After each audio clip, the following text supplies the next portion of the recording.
It feels good to be back again here. Good morning and thank you so much for joining us on ConsumerHallaTV News at 8. I am Ire Ayomikunle Ike. Now to the headlines. CBN doubles down and also tightens sterilizers of about 15 trillion naira in January 2026. Over snake bite, Senate calls for mandatory antivenom in hospitals.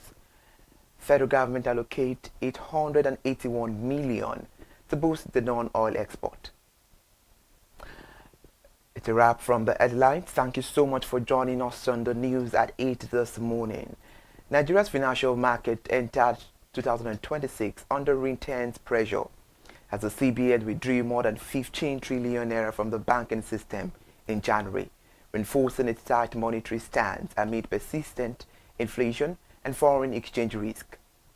The development is based on the CBN financial market data and insight from market operators monitoring liquidity conditions and fixed income activity.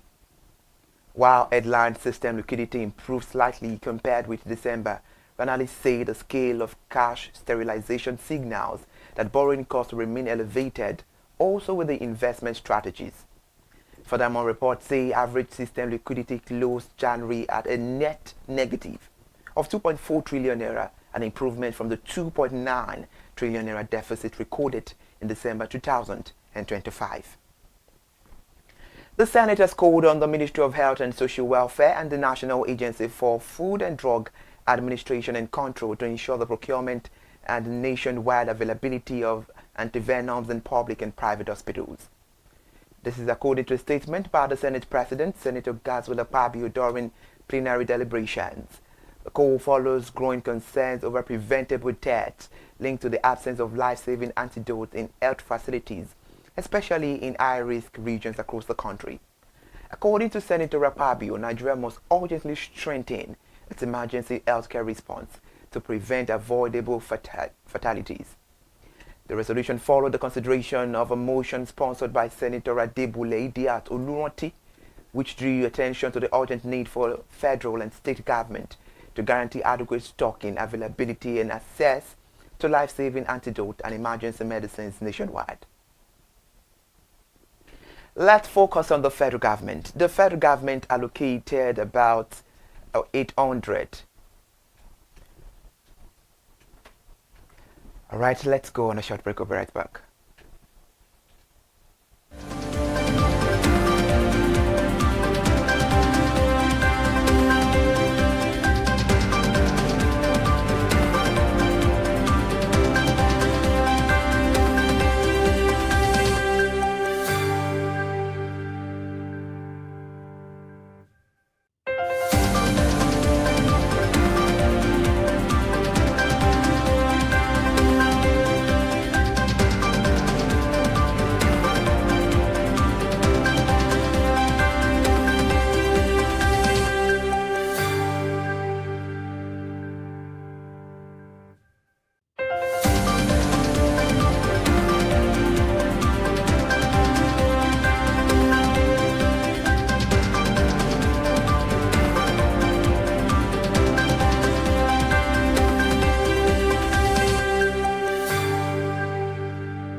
And welcome back to ConsumerHallaTV News at 8. If you're just joining us, now let's talk about the federal government.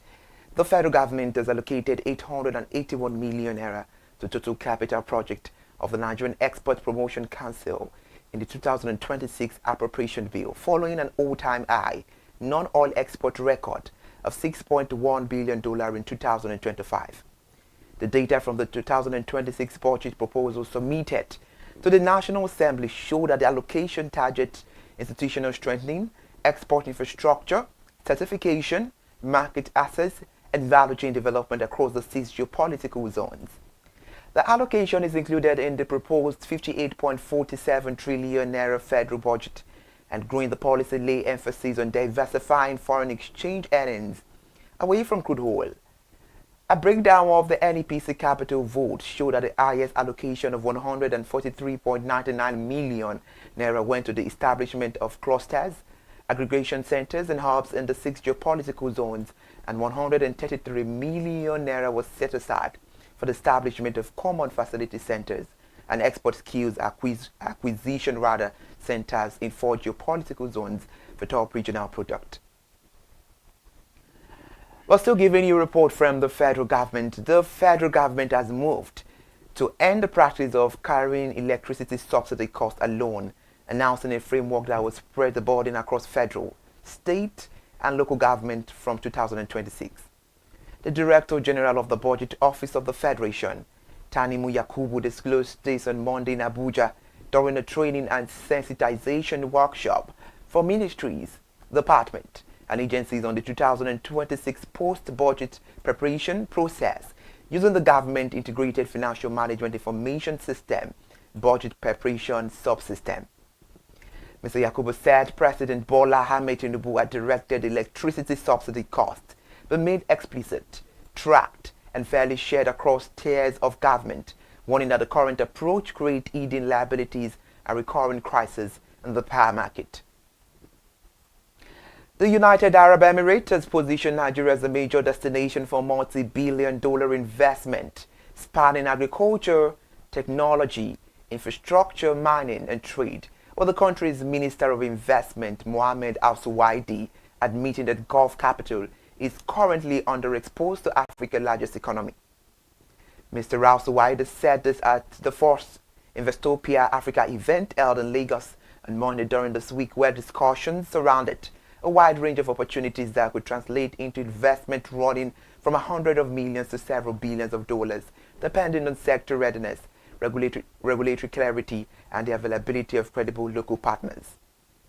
So giving you an update on this report revealed that as of 2025, trade relations between the UAE and Nigeria reached $4.3 billion for non-oil commodities. Moreover, speaking during a foresight chat with Nigeria's Minister of Industry, Trade and Investment, Dr. Jumoke Oduwole, the UAE minister said opportunities surround agriculture in Nigeria. So, consumer-related story. Cargo agents at Murtala Mohammed Airport have halted cargo processing in protest against the Federal Airport Authority of Nigeria upward review of cargo tariffs. The dispute emerged last week after newsmen reported that fans plan to increase cargo rates. The National Association of Government-Approved Freight Forwarders confirmed the suspension of cargo operations to newsmen on Monday, while another group said the new tariff has been temporarily suspended. Meanwhile, Fantry letter to cargo agent on the 27th of January this year had notified operators that a revised tariff regime would take effect on the 2nd of February, Monday this week. And they say this is a move that was met with resistance by the agent. We're still on consumer-related stories. Thank you so much for still watching us on the news. Enforcing a ban on alcoholic beverages packaged in sachet and small PET bottles could wipe out over 400 billion naira investment across the alcoholic beverages value chain. The Manufacturers Association of Nigeria and the Nigerian Employers Consultative Association have warned. The Director General of NECA, Mr. Adewale Oyeride, and the Director General of MAN, Mr. Segun Ajayi Kadir, in a joint article published on Monday this week, warned of dire economic consequences as the National Agency for Food and Drug Administration and Control renewed campaign to ban the production and sale of sachet alcohol sweeps across the country. The said wines and spirit value chain support hundreds of thousands of direct and indirect jobs and significant investment in manufacturing, packaging, logistics, and agriculture.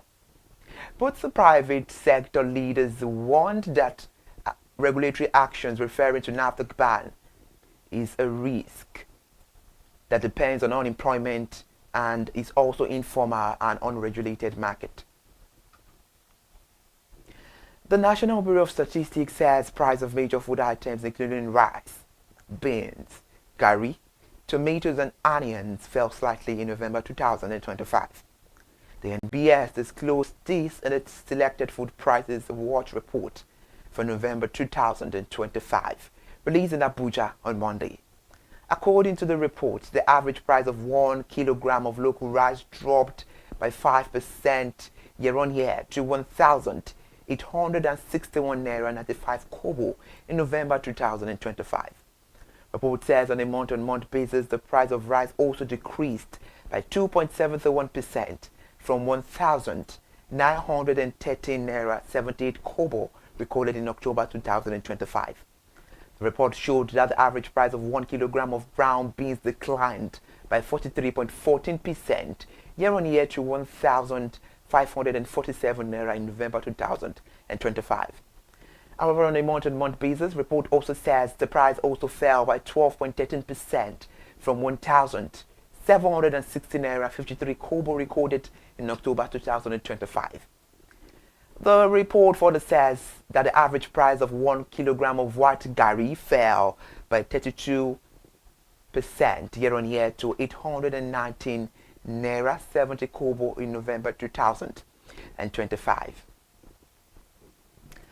Let's talk about education. The National Examination Council has announced the release of the 2025 Senior School Certificate Examination external result with over 80% of candidates scoring 5 credits and above. The results were announced yesterday by NECO Registrar and Chief Executive Prof. Dantani Ushishi during a press conference held at the council headquarters in Mina in Niger State. Declaring the result in a video posted on NECO X, and Prof. Ushishi said, "It is my pleasure to declare that the 2025 SSCE external result is released. Candidates can access the result on the NECO official website www.neco.government.ng using their examination registration number." From education report right now in Lagos State, the Lagos State House of Assembly yesterday ordered an immediate halt to the demolition of structures in Makoko, adjoining waterfront communities in the Yaba local government area of the state. The directive followed a meeting with representatives of the affected communities held at the Latif Jakode Auditorium and the Assembly Complex, Alausa, Ikeja. The chairman of the committee, set up by the Speaker of the House, Nohim Adams, announced the decision while reading the resolutions reached at the meeting. Mr. Adams said the House had resolved that all ministries and agencies responsible for the demolition in Makoko, Okwagbon, and Shogunro communities should suspend their exercise until further notice. Well, then, we end the news this morning. Thank you so much for joining us. I am Ire Ayomi Kunle Eke. Let's meet again by 10 for latest update. Bye for now, and thank you so much for joining and watching the news.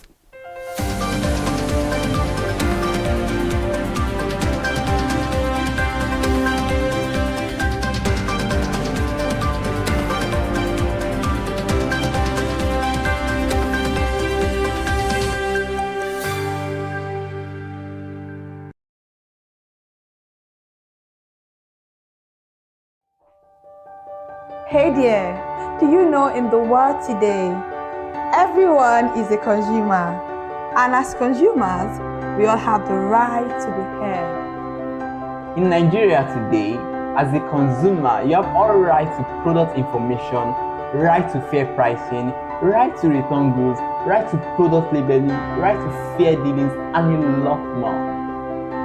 Well then, have you heard about the new media channel? ConsumerHallaTV.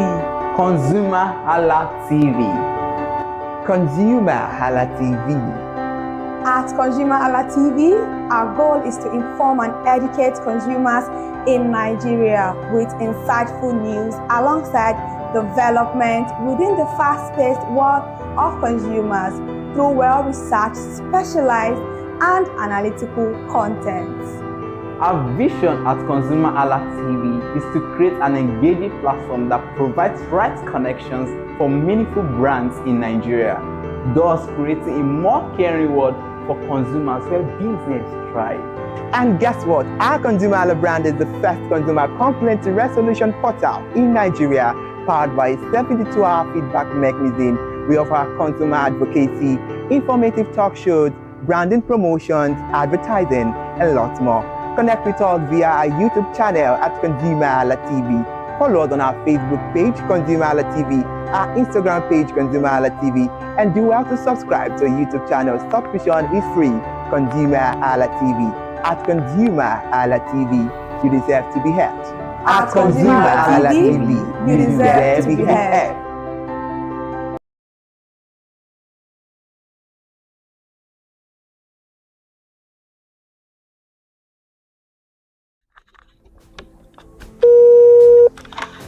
Hello consumers, you have the right to be heard, absolutely. So join us on the conversation, share your brand experience, where you tell us all your experiences about brands on the outer world via TV. I am Matilda Omenai. As you already know, Consumer Ways is a show where we'll be visiting different places in Lagos to check out people's preferences, hear what the about trendy market slashes, promos, offers, and juicy deals that put a smile on your faces, and you can always enjoy them maximally. And you know one thing that's so interesting about this show, it is a blend of English and Pidgin. As I dey run you English, now I go dey marry am with Pidgin, make am spicy. So catch me every time on the show to enjoy more about trendy Awoof packages. Peace. Public service announcement. Hello consumers, I am Kikelomo Ajibola and welcome to the Scam Alert segment on ConsumerHallaTV.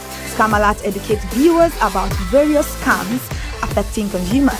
We learn tips on how to identify fraudulent activities and provide advice on protecting our personal information. We aim to raise awareness and empower viewers to avoid falling victim to scams. We cover various topics such as phishing, identity theft, fraudulent investment schemes, and many more. You want to catch up on how these scammers invade our lives? Join us every Tuesday by 12:30 p.m. for Scam Alert on our YouTube channel at ConsumerHallaTV. Subscription is absolutely free. And in case you are not following us across all our social media platforms, follow us on Instagram, Facebook, X, TikTok at ConsumerHallaTV. Don't say I didn't do anything for you this 2025. Bye. Welcome to In the Marketplace. We are taking you on a journey behind the scene of Nigeria's most vibrant market. From the sight and sound of the market to the stories of the people who makes it thrive, we will be sharing the untold stories that brings this market to life. Join us as we explore the history, challenges, and triumphs of the market vendors. We will dive into the daily lives of the people who call markets home and uncover the secret that makes this market special. You will get to see the passion, energy, and dedication that goes into making this market success. Tune in to the In the Marketplace on ConsumerHallaTV on Thursday by 11 a.m. to experience the sight and sound. Don't forget to follow us on all our social media handle on ConsumerHallaTV. I am Elizabeth Abefe. Hello fellow consumers, are you looking for a program where we give analysis about brands and a program where we project the voice of the consumer? Join my team and I on Consumer Analytics and Resolution Box by calling on the program to get your issues resolved. And in case you are wondering where Consumer Analytics and Resolution Box will be showing, please join us on our YouTube channel at ConsumerHallaTV. Subscription is free by 2 p.m. to 4 o'clock p.m. every Mondays and Wednesdays. Consumer Analytics and Resolution Box will be airing and will be here to provide you any information on brands and also issues that you have pending for us to resolve. Also follow us across all our other social media platforms, Instagram, Facebook, X, TikTok at ConsumerHallaTV. And that is why at ConsumerHallaTV, you deserve to be heard. Hi everyone, I am Iri Ayomikunle Eke. Join me live on Perspective every Mondays to Friday from the hour of 9 to 10, where we have meaningful and engaging conversations about all the burning and pressing issues making the round. Issues related to our economy and consumers. It's conversing, it's relatable, it's beyond interview. We have expert analysts who gives updated analysis about all aspects of a conversation. Join the moving train by subscribing to our YouTube channel, ConsumerHallaTV, and do well to follow us on all our social media platforms, ConsumerHallaTV. Stay informed. Thank you. I am Matilda Omenai. As you already know, Market Today is the show where we visit different markets across Nigeria, Lagos, to check out the prices of different things, ranging from household items to foodstuffs to cosmetics, electronics, every other thing. In a world of hustle and bustle, entertainment keeps us alive, and that is why at ConsumerHallaTV we ensure you enjoy all around 360-degree entertainment program. Screen Time is the show for you, where you enjoy top 5 countdown, celebrity of the week, exclusive interview, and other segments. Don't mind him, he's just a jealous person. Oh, His new movie release, updates, and screen time. I'm going to enjoy myself because this is my favorite favorite time on the program. I get to recommend good movie for you, and I'm also waiting for you to recommend movies to me also in the comment section. Screen time is not just all about entertainment, it is relaxing and also educational. So that is why we are bringing to you Screen Time on ConsumerHalla TV. And in case you're wondering where to join us every Mondays by 5 o'clock p.m. at ConsumerHalla TV on our YouTube channel. Subscription is very, very free. And in case you have not followed us across all our social media platforms, please do so. We are begging you, on Instagram, Facebook, Twitter, and also TikTok at ConsumerHalla TV. What are you waiting for? Click on that follow and subscribe right now. And from the I to the R to the E to the M to the F to the E, my name is Iremofe Koforola, the man always clothed in wealth and strength. And I am Kikelomo Ajibola. Toodles!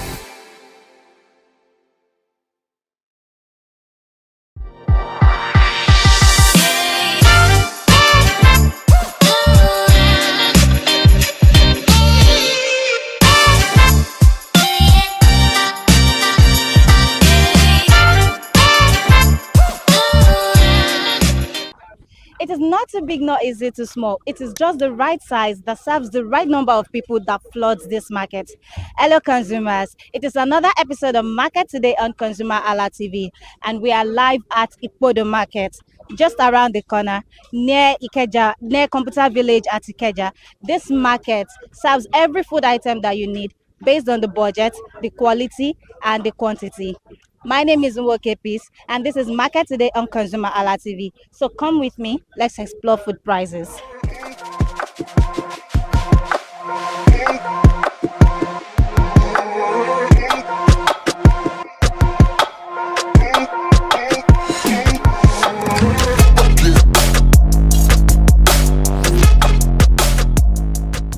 Hello, good morning, ma'am. Good morning. How are you today? Okay, so ma'am, can you tell me your name and what you sell in the Ipodo Market? My name is Grace, the mighty grace of God frozen food. Anyway, yes.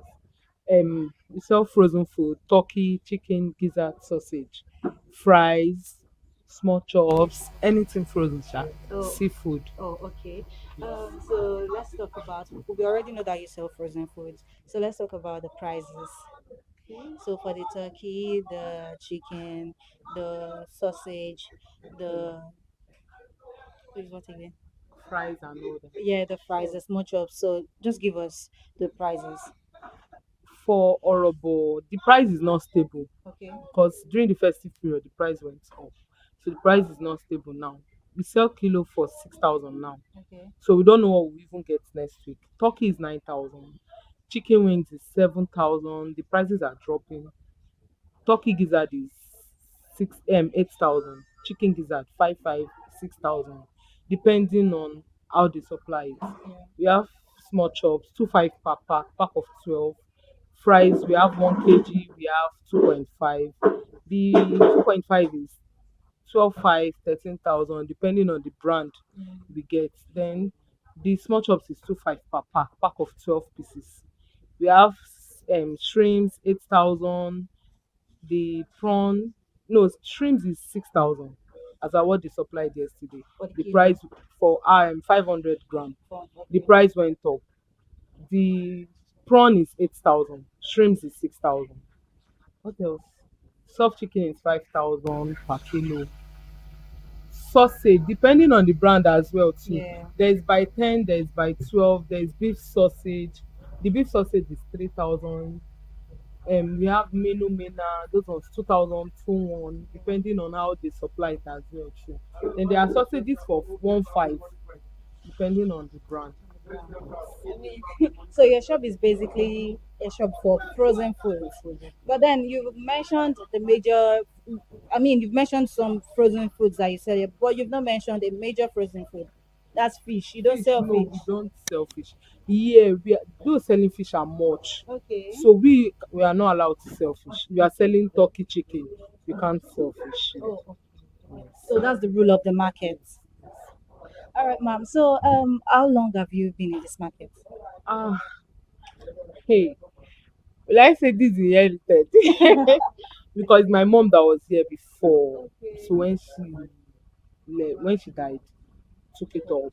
So me For me, I've been here for more than 7 years. Wow. This will make it 8 years. Wow. So, and I hope you will say it's been sustainable for you. Thank God. Thank God. Okay. So, where do you get your produce from? Where do you buy them from? We go to market, go to Cotonou.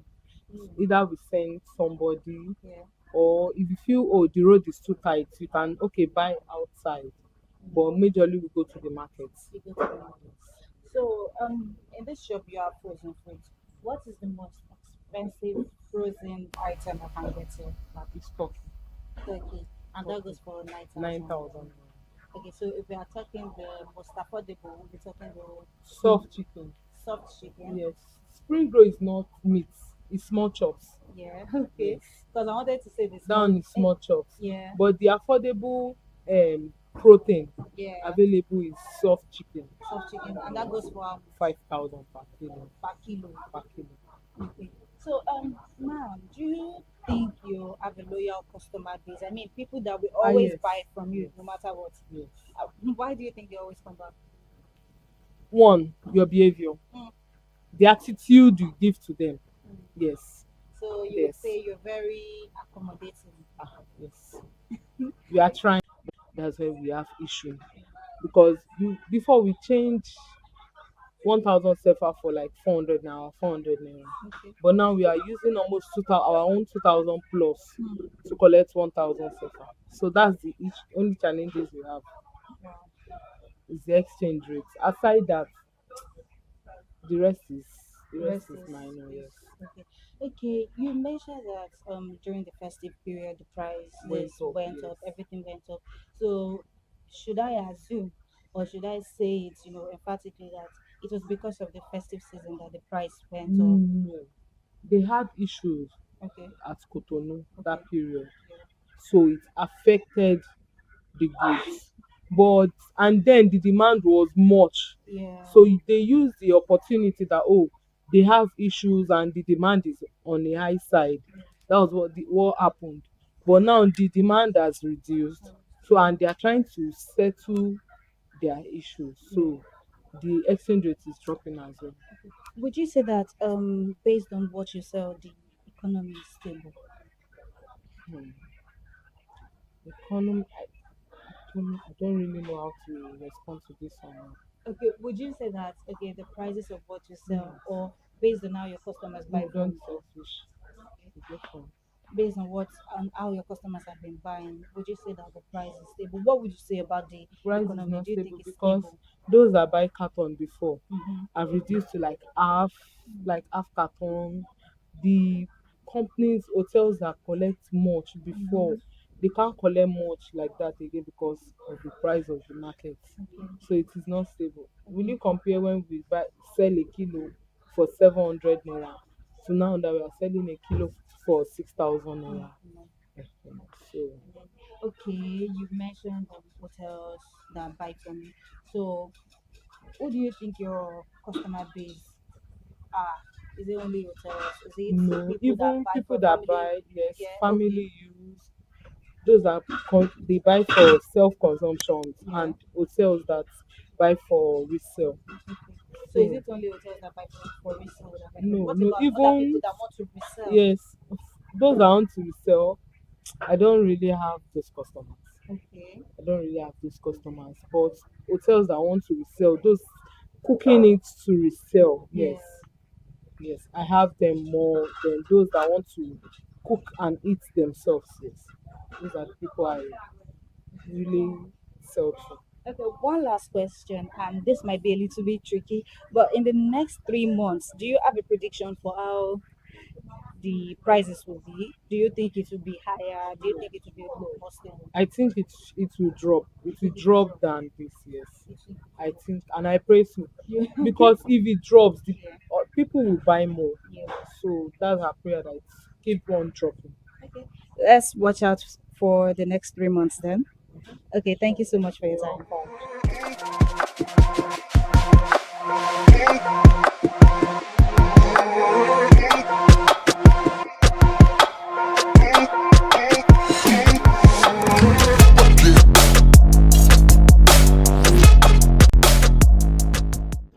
Hello, good morning, sir. Morning, how are you? I'm fine, thank you. How are you today? Fine. Okay, sir. Can you tell me your name? Kí lorúkọ yín, sir. Orúkọ mi Adisa Ogudare. Sir? Adisa Ogudare. Okay, sir. Mr. Adisa, what do you sell in Ikodo market? Meat. So you are a butcher, a man terror. Yes, I'm a teacher. Okay, sir.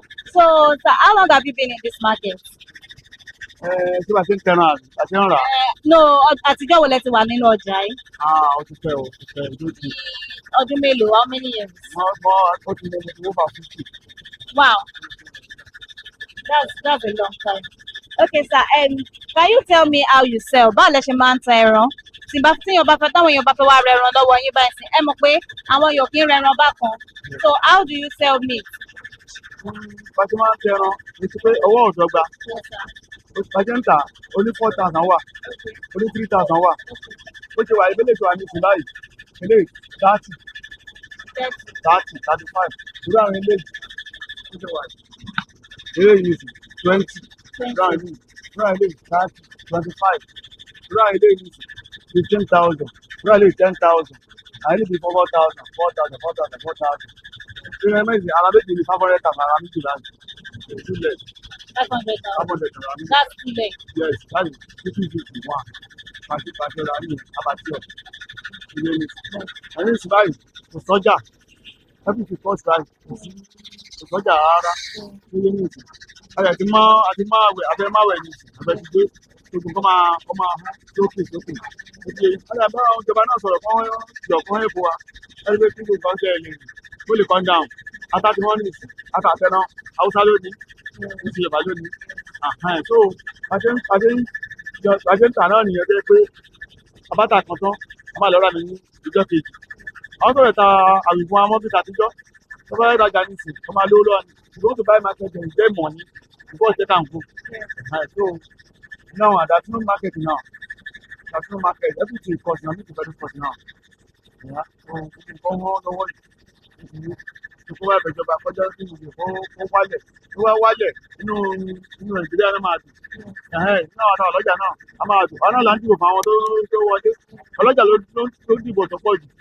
Ó bí ẹni ìsìn. Bàbá dìbò wọn ò lè wọlé. Ìrọ́pọ̀ ló ń ṣàánú wa. Wọ́n lè tó wọlé tọ́jú ìsìn ọ̀rùn fún ọ̀mọ́ ẹnìkan dìbò. Ó ti yé àwọn ìyálọ́jà ló mẹ́kù wa. Ìyálọ́jà wa ibà good person. Ó ní ẹ̀sìn woman gan. Ìyálọ́jà wa dáa gan. Ó kùdù gan. So ẹ sọ pé eléyìí wípé 30,000, eléyìí 30,000, eléyìí 25. Okay. So yes sir. So ìgbọ́n mo kàn fẹ́ bẹ̀rẹ̀ ni pé ṣó láwọn èèyàn tó máa ń ra eléyìí lódìdí bó ṣe jẹ́ do you have people that actually buy this type? That's the way they buy that today. Na Amola wey dey take am see this year. Okay. Amola ló máa ń ra ọdún káàtì báyìí. Ilé. Amola ló máa ń rà. Okay sir, so tí a bá dé abattoir tẹ́ bá ti fẹ́ ra ẹran, ṣé ẹ máa ń pín bóyá ṣé odidi màálù lẹ máa ń gbé ní abẹ máa ń pín pẹ̀lú àwọn tó tún máa padà tó máa wá rà náà? Tẹ́lẹ̀. You buy a whole cow. Tẹ́lẹ̀ mo kọ́ni fúnra mi tẹ́lẹ̀. Okay. Fúnra mi ni. Gbọ̀dọ̀ yá mo bẹ̀rẹ̀ sí fún yàn pẹ̀lú àwọn èèyàn. Ó dé nìkan. Àmọ́ ní ìsinmi òfin pẹ̀lú èèyàn mọ̀. Mò ń rà lọ́dọ̀ Bọ́lá Dàrẹ́tì báyìí. Oye Bọ́lá á parọ́ sí tébùrù. Ìyá lọ rà nínú ẹ̀. Bàbá jẹ́ aṣọ́jà. So èwo ló wá pé yín ju kẹ́ máa pa ẹran náà fúnra yín àbí kẹ́ máa ra lọ́dọ̀ máa lọ? Gómìnà ni pé nípa yẹn pé mi, àmọ́ kò sí ọjà lọ́wọ́ yìí. Àti pírèsì màálù ẹ̀ òtítì kan máa ṣọ́ọ̀ṣì fún àwọn máa lè díẹ̀. Ilé ìlú ìṣòwò pè mí. Bàtà ní ìsìn máa lọ ní ìdílé èyí tó mú tún ṣe àwọn ará mi káàkiri náà. Lórí ìṣẹ̀dọ̀ bọ́lá àwọn tó ń ra ìjọba yìí. So tíyàn bá fẹ́ ra ẹran lọ́wọ́ yín náà, èló ni ẹran tó kéré jù tíyàn lè rà lọ́dọ̀ yín? How much? What's the cheapest price tíyàn lè get ẹran lọ́dọ̀ yín? Ní tó kéré jù tó fẹ́ rẹ̀ lọ́dọ̀ ní 1,000. 1,000 naira. And that's how many pieces? Wọ́n ní 200 naira ní 7 pieces. Okay. Wọ́n fẹ́ jẹ́ ní 4 pieces. 4 pieces. Okay. All right, sir. One last question for you. Ṣé rò pé ẹ ní àwọn kọ́sítọ́mà tó lóyà fún yín tó yẹ pé gbogbo ìgbà náà máa ń wá tán máa wá rà lọ́dọ̀ yín? Bẹ́ẹ̀ni. Ẹni. So kí ló máa ń mú wọn tó fi máa ń padà wá? What keeps them coming back to you? Kí máa ń padà wá bá mi rà? Nígbà tí wọ́n ti dára sí wọn, irú ìṣẹ̀dá club. Kọ́sọ̀ mi wà ń bẹ̀. sùúrù láì Yeah. mo ṣe wà tí mo lọ́jọ́ èyí ṣẹ̀kùn mo rí ọ̀rọ̀ ọ̀fẹ́ gbà lọ́dọ̀ Ọlọ́run ọ̀pẹ̀kọ́ lọ́run tí wò fún mi lálàáfíà ẹ̀mí gígùn ara ọ̀rọ̀ ọ̀fẹ́ gbà lọ́dọ̀ Ọlọ́run ọ̀pẹ̀kọ́ lọ́run tí wò fún mi lálàáfíà ẹ̀mí gígùn ara ní túbọ̀ kọ́ntínú ó ti yé ní tó bá yá ní ìsinmi náà máa dọ̀pọ̀ iṣẹ́ tó máa relax máa sinmi àwọn ọmọ máa tà lọ. All right, sir. Thank you so much for your time. Yes, sir.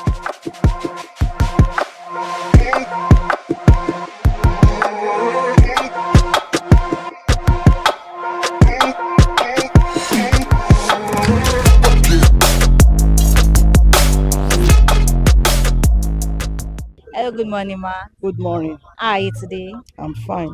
Okay, ma. Can you tell me your name? My name is orúkọ mi ni Ìyáàfin Olúwaṣèyí Ṣógéyìnbó. Okay. So, mo lè pè yín ní Ìyáàfin. Okay. So, Ìyáàfin, what do you sell in Ipodo market? Kí lẹ ń tà gangan ní Ipodo? Mo ń ta èlò, ó dẹ̀ ń ta ẹ̀gúsí, àpọ̀n, edé. Àwọn nǹkan tí mò ń tà nìyẹn. Èmi náà fídíò ẹ rí nǹkan tí mò ń tà. Yes, I remember. So, èlò ọbẹ̀, ẹni ata, ṣọ̀mbọ̀, you have onions. Àlùbọ́sà, tomatoes, ẹ̀gúsí, àpọ̀n, edé, panla. Ẹjọ́ èwo ló ń jẹ́ àpọ̀n o? Ọ̀gbọ̀nọ̀. Ọ̀gbọ̀nọ̀, okay, so àpọ̀n is ọ̀gbọ̀nọ̀. Yorùbá pè ní àpọ̀n. Ẹ sọ èdè tí gbogbo wa mọ̀. Ọ̀gbọ̀nọ̀. Okay, ma. All right, so ẹ jẹ́ ká sọ bí ẹ ṣe ń tà, oye tẹ́ ń tà, how do you sell it, the pepper, the tatashe, the tomato. 500. Atarodo is 500. Per plate. Yes. Okay. Shombo is 500 per plate. Okay. Tatashe is 500. Okay. Tomato is 500. 500. Onions is 500. Okay. So let's even say, ṣé discount wà fún nǹkan tí ẹ ń tà yìí? Ṣé a lè rí bí ata 200 ká dẹ̀ sọ pé fẹ́ ṣe? Tẹ́ bá fẹ́ oní 200 àá fún yín. Okay. Àá tà fún yín tẹ́ bá fẹ́ oní 200. Bọ̀ kì í ṣe pé máa ń lè sí. Àá kì í lè sórí igbá 500 là ń lè. Tẹ́ bá fẹ́ tó less sí yẹn àá tà fún yín torí gbogbo nǹkan ti pọ̀ báyìí. Okay, ma. Let's talk about the bag. Ẹlẹ́lẹ́gbẹ́ ṣé báàgì lẹ́gbẹ́lẹ́ ni?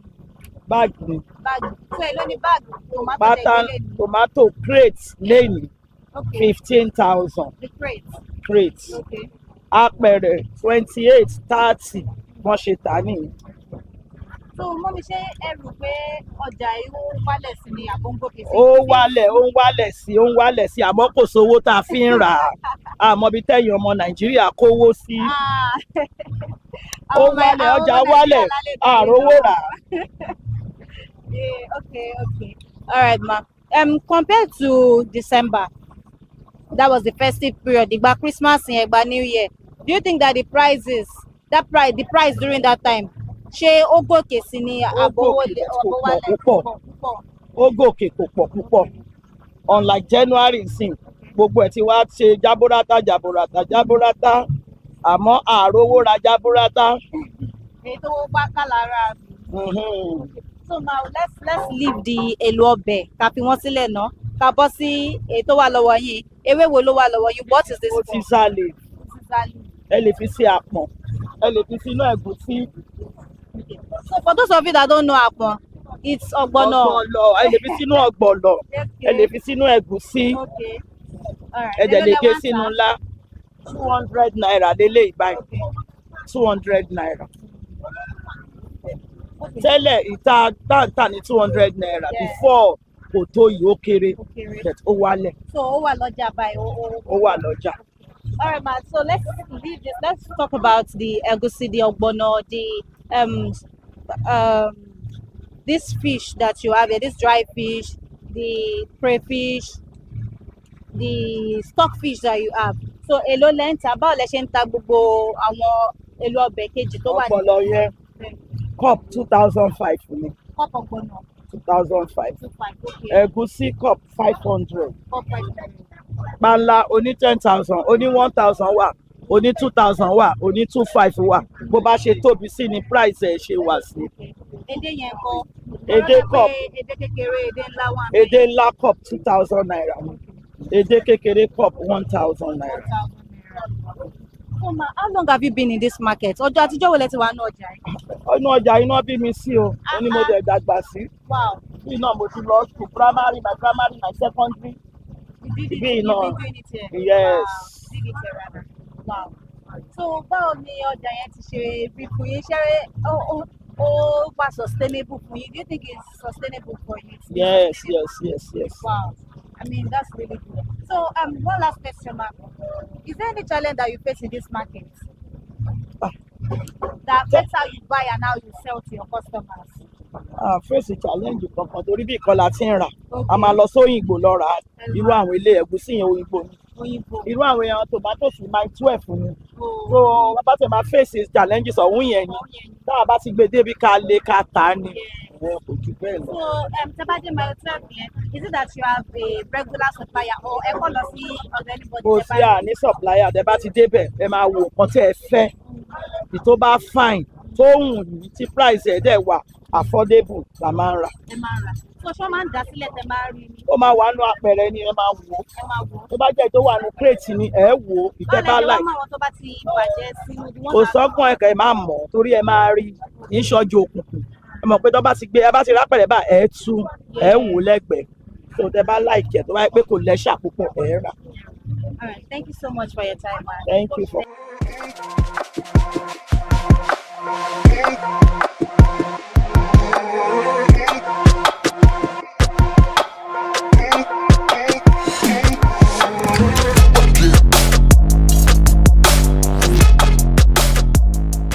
Hello, good morning. Good morning. How are you today? I'm good, and you? I'm fine, thank you.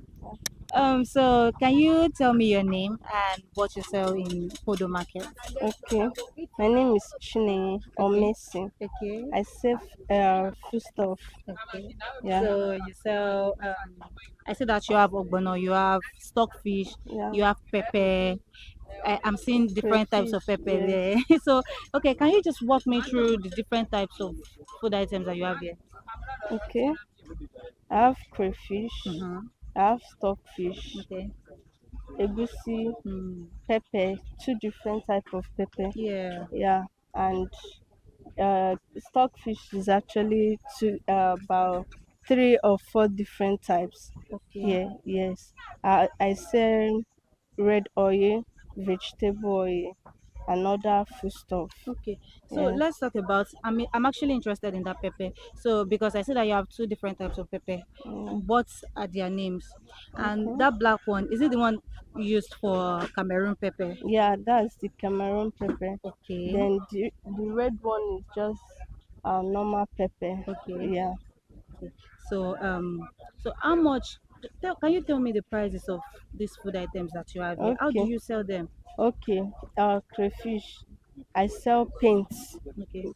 It starts from 200 to paint, Okay. depending on what the customer wants, the Okay. consumer wants. Yeah.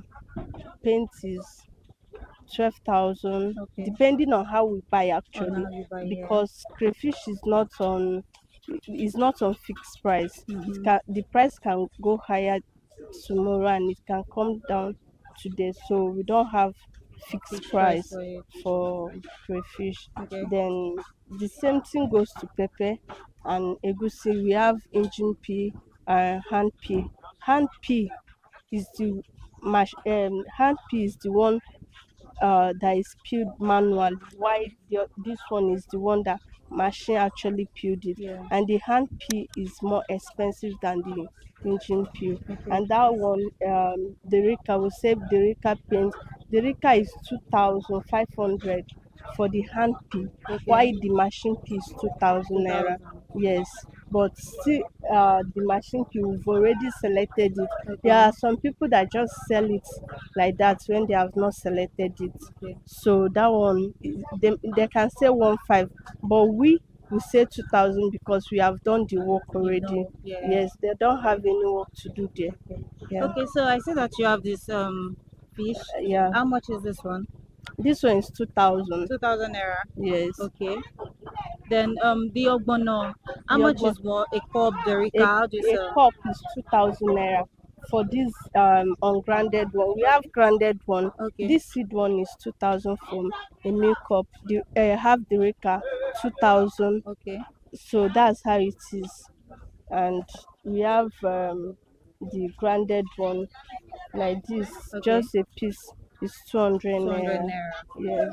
All right. So you said you mentioned that there are different types of stockfish that you have here. Yes. Please like- just enlighten us. Tell Yeah, us. like this one now. Yeah. This one that does not come with ear. This stockfish is different type. This one comes with ear, and this one doesn't come. This one is actually cod. We call it cod. The way ice fish is, Yeah. that's how stockfish is. Okay. The way we have kote, titus, Okay. shower, that's yeah. how it is in stockfish. And we have the black one. The black one of the stockfish, this one, Okay. yeah, you cannot use this one to compare to this one Okay. that is white. Yeah, this one give more taste than this one. Wow. Yes. Okay. I mean, I've learned something today. Okay. So where do you buy them from? I buy from Oyinbo market. Yes. Okay. So I see that you have this okwe. I'm seeing okwe. Yes. Right. Mm. So how much is okwe? How do you sell okwe?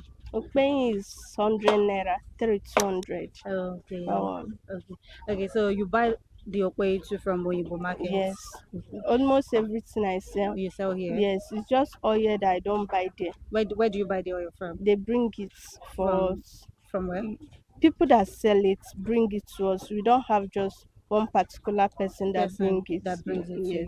you. Okay. We check the prices. Anyone that goes well for us, we go for it. Okay. So one last question for you. Do you think the prices of what you sell now, do you think it's stable or is not stable? It's unstable.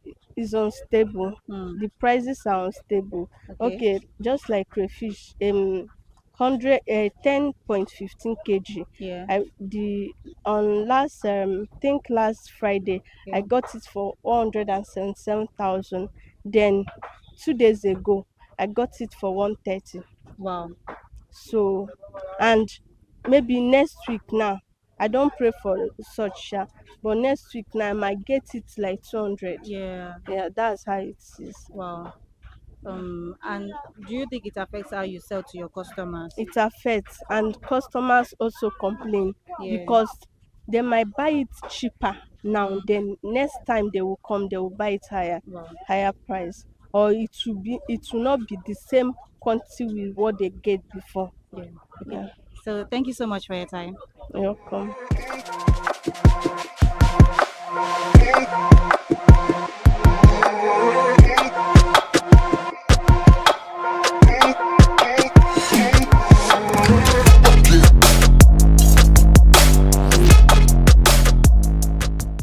So there you have it. I was shopping today. Okay, so we have toured Ipodo market and we have seen that whatever food item that you need is available based on your budget, based on the quality and based on the quantity.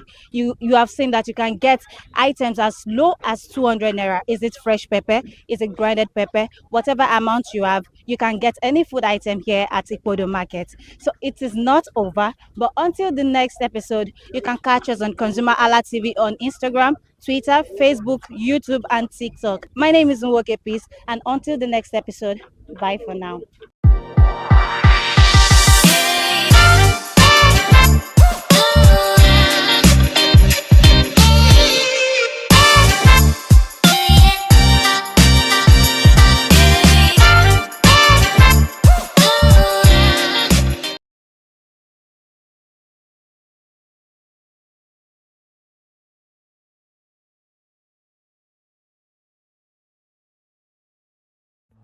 My name is Tunde Olufowora. I'm the CEO of Bandai Communications. We are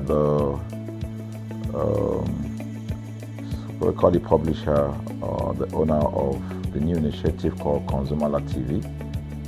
ConsumerHallaTV is actually Nigeria's first consumer-centered, or call it consumer-centric television platform that aims to bring voice to the over 220 million Nigerians.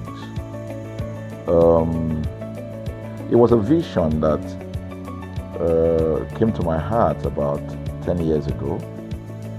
I remember that I was traveling. I traveled out of the country, on airline, and I had this unpleasant experience. It was a trip to an African country from Nigeria, and I actually went with a local flight from Nigeria. I wouldn't want to mention the name of the airline. And then it was to South Africa. And we landed in South Africa. And let me just paraphrase it. When I was coming back, I had some money, some dollars, and that someone had given to me to hand over to another person in Nigeria. So I wanted to help out. I didn't want to carry the cash on myself. So for whatever reason, I opted to. I had a small case, and I felt that it was safer for me to put the money in my luggage. So I put it in a safe place in my luggage, got everything intact, and I checked in my luggage. My arrival in Nigeria, I was standing and was waiting by the carousel just so that I could pick up my luggage, and then I was there for 1 hour and waiting for my luggage. I didn't know that my luggage already arrived, and it was one of the luggage that was moving around on the carousel. So after about 1 hour wait, I looked to my left and my right. Almost everybody had gone. I think there were just about 2 or 3 left. So I beckoned on the woman that was on my side, and I noticed she was really in tears. Madam, what happened? She said, her bag has just been torn and a lot of things stolen. So I said, well, I've also been waiting for my own. She said, you better go and check those luggages there. Maybe yours is one of them. And lo and behold, I went around there. Mine was one of them. By the time I got it, everything inside my luggage was gone. All the valuable things there were gone. To cut the long story short, we felt there was need for us to report the case, at least to the airline. It was in the night, about 8 o'clock or 9 o'clock. We went in to go and see the officer that was in charge. As soon as we got in there, the officer said, "Oh, so sorry, but you will have to go to our head office in somewhere in Victoria Island, to lodge a complaint." Okay. So the next day we went to the Victoria Island and we lodged a complaint, and that was it. And since that day, I'm talking a story of over 10 years ago, I didn't get a call, not even a call from that airline to talk to me about what happened to my luggage. Now, about a month after that trip, I had another opportunity to travel out of the country. This time around it was to US, and it was an official assignment. And I flew on, I will mention the airline this time around. I flew on a BA. I really didn't like BA. I usually go with Virgin Atlantic and things like that. But my protocol officer convinced me and said, "Okay, you will love BA. Why don't you go on BA?" Anyway, so I went on BA to US. And of course, when I returned from US to Nigeria, we had to do, of course, there'll be like a connecting flight, from Heathrow. So we got into London Heathrow, and then because it was through Heathrow that we went, and then so they changed since it was BA, they changed the aircraft this time around to a bigger one. I mean, clearly because there were more Nigerians, or more people that were planning to come to Nigeria, and then we boarded. Not quite 10 minutes into the flight, in the air, the aircraft started malfunctioning. the air conditioning compartment were not functioning very well. I remember I was on what you call business economy. You know, the whole of that business economy all the way to economy side, the ACs were not working well. It was hot. And then I was watching. And then from that moment till we got to Nigeria. From that moment till we got to, I'm just trying to paraphrase. From that moment till we got to Nigeria, I could remember very well how many times the pilot, broke into conversation and had to apologize and say, we're really very sorry about this. He was giving us almost every 30 minutes. There's always a kind of update. So sorry, this is what we're doing now, this is what we're doing. While we were on that journey, I also remember an incident. So they came, the crew apparently couldn't resolve it. They couldn't manage the crisis or what was going on about it. They couldn't fix it. So they come up and said, we're so sorry, but for all the inconvenience, we're declaring, free lunch, free whatever it is you want, you can get. So trust Nigerians, you need to hear how everybody was jubilating, But something struck me. The experience I had just about a month before, and this experience, somehow I started comparing them. I was trying to see how this matter will be managed. Again, to cut the story short, we landed in Nigeria on BA. Before we landed, the pilot announced and said that for the inconvenient, they will be giving a voucher of £50 to everyone that flew on that aircraft. I thought it was a joke. I mean, it was my first time with BA, but for what I knew or know of the British man would never even play with his 1 penny, talking of £1. So I felt that must be a joke of the year. So we left. I got back to my office. I think it was just about a week after. My officer, our guys in our mail room came up and said, "Oh, you have a parcel." So I said, "Parcel? Yeah." So they brought this parcel wrapped. I opened it and boom, I brought the document out. It was the £50 voucher from BA. So what's the tenor of this story? An experience with one airline was terrible. No apology. An experience with another one, even though it was a bad experience, but it was very well managed. So managed that even if we have suffered anything in that aircraft, you probably, for the sake of how they manage it, we have forgiven them. So that was how this journey started. So I started thinking in my mind, this is what we go through in this country. But are we different from other nations? So God put in my heart the idea of ConsumerHalla. That's why the Hala came with consumer. And we started that journey about 10 years ago. We started by creating a platform called ConsumerHalla, where consumers, so I discovered that Nigerian consumers don't have a voice. So things happen, and that's it. We live with everything. So we've started the journey from creating the platform. We have an app, we even have a magazine, and we thought we could move it from that to the next stage, which is the television. So the TV today.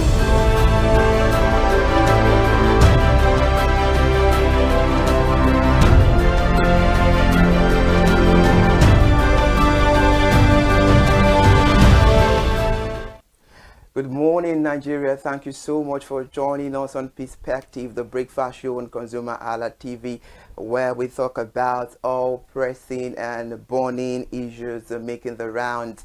I am Ire Ayo Mikule Eke, and today will be quite special because I'm not the only one on the conversation this morning. Kike, Good morning. Good morning. All right. Now, thank you so much for joining us on the conversation. Happy New Month. Happy New Month, All right. actually. Okay. I'm sure you're ready for the conversation. I am. This is my first time on Perspective. All right. So Good then. cool. Let's kick start. On today's edition of Perspective, we'll be metal decal a bit because we'll be looking into the crucial role of a medical laboratory scientist in the fight against the antimicrobial resistance. And the medical laboratory scientists are key players in fighting antimicrobial resistance, AMR, I beg your pardon. They use tests like microscopy, culture, and the susceptibility to test the identify pathogens, which are the bacterium, virus, or other microorganisms that can cause disease, and also to guide treatment and track the resistance patterns. This helps preserve the antibiotic effectiveness and protect the public health. Simple actions like seeking proper diagnosis and avoiding self-medication, which can make a big difference. And for more insight on the conversation this beautiful morning, we have Mr. Oluwafemi Peters Oladele, who will help us understand the importance of this conversation relating to our economy. It's a pleasure to have you, Mr. Peters. Thank you so much for joining us on the conversation. Thank you so much for having me. All right, then you look dap. Thank you. All right, are you ready for the conversation? Definitely. All right, good. Now let's get into it. What are the most common misconceptions about AMR, and how can we address them in Nigeria? So, the biggest one would be the common knowledge which we are driven by at the start of the word, which is that every ailment, every sickness is malaria or typhoid. Yeah. So this belief has driven us to everyone being physicians of their own. You'll see a mother who sees a child, I have a headache, I feel hot, and just runs to the chemist, yeah. to not even the pharmacy. The chemist, that we call in Nigeria. A chemist, just a roadside shop to get medication, anti-malaria, antibiotics, to just get them treated. And once they feel that, okay, this person, the fever has broken, no more headache, they stop the medication. And according to World Health Organization, it is funny to say that wellness is, or well-being is not just absence of disease. It's not just when you don't feel well. It's the complete and wholesome physical, mental, and social well-being. There are some people, they don't feel hot, they don't have fever, but then they are sick. They are mentally sick.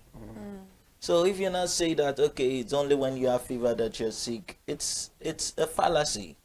So the major misconception is the fact that we do not understand that well-being or wellness is far beyond just absence of these symptoms. Okay. There are many diseases that might have the same symptom. Take, for example, the common cold. Yeah. Influence caused by maybe influenza, and also look at compare that with pneumonia, bacterial pneumonia. Yes. Though they do have the same catarrh, cough, and all that, but then if you use antibiotics for what you can just treat with by just resting, because your body makeup has its own war machineries that fight these things, which are the white blood cells.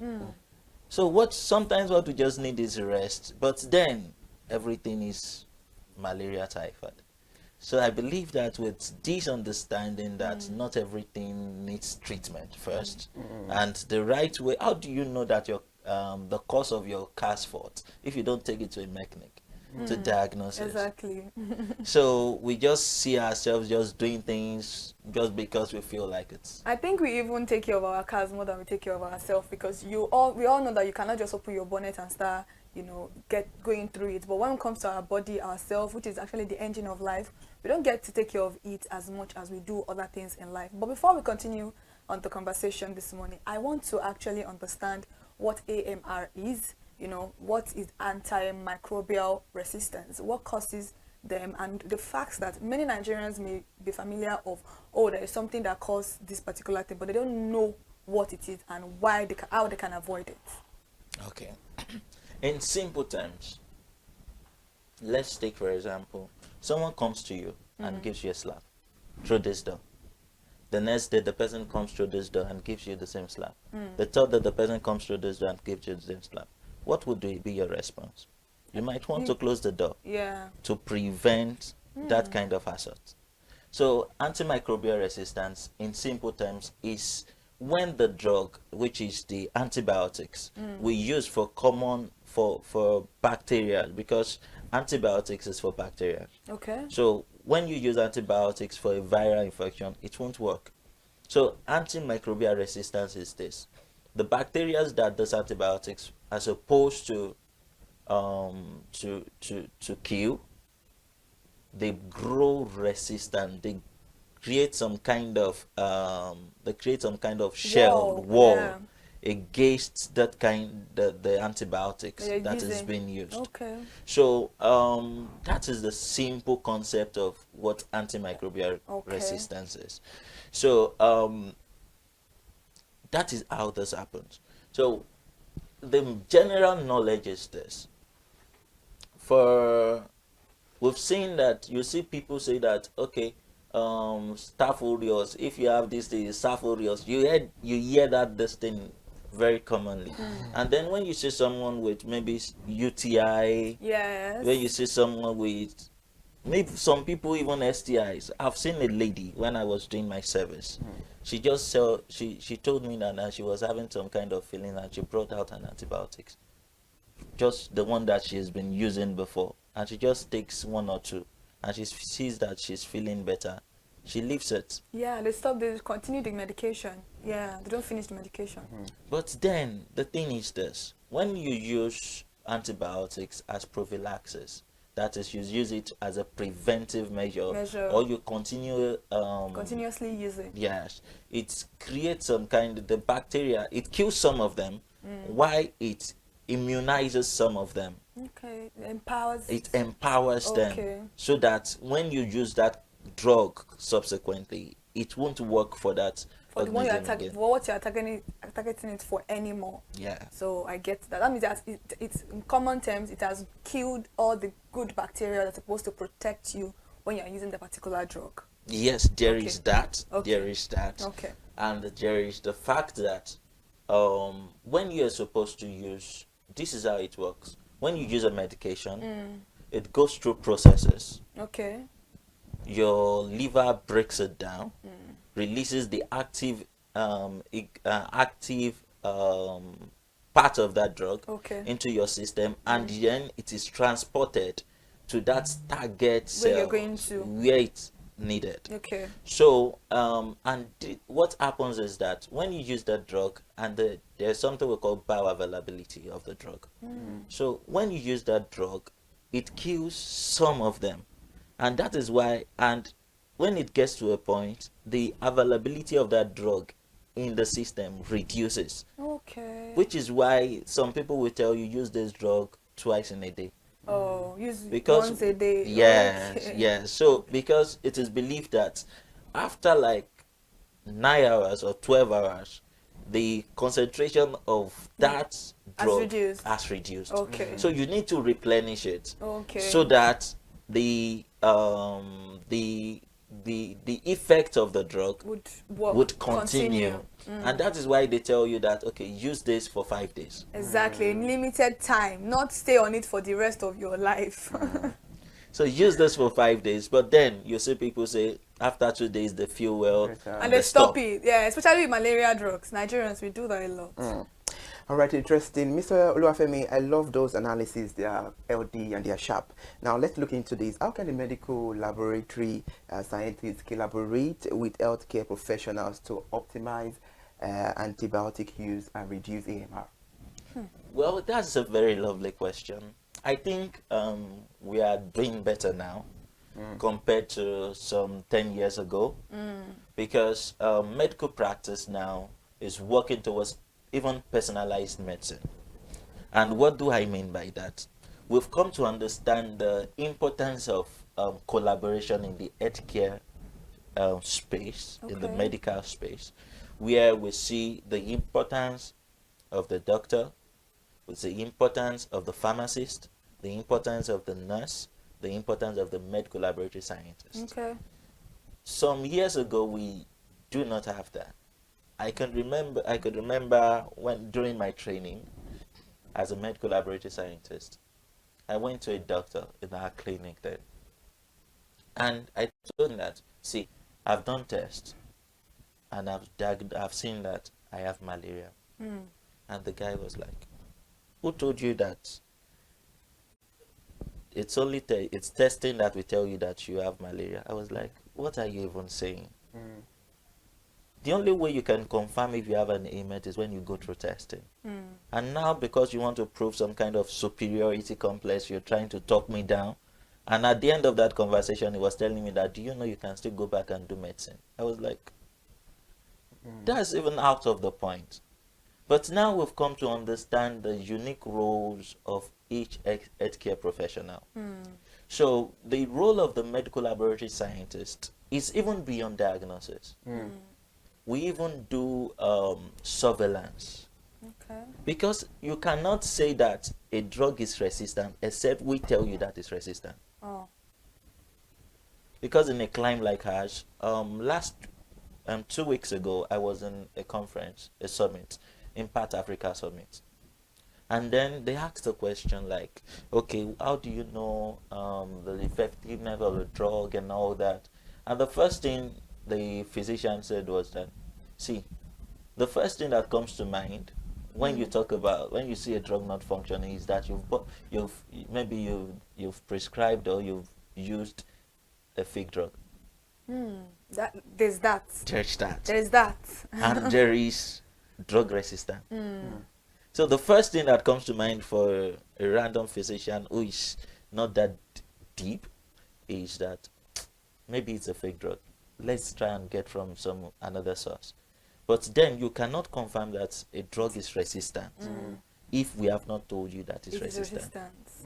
Because what we do in the lab is that we try to isolate the organism. We try to grow it in the lab. And then we test different drugs. We identify it that, okay, this is this, this is that. Then we try to test different drugs against that organism. And then we now track the one that is effective, the one that is not effective. We call it resistant drugs, and we now detect the ones that are sensitive. So you're saying that it's not only antibiotics that can be resistant to somebody. No. There can be other drugs also that can be resistant to somebody, because I think in the last 3 years, antibiotics has been the forefront of conversations for medical practitioners about resistance, about how they will do surgeries for people and then they will try to treat some infections with antibiotics, and it doesn't work anymore. All because of the fact that the people, Nigerians, we tend to use a lot of antibiotics. I don't know who is prescribing it for us, but any little thing we are going to, just like a UTI you mentioned, most ladies will tell you, I'll use Flagyl 400 and then I'm good to go. You didn't go to the hospital to know whether you can use it. You didn't even know whether you can take injection for it, because a lot of people think infection is stereotype alone to sexually transmitted disease, whereas you can get UTI as a lady in a different form, but they don't know. Maybe they are shy to talk about that with their doctors. Maybe they don't want to be judged, because most of them will be like, why would I go to the hospital to go and tell a male doctor or a female doctor that I have? They'll be like, oh, maybe I am loose. Those are conversations that medical practitioners need to actually have with different people. They need to bring out this awareness that there's some illness that is not even associated to STI, but many people don't know that. We are, according to maybe research or statistics, is common for women to actually have infection. Maybe because of where you are using your toilet, maybe the water you are using. The first time I got a UTI infection, it was the water in where I served in Ibadan. It was a well water that I used, and I noticed it, and I'm like, I've never, something that I've never noticed that before. I've never had a change in my body like that. So I called my father. I called my father like, Dad, this is like, okay, go to the hospital. Somebody told me, a friend of mine told me to use Flagyl 400. I've never heard of Flagyl as 400 milligrams. I only know the Flagyl, and that Flagyl that we even use for stopping poo. It's not even a right medication for stopping poo. So I don't use it anymore. But if I tell my mom now that you don't use Flagyl, she'll be like, that's what they used to stop poo. I mean, there's a particular medication for poo, for you to stop your poo, for stooling. That's not it, but she doesn't listen. So I called my father. Was like, no, go to the hospital, go and check what's wrong, because I just explained my symptoms to my female friend, and she was like, no, just use Flagyl, that's it. So maybe she has gotten it a lot of time, because that was the first time I was getting it. So I had to go to the hospital, and when I got, they were like, oh, buy a grapefruit or a grape wine. Make sure you finish the whole bottle and just come for 2 days medication, 2 days injection. And I went, and in that 2 days that was, and when I told her, I was like, are you sure it's gone? Because I treat mine sometimes for like 2 weeks. And I'm like, you can see the difference of someone that went to the hospital. And the doctor even explained to me that sometimes if you take a lot of grape, or what they call it, this grape juice, it tends to help your bladder release more, because you are forcing your pee, it's not coming out. But then your bladder is full, but because of the fact that you have a little bit of obstruction, that is the reason why. So just make sure you always take grape fruit, or I can't remember the name of but it tastes like grape. But I remember I took that Eva wine or something, that red one. That's what he recommended and I don't think he even gave me any medication. It was just those 2 days injections, and that was it. But for my friend, it was a different experience entirely.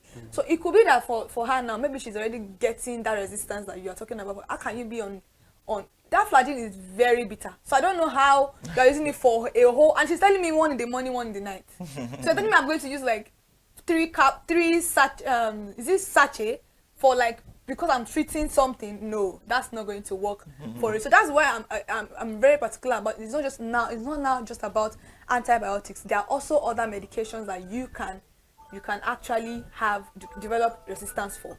Yes, there are actually other resistance is resistant. It can be to a viral drug. It can be to many kind of medications, any kind. But the most common one has been antibiotics. Okay, because that's what is very common. That is the most common one. And people just believe that if it has worked the first time, it will work the second time, which is not entirely true. The body has, take for example the UTI, the body has good microorganisms that actually protect you. But then when you use antibiotics indiscriminately, you kill them. Those are the good bacteria I was talking about. Okay. So you kill them, and then you allow for these bad microorganisms to be playing ball. All right, interesting. Mr. Olafemi, while making your analysis the other time, you made mention of the role of the laboratory, and you made mention of surveillance. Now, let me ask you, can you please elaborate on the role of surveillance in tracking resistant patterns and informing public health policies? So, like I said the other time, we've had a lot of policies around antimicrobial resistance, which has helped also in preserving and protecting higher burden on our healthcare system. Because currently, you will talk about brain drain. I saw a consultant, I think nephrologist, saying that in the current statistics for consultant nephrologists is 1 to 1, is it 1 million in Nigeria? Now imagine a situation whereby, and what happens when antimicrobial resistance occurs and we do not track it down now, is that it increased hospitalization rate. People will keep on coming back and coming back and coming back to treat the same thing. And it increases the burden on our healthcare system. The same time a doctor would used to attend to like other people they will keep on using it to attend to same persons.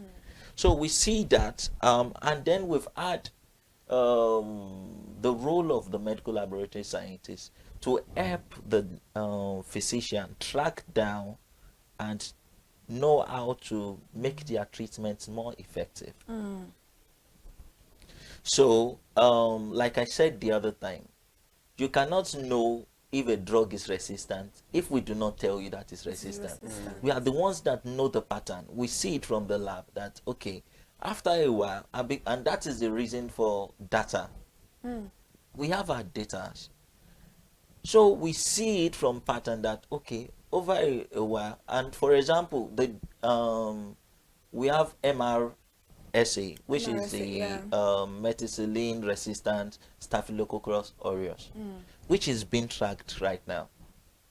That is the role of a medical laboratory scientist. So we see the pattern, we see the drugs that are being resistant to these things, and then we alert the policymakers that, see, these are the drugs that we've seen over time that is becoming resistant to this class of organisms. So it involves and it informs them of the kind of policies that can be taken to prevent these things. So in the National Action Plan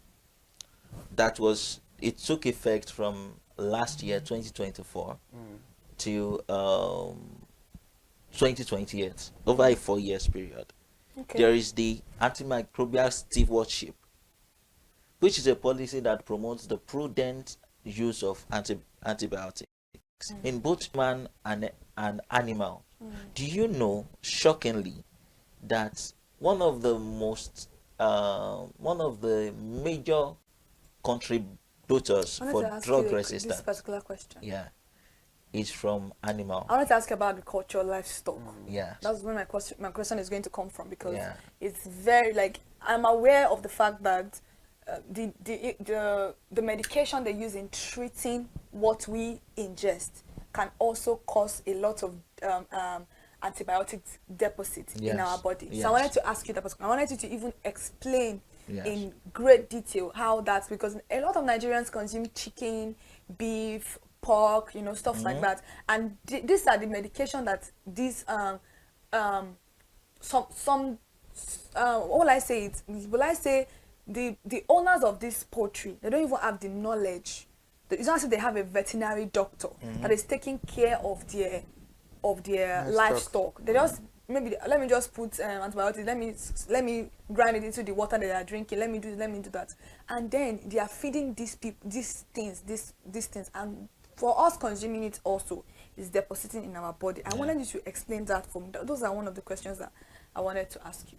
Okay, so you see, we in this our country, we are used to, we believe so much in knowledge that we don't have. Some of us, we've turned ourselves to doctors, we've turned ourselves to veterinary doctors, we've turned ourselves to mechanics, we've turned ourselves to talk about anything. Talk about trades. So, and this is creating more harm than good. It is very right that antibiotic deposit comes from this livestock that we consume. Talk about cows, chickens. And all that. So sometimes the antibiotics being used for this treatment in these poultries, sometimes they are used for prophylaxis. That means they don't see anything happening to those chicken or those birds or those. Before anything happens. Before They anything do it happen every and all morning. that. And that puts the drug deposit in the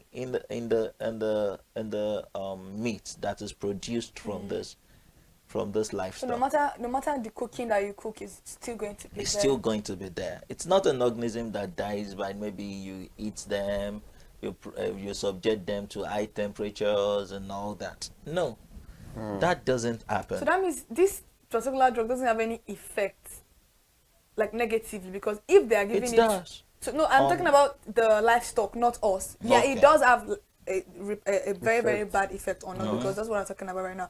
I'm talking about the livestock because I'm wondering how an animal will be taking this thing, and then we, the last consumers of this thing, are going to be the ones suffering from it. So that means maybe it doesn't have any effect on the animals, or what? Why exactly are they giving the animals those things?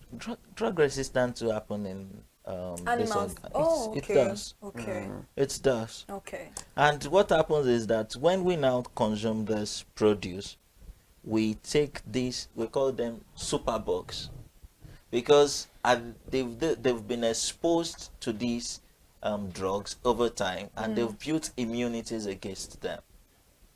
And that is one. And we have zoonotic diseases, which is from animals to humans. Yeah.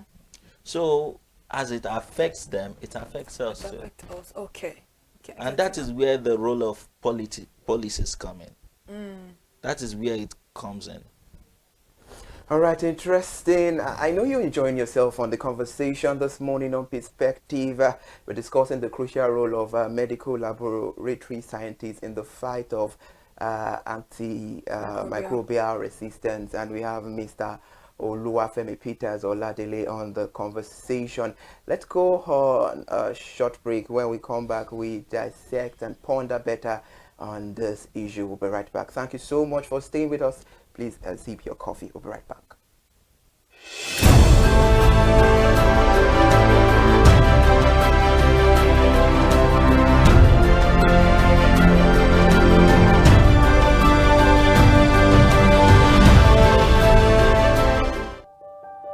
Hey there, do you know in the world today, everyone is a consumer, and as consumers, we all have the right to be heard. In Nigeria today, as a consumer, you have all right to product information, right to fair pricing, right to return goods, right to product labeling, right to fair dealings, and a lot more. Well then, have you heard about the new media channel? ConsumerHallaTV. ConsumerHallaTV. ConsumerHallaTV. At ConsumerHallaTV, our goal is to inform and educate consumers in Nigeria with insightful news alongside development within the fast-paced world of consumers through well-researched, specialized, and analytical content. Our vision at ConsumerHallaTV is to create an engaging platform that provides right connections for meaningful brands in Nigeria, thus creating a more caring world for consumers where business thrive.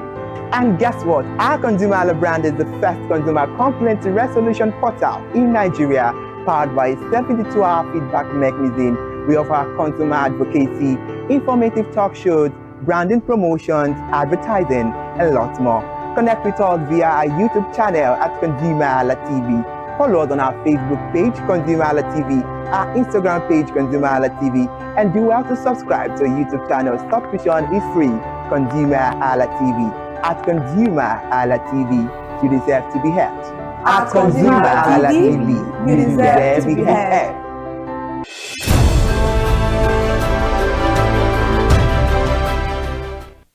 Well, I appreciate you for still staying there and watching Perspective on ConsumerHallaTV. This is where we have discussions about pressing issues and burning issues making the round. And on the conversation, we are having something important that it's crucial to talk about. That is the crucial role of a medical laboratory scientist in the fight against antimicrobial resistance. And we have Mr. Oluwafemi Peters Oladele on the conversation. Now let's get to it. What are the implications of AMR on Nigeria's healthcare system? So when we talk about how this directly affect our healthcare system, one of the things we'll talk about is the effect of AMR, which is treatment failure.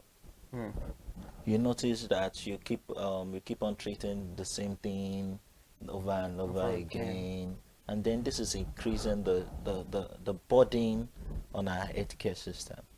So take for example, another topic is this typhoid thing. When people say that I have typhoid, and I have this thing, I have that, how do you know you have typhoid? Because before you have typhoid, the way you ingest salmonella is, have you taken any dirty water? Did you, how are you sure that? You can't even assert. If you have typhoid, you won't be the one to tell us you have typhoid. So you just say people just when they feel fever or they are pooing, they tell you that they have typhoid. Or diarrhea. Or diarrhea. which of course increases the burden, the healthcare burden we are faced with in the healthcare space. Where treatments now fail. We are now burdened with the fact that new researchers will now have to look for new drug that can treat these infections. All right, I love this conversation a lot because it has to do with the daily lives of we Nigerians 247. And now you've told us about the implications of AMR on the healthcare system in Nigeria. So what step can Nigerians take to prevent AMR? And how can we promote the awareness? Because she mentioned about the awareness earlier on and about responsible antibiotic use, because there is a whole lot of misuse outside there. Yeah, that is why I must commend platforms like ConsumerHalla TV, which gives the privilege to put out this information there, because they say knowledge is power. Yeah, it is. More of these things are health behaviors that we've learned over generations. You see your mother treat any small thing, gives you anti-malaria, gives you 1 dose of antibiotics. When you give birth to, you believe that that is the pattern. And when you've seen it work once, you believe that it will continue to work. So it is on every one of us to put out that information. Like I must commend you telling your friend about the need to go to the hospital to get tested, to get proper treatment. And then I must commend also you giving your mother a feedback that, okay, this is what I went through. Till now. But believe me, you've passed the message. They don't listen. These are our mothers. They don't listen. You tell them a lot of things. They'll be like, and your mom saying, you these children of nowadays. Since, do you know what's funny is that I feel like what you're saying is very true. It's like a generational thing.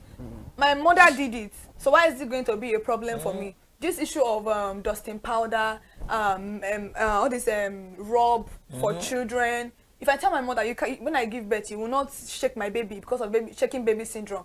She doesn't believe any of that. Didn't I do it for you? You know how did you? Did you die? She tell me, shock, like, you know, all those. They are very funny. That there are things that, and I now explain to her that, do you notice that the mortality rate in the country has dropped? Because people that are giving birth after you guys are more aware. You can't compare the mortality rate of when you were giving birth as at that time, even up to 2007, compared to it now. Even we losing mothers now, some mothers already have their birth plan. They will ask you, do you have blood in store for me? Because they are informed of all of these things. So, but the older generation would not listen. They would not listen to you because we have that issue. And these are issues that I feel like the public healthcare system needs to address. Maybe there's a need for just not taking drugs to rural area. There is a need for proper education. And I love the fact that you came here this morning to address people, to let them know that this is what is going on in the country. You having your baby on the same bed with you is as you saying that you want to just kill that child. God forbid, a lot of people's children die. You just see them, we slept together yesterday, now what happened? You might have rolled, or the people might have rolled and suffocated, but they don't understand any of this because they've been doing it, and so it is very, very safe and practical, which is not always like that. Very true. All right, now, what do you think is the fears of Nigerians that make them neglect hospitals and laboratory when they are feeling ill and prefer to do self-medication? Because this is becoming alarming, and right now we need to create that awareness that what you're doing is bad, and it's high time people stop it and do the right thing at the right time. You see, one of the things I must commend the Lagos State government for is their role in helping to reduce payment of healthcare services out of pocket. Okay. So you see the Lagos State, what do they call them now? I think, is it Lamasa or something, that are Okay. in charge of HMOs, Lagos Okay, State HMOs, Health yeah. Management. Organizations. Yes. So you see them going to rural communities to tell them that, okay, you can be on this platform, and then you don't need to pay for healthcare services. A lot of them just actually. so Niger girls, I've seen a lot. yeah. So one of the major contributors for people not patronizing it's money. And would you blame them? No. Because the economy has affected the healthcare system too. Take for example, some years ago, I'm a medical laboratory scientist. One of our reagents used in testing HIV used to sell for 18,000 naira. Guess how much it is now? Just to test for HIV. As in the kit used for testing. How Guess how much it is now? How much? 120,000. I was thinking about that. 18,000. From 18,000. That was when? That was about a year ago or a year and a half. That's 2023. Let us say 2023. Let's say 2023. Wow. Now it's 120,000. Where would the money come from? People will pay. So one of the major reasons why people don't use healthcare facilities is because of money. And then the solution to that is we should encourage our people to be on HMO platforms. So it's not only because many people think HMO is just for office people, 9 to 5. No. So it's not just for office people. No, it's not. It's not. It's not. With the policy in Lagos State that every worker must be on HMO. If you are employing more than 5 staff, you must place them on HMO. So Ilera Eco is also like an HMO. Yes. Because I know that Ilera Eco, I think it's for elderly. Is it just for elderly people? It's just no, it's for everybody. Okay. That one is for reducing the money. But it only works for public hospitals, right? Yes. Okay. You've commended the Lagos State government in charge of HMOs and all of that. How can the government and the private sector support the medical laboratory scientists in the fight against AMR? Okay, one of the things that we can do, and we that will help the system, is for research and development. Okay. Because when this occurs, no drugs must be discovered. And also funding. Help our system to get funding so that we can help better place our healthcare system. So there are many ways, and help in surveillance also.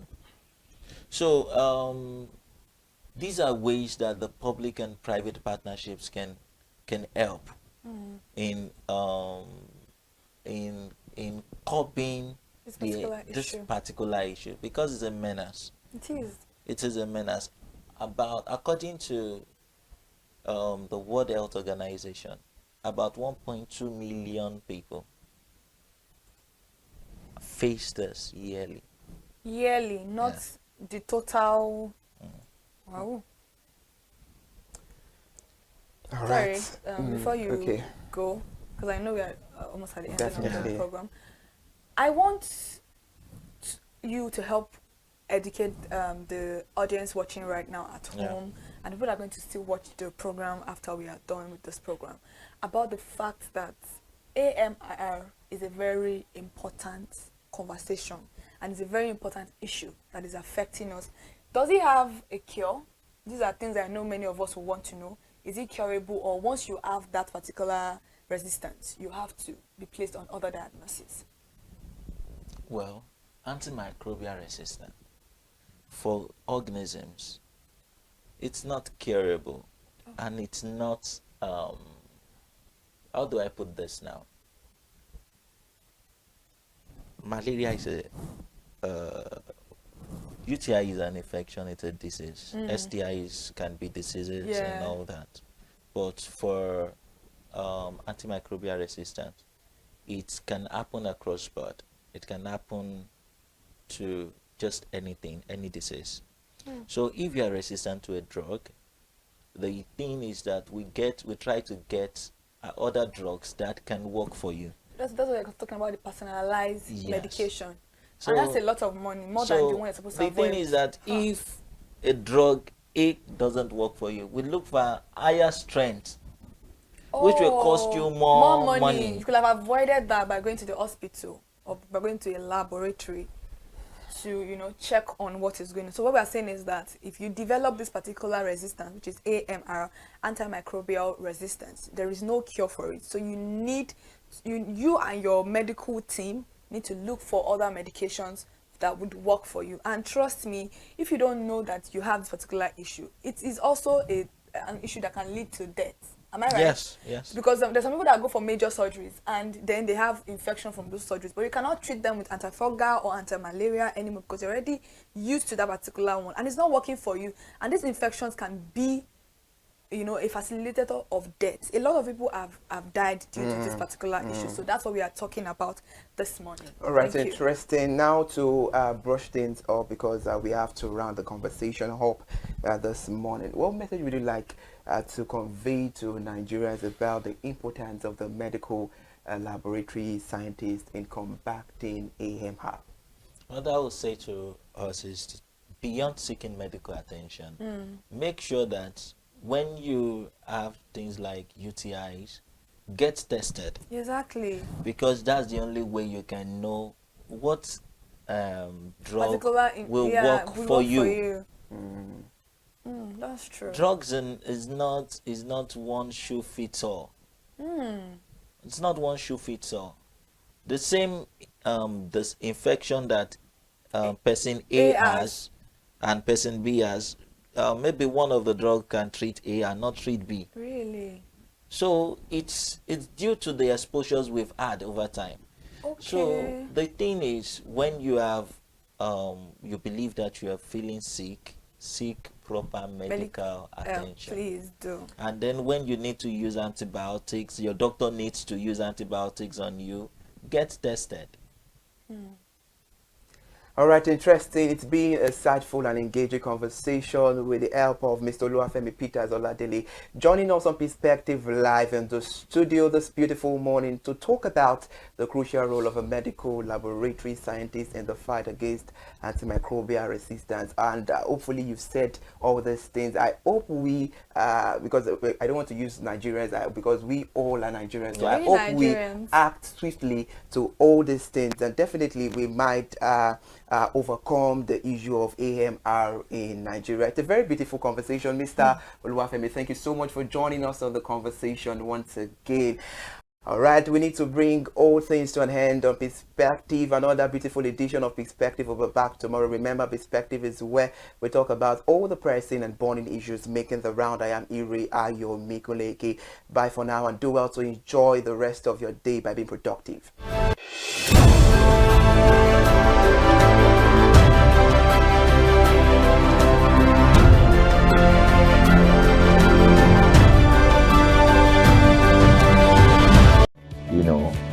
Has come. So I would say precept by precept, line upon line, we have been able to build on our aspiration, to finally bring to birth this unique and exciting platform, So it's a digital telecast, and our goal is to further connect consumers in Nigeria to brands with insightful news, development within the fast-paced world of consumers. The world of consumers is growing at a very fast pace, So we want to inform Nigerians. We want to get them educated about their rights, So our role is that we're going to educate consumers in Nigeria. All right. So by bringing them specialized and what you call analytical, research-based content generation that will inform, educate, sensitize the audience, So that's ConsumerHallaTV. So I call it an offshoot of our ConsumerHalla brand.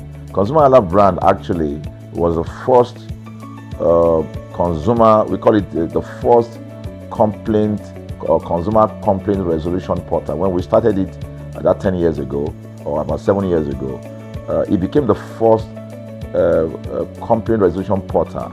We created it so that Nigerians can actually lodge complaint on that portal. We spent a lot of resources to build a very robust platform where today, if you have any complaint, about any brand, any leading brands in Nigeria, and you go on that platform, you can actually click, just a click, you can find the brand, you can actually lodge your complaint, and once you submit it, that complaint will be routed to that organization, and within 72 hours, we will obtain feedback for you. We build it in such a way that we have connection to almost all the organizations, and it's been working. We've resolved several complaints for people without having to charge them any penny, because the idea is not to charge. So what we have done with ConsumerHallaTV is to take it to the next level. So we hope to change the narrative. We want to give the right direction. Nigeria has the largest consumer market in the world, with a population of over 220 million people. Why should we be the one that is suffering the most? Everywhere you turn to, it's as though Nigerian consumers don't have a voice. You're traveling, you buy a ticket. For whatever reason, an airline will wake up middle of the night,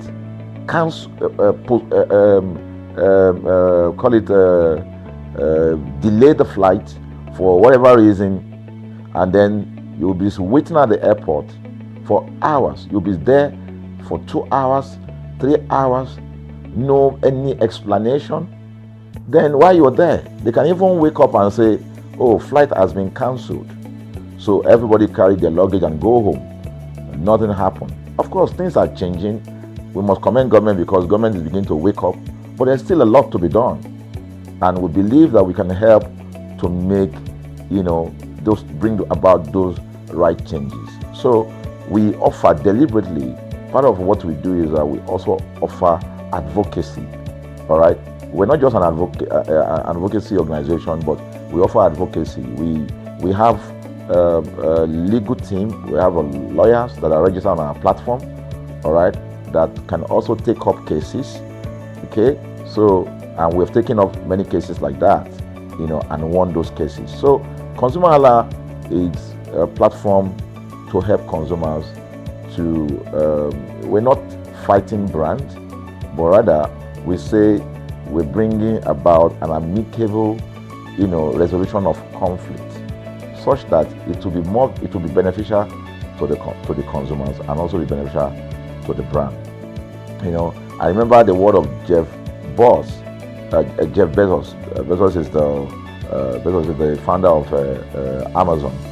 He said that the most important single thing, all right, for an organization is to focus obsessively, use the word obsessively, on the customer. We often say that customers is a king. They should sit at the top of the ladder. In our environment, customers are the ladder. A brand wakes up today, decide what product to produce. They wake up today, decide how much the consumer should pay. They wake up to decide everything for consumers. So consumers are just at the receiving end, and yet they are milking the consumers. There's no price regulation in this country, none.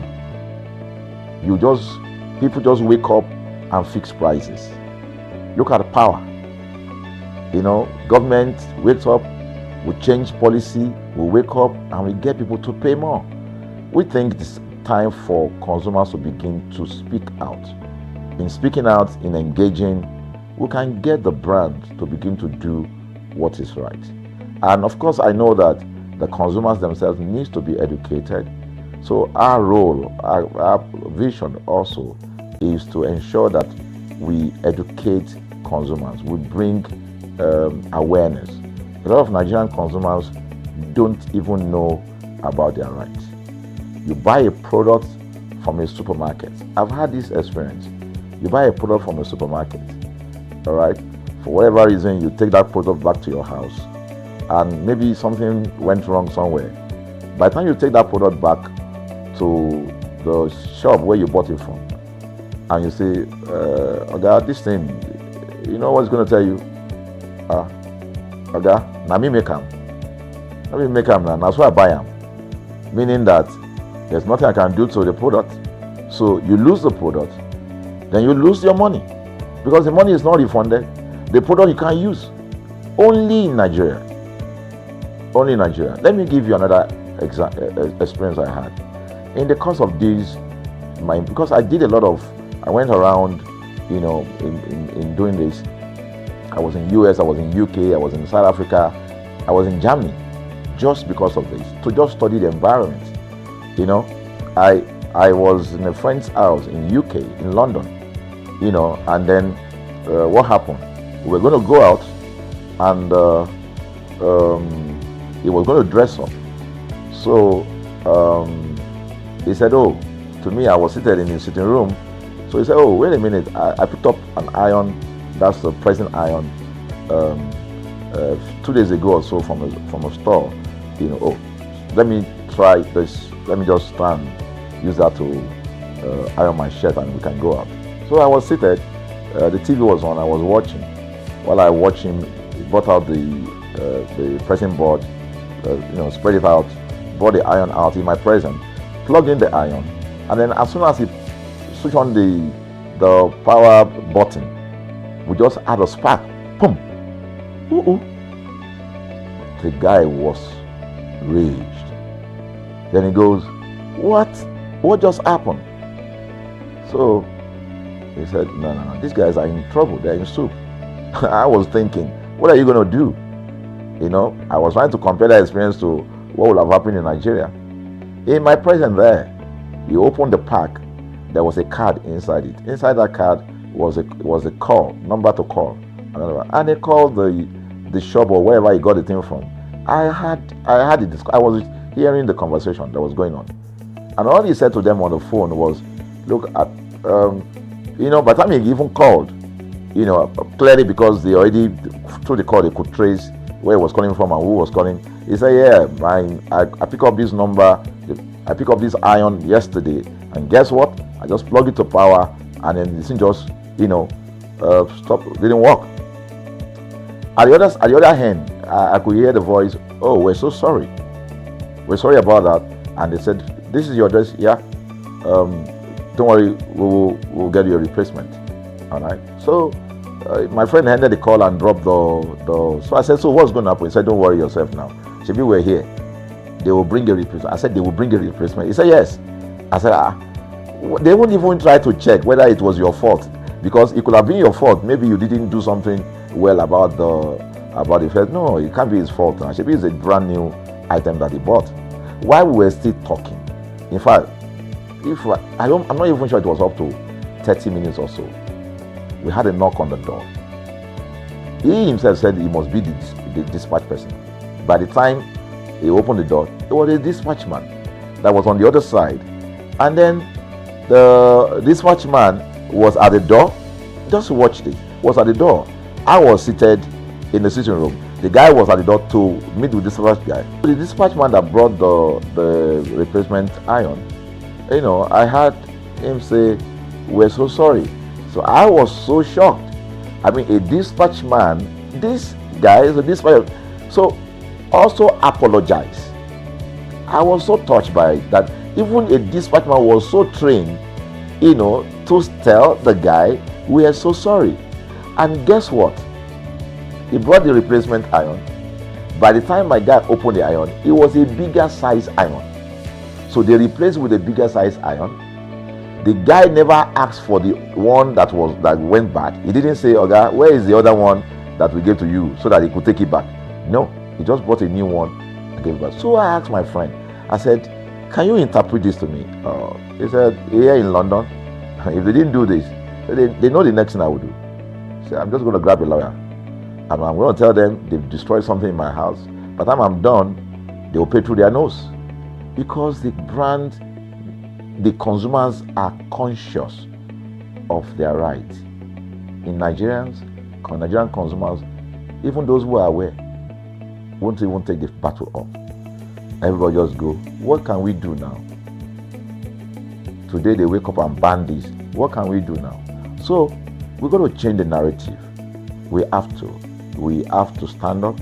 So the vision of ConsumerHallaTV is really to create an engagement platform that constantly mirrors the minds of consumers and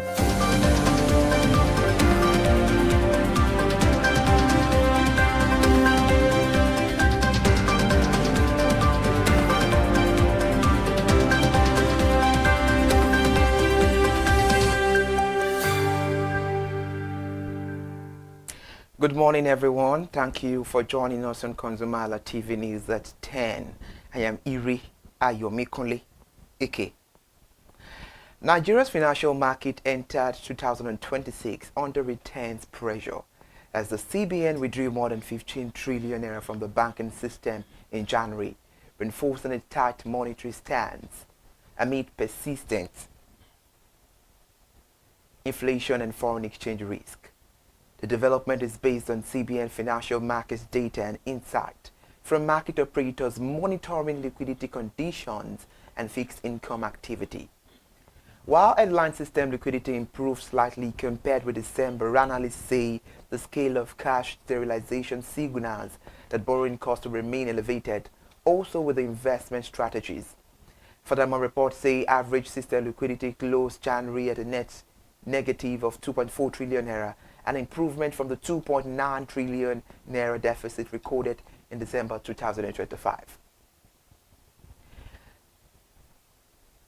In another news, a latest development says the Senate has called on the Ministry of Health and Social Welfare and the National Agency for Food and Drug Administration and Control, NAFDAC, to ensure the procurement and nationwide availability of antivenoms in public and private hospitals. This is according to a statement by Senate President Senator Godswill Akpabio during plenary deliberations. The call followed growing concerns over preventable death linked to the absence of life-saving antidote in health facilities, especially in high-risk regions across the country. According to Senator Akpabio, Nigeria must urgently strengthen its emergency healthcare response to prevent avoidable fatalities. The resolution followed the consideration of a motion sponsored by Senator Adebule Idiatu-Luroti, which drew attention to the urgent need for federal and state government to guarantee adequate stocking, availability and access to life-saving antidote and emergency medicines nationwide. The federal government has allocated 881 million naira to total capital project of the Nigerian Export Promotion Council in the 2026 appropriation bill, following an all-time high non-oil export record of $6.1 billion in 2025. The data obtained from the 2026 budget proposal submitted to the National Assembly show that the allocation targets institutional strengthening, export infrastructure, certification, market access, and value chain development across the 6 geopolitical zones. The allocation is included in the proposed 58.47 trillion naira federal budget, and growing the policy lay emphasis on diversifying foreign exchange earnings from the crude oil. A breakdown of the NEPC capital vote showed that the highest allocation of 143 million naira went to the establishment of clusters, aggregation centers, and hubs in the 6 geopolitical zones, and 133 million was set aside for the establishment of common facility centers and export skills acquisition centers in 4 geopolitical zones for top regional product. Meanwhile, the federal government has moved to end the practice of carrying electricity subsidy cost alone, announcing a framework that will spread the burden across federal, state, and local government from 2026. The Director General of the Budget Office of the Federation, Tanimu Yakubu, disclosed this on Monday in Abuja during a training and sensitization workshop for ministries, departments, and agencies on the 2026 post-budget preparation process using the Government Integrated Financial Management Information System Budget Preparation Subsystem.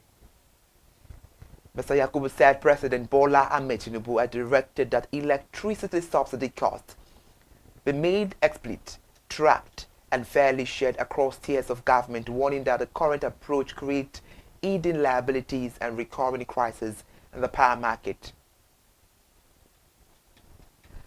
And now to a bilateral development as the United Arab Emirates has positioned Nigeria as a major destination for multi-billion-dollar investment spanning agriculture, technology, infrastructure, mining and trade, with the country's Minister of Investment, Mohamed Al-Suwaidi, admitting that Gulf capital is currently underexposed to Africa's largest economy. Mr. Al-Suwaidi said this at the first Investopia Africa event held in Lagos State on Monday, where discussions surrounded a wide range of opportunities that could translate into investment running from hundreds of millions to several billions of dollars, depending on sector readiness, regulatory clarity, and the availability of credible local partners. The report revealed that as of 2025, trade relations between the United Arab Emirates and Nigeria reached $4.3 billion for non-oil commodities. Speaking during a fireside chat with Nigeria's Minister of Industry, Trade and Investment, Dr. Jumoke Duwale, the UAE minister said opportunities surround agriculture in Nigeria. And now we'll move away from that development. Cargo agents at Murtala Mohammed Airport have halted cargo processing in protest against the Federal Airport Authority of Nigeria upward review of cargo tariff. The dispute emerged last week after newsmen reported that FAN planned to increase cargo rates. Moreover, the National Association of Government-Approved Freight Forwarders confirmed the suspension of cargo operations to newsmen on Monday, while another group said the new tariff has been temporarily suspended. Meanwhile, FAN, through a letter to cargo agent on the 27th of January 2026, had notified operators that a revised tariff regime would take effect on Monday, February 2nd, 2026, a move that was met with resistance by agents.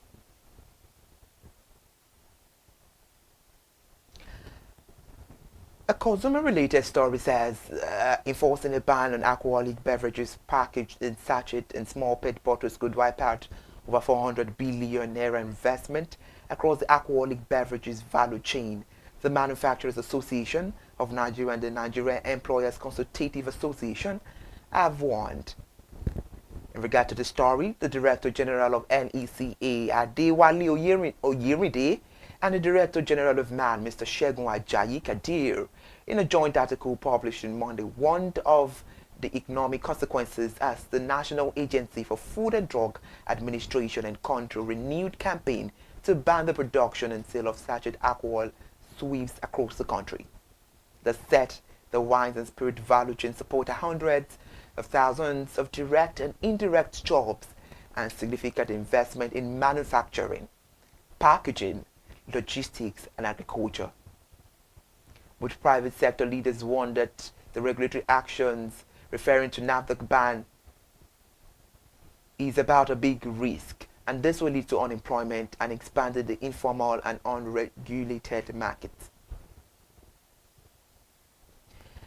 The National Bureau of Statistics says price of major food items including rice, beans, garri, tomatoes, and onions fell slightly in November 2025. The NBS disclosed this in its Selected Food Prices Watch report for November 2025, released in Abuja on Monday this week. According to the report, the average price of 1 kilogram of local rice dropped by 5% year-on-year to 1,861 naira 95 kobo in November 2025. The made it known that on a month-on-month basis, the price of rice also decreased by 2.71% from 1,913 naira 78 kobo recorded in October 2025. The report showed that the average price of 1 kilogram of brown beans declined by 43.14% year-on-year to 1,547 naira in November 2025. Also, on a month-on-month basis, the price also fell by 12.13% from 1,000 naira 760 recorded in October 2025. There was also a report that stated that the average price of 1 kilogram of white garri fell by 32% year-on-year to 819 naira 70 kobo in November 2025. Away from the NBS now, let's talk about education. The National Examinations Council has announced the release of the 2025 Senior School Certificate Examination external result with over 80% of candidates scoring 5 credits and above. The results were announced on Tuesday yesterday by NECO Registrar and Chief Executive Prof. Dantani Wushishi during a press conference held at the council headquarters in Minna, in Niger State. Declaring the results on a video posted on NECO X handle, Prof. Wushishi said, and I quote his statement, "It is my pleasure to declare the 2025 SSCE external result is being released, and now candidates can access the result on the NECO official website at www.neco.government.ng using their examination registration number." The Lagos State House of Assembly on Tuesday ordered an immediate halt to the demolition of structures in Makoko and adjoining waterfront communities in the Yaba local government area of the state. The directive followed a meeting with representatives of the affected communities held at the Latif Chakondi Auditorium in the Assembly Complex at Lausa, Ikeja. The chairman of the committee set up by the Speaker of the House, Nohim Adams, announced the decision while reading the resolution reached at the meeting. Mr. Adams said the House had resolved that all ministries and agencies responsible for the demolition in Makoko, Okwagbon, and Shogunro communities should suspend the exercise for now. We'll now come to the end of ConsumerHallaTV News at 10 this morning. I am Iri Ayomi Kunle, aka we'll meet again by 12 for the media news. Subscribe to our YouTube channel and follow us on all our social media platforms. Good morning.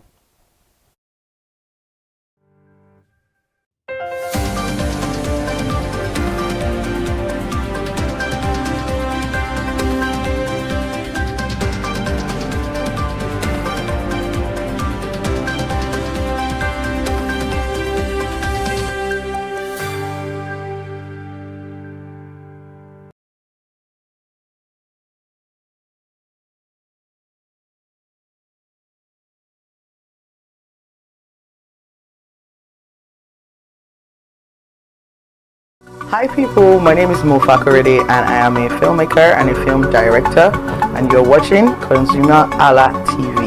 ConsumerHalla TV is everything consumer advocacy, consumer rights, everything that has to do with consumers. On this TV, you'd watch, you'd learn, you'd be educated, and you'd be entertained. Keep watching ConsumerHalla TV. My name is Olubukola Ozone, a photographer and a social media enthusiast. You're watching ConsumerHalla TV.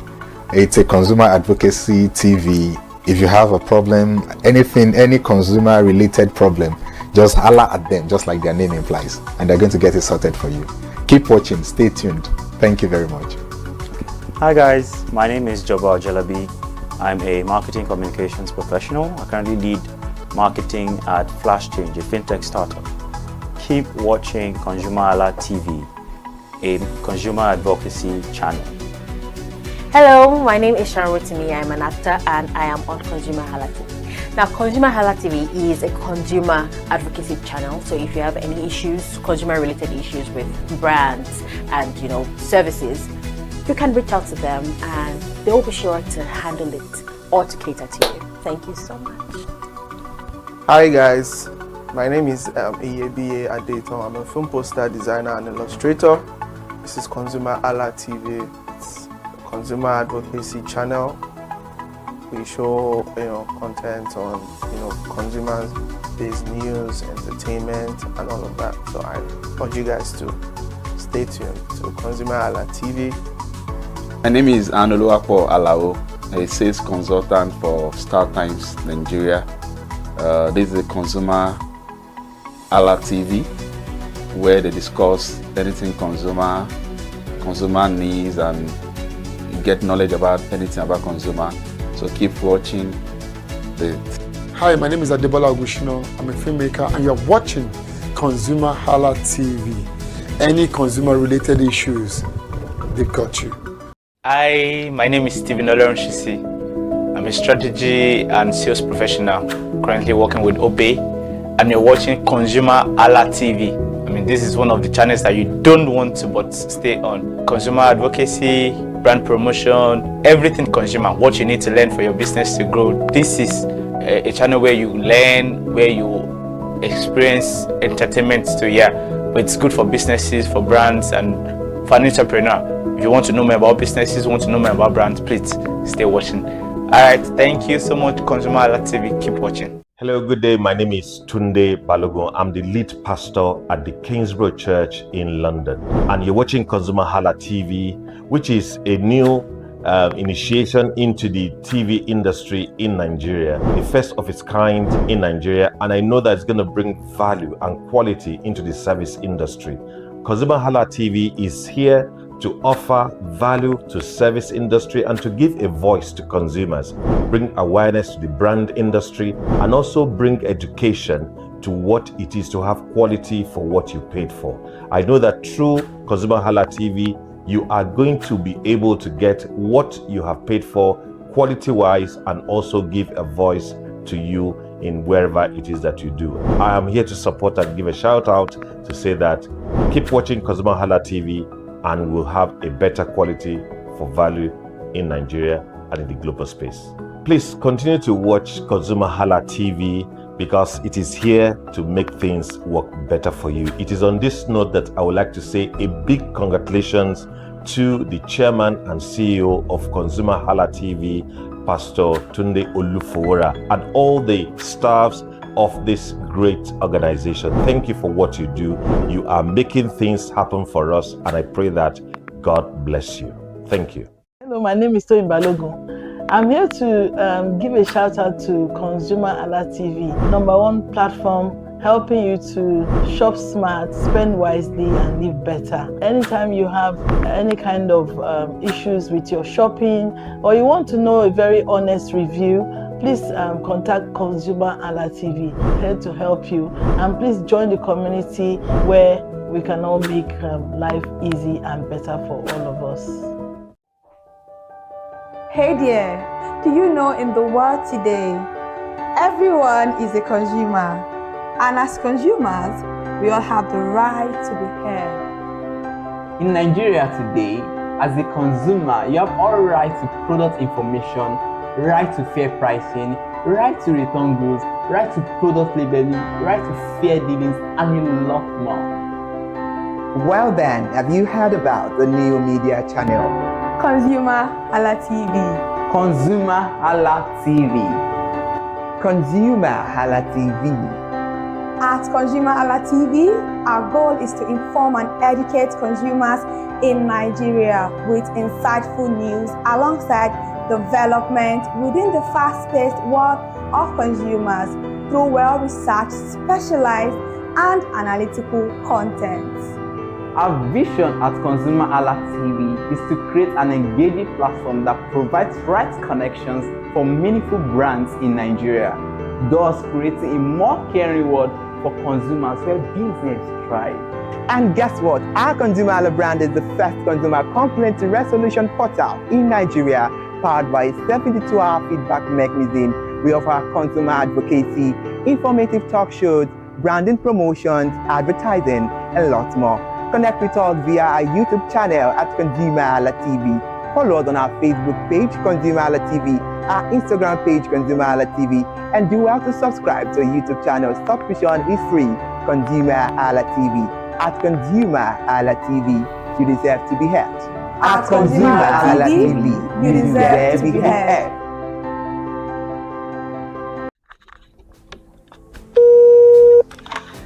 Hello consumers, you have the right to be heard, absolutely. So join us on the conversation, share your brand experience, where you tell us all your experiences about brands on the outer world via our YouTube channel every Wednesday from the hour of 4:20 to 5:20. You can watch us via our YouTube channel, ConsumerHallaTV, and subscription is free. Follow us on all our social media platforms, ConsumerHallaTV. Share your brand experience. It's about storytelling. It's about experiences. Hello consumers, you're welcome to another exciting episode of Consumer Voice on ConsumerHallaTV. I am Matilda Omenai. As you already know, Consumer Voice is a show where we'll be visiting different places in Lagos to check out people's preferences, hear what the consumers have to say about different leading brands that they make use of. Hello, it's your boy here, Iremofeko Foworola, and you know what? They call me the AWUF General Overseer. Every day is a blessing and it is meant to be enjoyed maximally with AWUF packages that put a smile on our faces. And guess what? That is why this show AWUF is for you. You can get to know about trendy market slashes, promos, offers and juicy deals that put a smile on your faces, and you can always enjoy them maximally. And you know one thing that is so interesting about this show? It is a blend of English and Pidgin. As I dey run you English, now I go dey marry am with Pidgin, make am spicy. So catch me every time on the show to enjoy more about trendy AWUF packages. Public service announcement. Hello consumers, I am Kikelomo Ajibola and welcome to the Scam Alert segment on ConsumerHallaTV. Scam Alert educates viewers about various scams affecting consumers. We learn tips on how to identify fraudulent activities and provide advice on protecting our personal information. We aim to raise awareness and empower viewers to avoid falling victim to scams. We cover various topics such as phishing, identity theft, fraudulent investment schemes, and many more. You want to catch up on how these scammers invade our lives? Join us every Tuesday by 12:30 a.m. for Scam Alert on our YouTube channel at ConsumerHallaTV. Subscription is absolutely free. And in case you're not following us across all our social media platforms, follow us on Instagram, Facebook, X, TikTok at ConsumerHallaTV. Don't say I didn't do anything for you this 2025. Bye. Welcome to In the Marketplace. We are taking you on a journey behind the scene of Nigeria's most vibrant market, from the sight and sound of the market to the stories of the people who makes it thrive. We will be sharing the untold stories that brings this market to life. Join us as we explore the history, challenges, and triumphs of the market vendors. We will dive into the daily lives of the people who call markets home and uncover the secret that makes this market special. You will get to see the passion, energy, and dedication that goes into making this market success.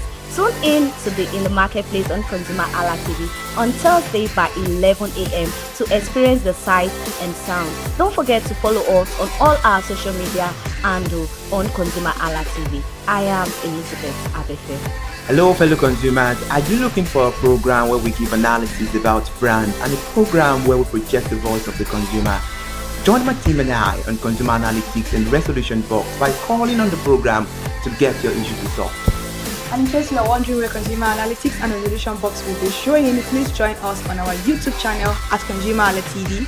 Subscription is free by 2 p.m. to 4 o'clock p.m. every Monday and Wednesdays. Consumer Analytics and Resolution Box will be airing and will be here to provide you any information on brands and also issues that you have pending for us to resolve. Also follow us across all our other social media platforms, Instagram, Facebook, X, TikTok at ConsumerHallaTV. And that is why at ConsumerHallaTV, you deserve to be heard. Hi everyone, I am Iri Ayomikunle Eke. Join me live on Perspective every Mondays to Friday from the hour of 9 to 10, where we have meaningful and engaging conversations about all the burning and pressing issues making the round. Issues related to our economy and consumers. It's conversing, it's relatable, it's beyond interview. We have expert analysts who gives updated analysis about all aspects of a conversation. Join the moving train by subscribing to our YouTube channel, ConsumerHallaTV, and do well to follow us on all our social media platforms, ConsumerHallaTV. Stay informed, Thank you. I am Matilda Omenai. As you already know, Market Today is the show where we visit different markets across Nigeria, Lagos, to check out the prices of different things, ranging from household items to foodstuffs to cosmetics, electronics, every other thing. In a world of hustle and bustle, entertainment keeps us alive, and that is why at ConsumerHalla TV, we ensure you enjoy all around 360-degree entertainment program. Screen Time is the show for you, where you enjoy top 5 countdown, celebrity of the week, exclusive interview, and other segments. Don't mind him, he's just a jealous person. Oh, His new God. movie release, update, and screen time. I'm going to enjoy myself because this is my favorite time on the program. I get to recommend good movie for you, and I'm also waiting for you to recommend movies to me also in the comment section. Screen time is not just all about entertainment, it is relaxing and also educational. So that is why we are bringing to you Screen Time on ConsumerHalla TV. And in case you're wondering where to join us every Mondays by 5 o'clock p.m. at ConsumerHalla TV on our YouTube channel. Subscription is very, very free. And in case you have not followed us across all our social media platforms, please do so. We are begging you, on Instagram, Facebook, Twitter, and also TikTok at ConsumerHalla TV. What are you waiting for? Click on that follow and subscribe right now. And from the I to the R to the E to the M to the F to the E, my name is Iremofe Koforola, the man always clothed in wealth and strength. And I am Kikelomo Ajibola. Ta-da!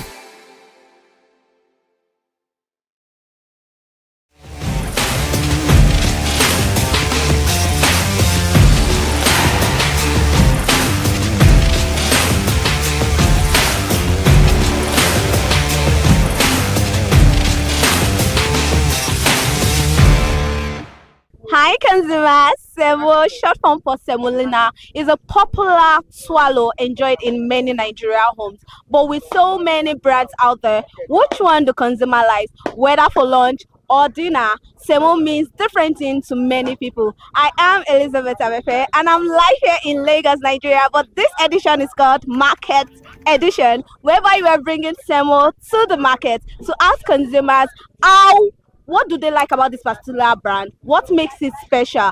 But you know what? Come with me. Consumer voice is generally accepted. Here we do not suggest brand. We do not influence their choices. We only state what consumer feels like saying about a particular brand. Come with me. Let's hear what consumer have to say concerning their brand. This is Consumer Voice on ConsumerHalla TV.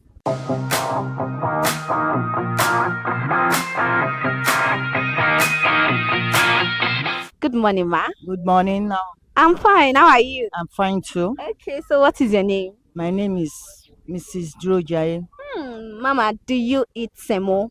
Yes. When was the last time you ate it?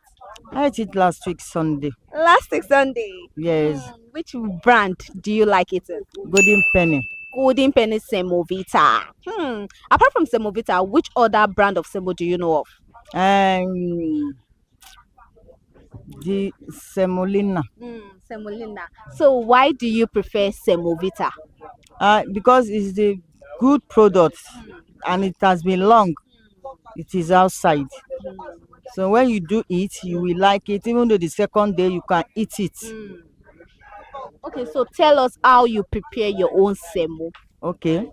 After I put water in the fire, the water I've boiled, so I will mix it small, like pap. Okay. Then I will put it, be turning it like pap till get done. Then I now put the powdered one, be turning it. After turning it, so I add a little water to make it to done very well. Okay. So when you're now done cooking it, that is very, very hot, which soup do you like eating it with? Vegetable. Hey, mommy, vegetable. Yes. Okay. Vegetable elemi melo. Elemi meje. Okay. What are the stuff are you always putting inside the You put fish, stockfish, pomo, crab, so many things. Are you serious? Yes. So do you take it in the afternoon or for dinner? I take it for dinner. For dinner. Why dinner? Because I like it to eat it like that. Okay, so who do you eat semo with at home? Who do you know love semo the way you like it? My children, some of them did not like eating semo. But if I want to surprise them, I will do ogbolo. Okay, so they like it with ogbono. So I will do ogbolo soup. Okay. So it will be draw soup. So it will be going. Okay, so on a scale of 1 to 10, I want you to rate Semo Vita over 10. Give them a number over 10. What number will you give it? Okay, 9. 9 over 10. That means they are really good. Yes. Okay. Okay, thank you, Mama.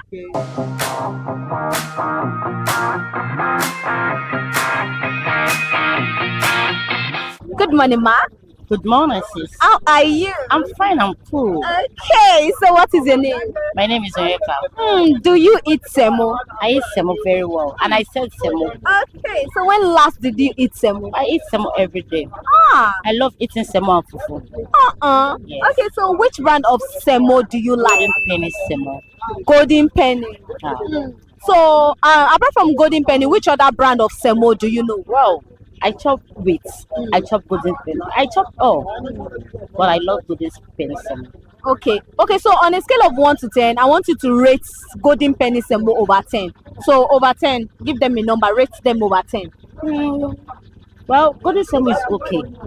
It's very, very okay. I love it because it's very soft. When you turn it, you can see the turn. Okay. Why they call it golden penny semo? That is what it is. Okay, so which soup do you enjoy eat? Hey, they ask. I need to know. And they eat ogbono. Okay. With bitter leaf soup. Come take them again with confirm egusi soup. Now you they enjoy a pass. What do they work for? Not to enjoy. Okay. If you don't enjoy, what you want to enjoy that? I don't know. Okay. Who do you enjoy eating the semo with? Who do you enjoy? Like eating with my family. I have family and I like eating it with them. Okay. Yes. So is there anything you like this golden penny to improve on? Yes, they should improve and they should lower the price. Because everything is coming down. They should please and lower the price. Because before we are buying semo, the little one 350. But now you can see the eye of the price. They can please reduce this for us. Please, we are pleading. So you tell me before that you sell semo. Yeah. Which one do you know that your customer buy very, very well? The same golden semo and semo vita. Both. But which one do you know move faster? The semo vita and golden penny always move faster because Yoruba people they love semo. With foriro. Okay. Or you eat it with ila. Come put on your bed. On your bed where on your jack with the inside. Or You marry Yoruba? No, not marry Yoruba. How you take know all this? My sister. Now waiting you like. Now you go cook for your house. If money there you hand, you eat waiting You like. can try. Thank you very much.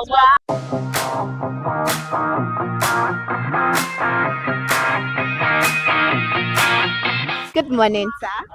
Good morning. How are you? I'm doing well, thank you. Okay, so what is your name? My name is Stanley. Do you eat semo?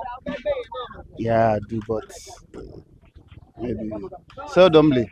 Once, twice in a year. Okay, so that once, twice in a year. Which brand of semo do you take? I don't really know the brand, but one that sticks out is Honeywell. I don't know if any brand that makes semo, but Honeywell I do remember. Okay. How do you get to know about this Honeywell? I see it now in the market. So you're in the market like this. And I've eaten it once in a while. So, Okay, so you've not tried anyone apart from this Honeywell?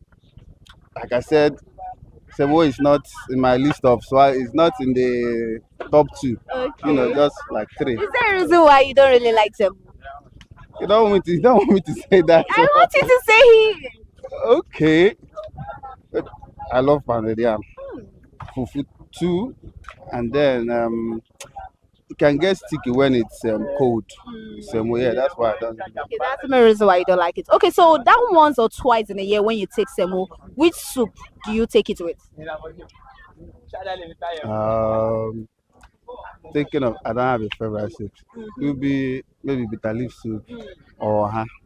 Bitter leaf soup or oha. Why bitter leaf and oha? Oha, you know, oha is like the goat. Apart from Afang, it's like the goat. Yeah, so and then amiibo. So we like bitter leaf soup also, no soup. Okay, so whenever you remember taking the semo, do you take it for lunch or dinner? It's usually for lunch. For lunch? Why lunch? Yeah, I think well that's the best time to eat swallows. Sometimes in the morning though, that morning one it's peak. I can tell you that. Yeah, morning yeah. But mostly in the afternoon. Yeah. Okay, so on a scale of 1 to 10, even though you are not a semo kind of person, over 10, rate semo. You don't want me to be biased, right? Maybe 5 or 6. Okay. Let me just give them 6. I will take that 6 because you are not a semo person. So I will just take it like that. Okay, so only you, are you the only one that enjoy eating semo at home, or do you have families that loves it, or just only you that don't like it? I think my parents. They like it. Yeah, they like it because it's less heavy, right? Yes. So why can't you be like your parents? Like I said, nah, it's not my. Maybe when we get there, you know how to get home. No, don't say that. Okay, so is there anything you like this brand to improve on? Since you said you don't really like it because it's sticky and all of that, is there anything? Yeah. This Honeywell brand, is there anything you like them to improve on? Yeah, I don't know what they can do about it, but if they can make it to be less sticky when it's cold, maybe that will make me, start patronizing. Yeah.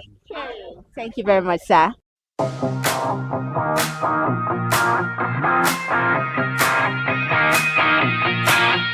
Good morning, ma. Good morning. How are you? I'm good, and you? Fine. What is your name? Favor. Okay, so Favor, do you eat semo flour? Yes. Which brand? I don't know the exact name, but I know it's the one with the yellow color. That's Semovita. Oh, yes. Okay, so when last did you eat semo? I think last week. Last week? So are you the type that prefer it taking it lunch or for dinner? Lunch. Lunch? Why lunch? It's more comfortable and like you're more relaxed, and most times dinner is always late, and eating like swallow late is not nice at all. So apart from Semovita, which other brand of semo do you know of? I don't think I. Are you serious? See any other one except from Semovita. Okay, so why do you prefer taking Semovita? Maybe because I grew up with it and it's just been very good. Like it does its purpose, so I think that's why. Okay, so what is your favorite soup to enjoy with semo? Oha. Why? It's nice. It's very nice. Okay, so is there a particular soup you can't enjoy semo with? No. Everything, it goes with everything. Okay, so on a scale of 1 to 10, how well will you rate Semovita brand? I feel like they've been doing a very nice work with keeping their quality, even though the prices are going up. But because of prices, I'll give it 9. 9 over 10. I'll give it 9 because of the price. Okay, so who enjoys semo? Who enjoy eating semo at home? Who is the person? Who is the favorite person that can't do without eating semo at home? Nobody's really like obsessed, but I know we love semo, and that's what my parents used to. Okay, so is there anything you like this brand to improve on, or you're cool with them? I honestly feel like they're doing a nice job, and I won't blame them because of the price inflation, knowing the way the economy is. But like aside that, I feel like they've been able to keep up with their. Like when you eat it, you know that you're eating quality swallow, and that's just nice. Okay, thank you very much, ma.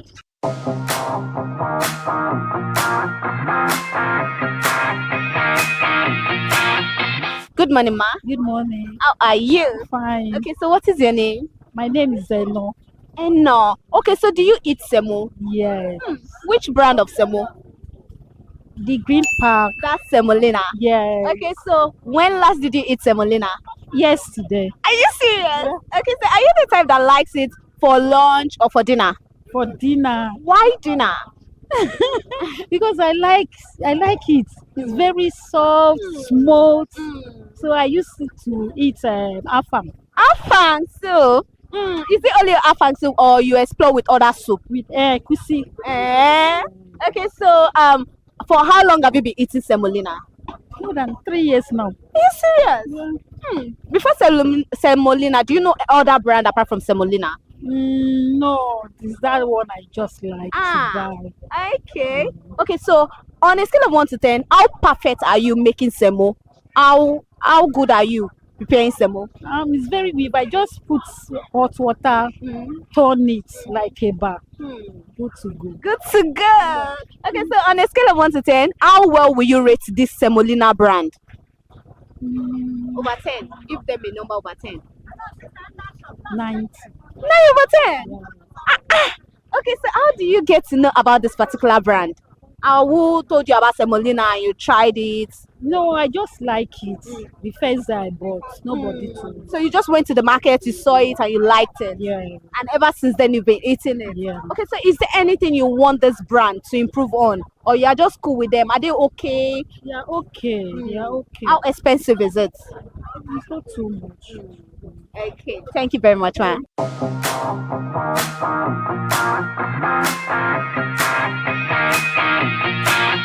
Good morning, ma.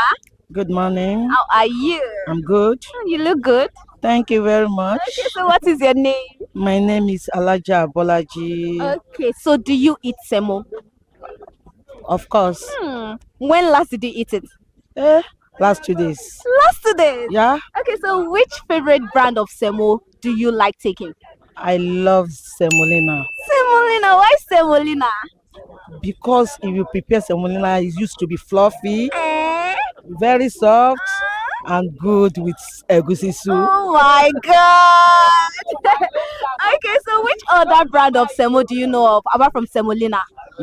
I know of Semovita and which good Honeywell. Yeah. So have you tried eating Honeywell and Semovita before?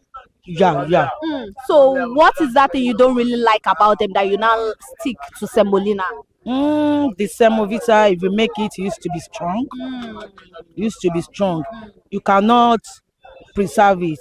As you made it in the morning that you want to eat it later, it will strong like rock. What about Honeywell? Honeywell is good. It's good. Okay. Now, when do you enjoy taking your semo? Is it for lunch or for dinner? I can take it anytime. Are you serious? Even in the morning. Are you serious? Of course, I'm really good to go with it anytime. You are always ready. Yes. Okay. So apart from egusi soup, which other soup do you enjoy with your semo? Oh, vegetable. Or ogbono soup. Okay. With assorted. Minister of enjoyment. Yeah. Okay, so rate this semolina over 10. Over 10. Rate them over 10. How good they are to you? Over 10. Let me give them 9.6. 9.6. So they will not take all my mark. Okay. So you want to keep the ready pot to yourself? Yes. Okay. So is there anything you like this brand to improve on? Or you're just cool with them? Anything you want them to improve on? Or you're fine? Okay. I love them to improve on their preservative. You know, sometimes if we keep it for a very long time, it will start bringing out maybe incense or maggot. Change color. That is just it. That is it. That is just it for you. Okay, thank you, ma. Welcome.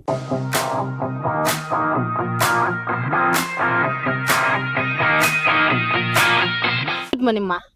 Yeah, how are you? I'm fine. What is your name? My name is Mama Miriam. Okay, so do you eat semo? Yes. When last did you eat it? I dey eat am too long wey I dey eat too. Okay, so which brand of semo do you eat? I like semolina. Why semolina? Why do you like semolina? I like am too much. I like am pass semovita. Why you like am pass semovita? Wetin make semolina sweet for you?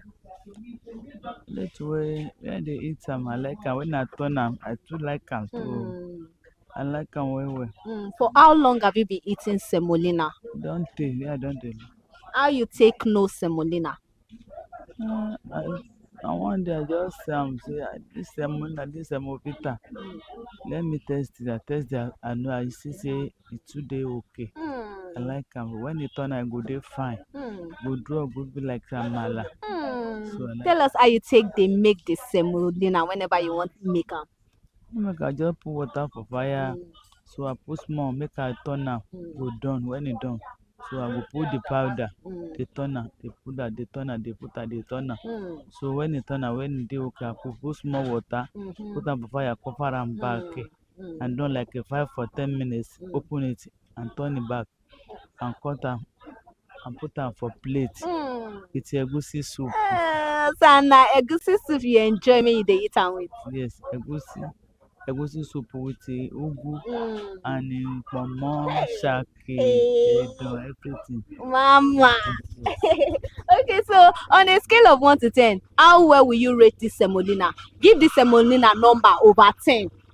Why? How you take the enjoy and well over 10? Give am number. Well, yeah, I give am 8. 8 over 10. That was nice. Okay, so who you they eat this semolina with at home? Who they enjoy am with you too for house? All my children they like am. They like am. They like am well. My children. Even they go buy another yellow bag, they don't know. They go say, who's can semo you buy a mom? Even same person will know and you turn am back, go and buy semolina. But how they take no say when you cook am say no be semolina you make say na semovita? I go know because I know the difference. I know the color. So they different. Okay, so you don't they wey be say one day you make semolina and it get cocoa inside. You don't make am like that. Because ni get cocoa, no be say the semolina person wey turn am na him dey get the fault.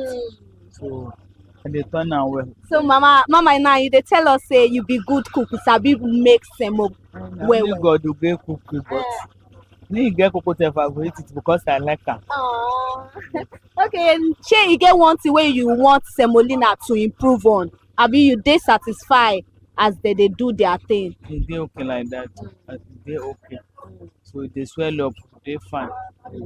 Apart from egusi, which other soup you dey enjoy am with? Abi na with any other soup? Like ewedu.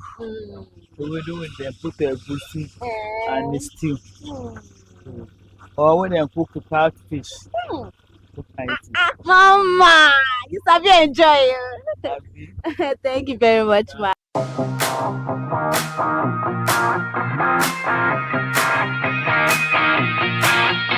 Good morning, ma. Good morning. How are you?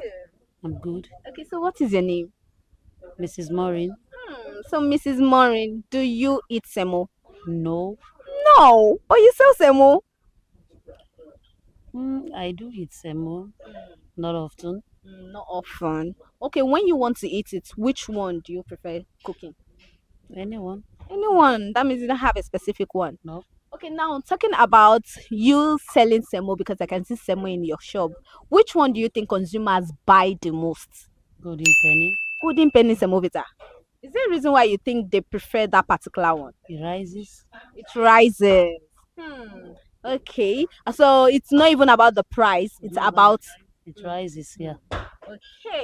Okay. So if you buy, if you have 10 semo, golden penny semovita, semolina, Honeywell, so you are trying to tell me this golden penny will sell more than the rest? Yes. Okay. Thank you very much. Golden penny Vita. Golden penny Vita. The other ones are Lina. So the Vita rises more than the Lina. Okay. Thank you very much, ma.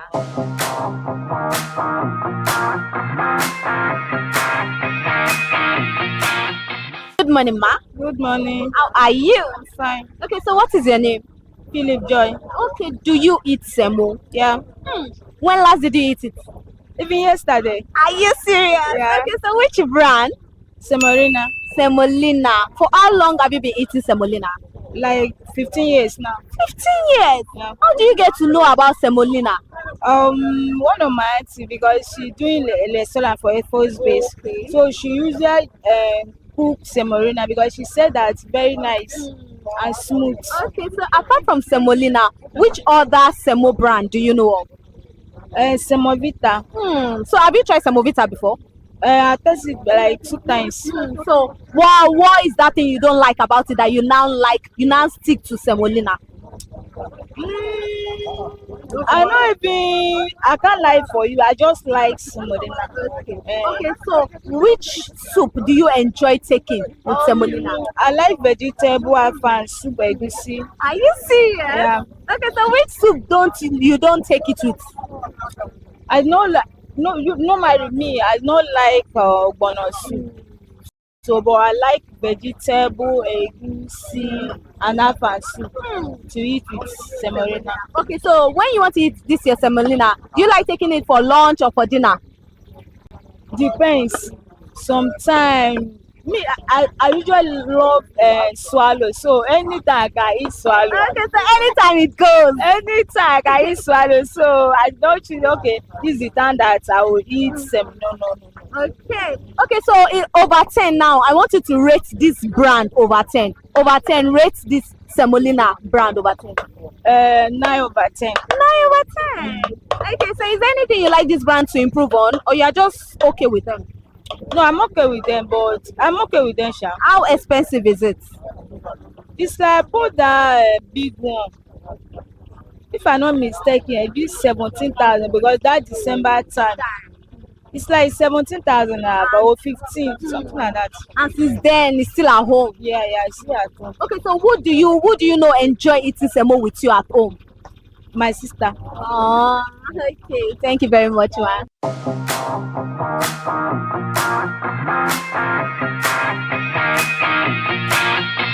Hi, consumer. From the best time to eat it to the favorite soup to enjoy it with. And I must say, consumers got the tips of today's edition. Today's conversation shows that semo is more than just a swallow. It is household experience. And from, like we always say, consumer voice really matters. We are not saying other brands are not trying, but consumers have spoken. They've told us the particular one that won their heart, and the main reason why one particular brand stood more than the others.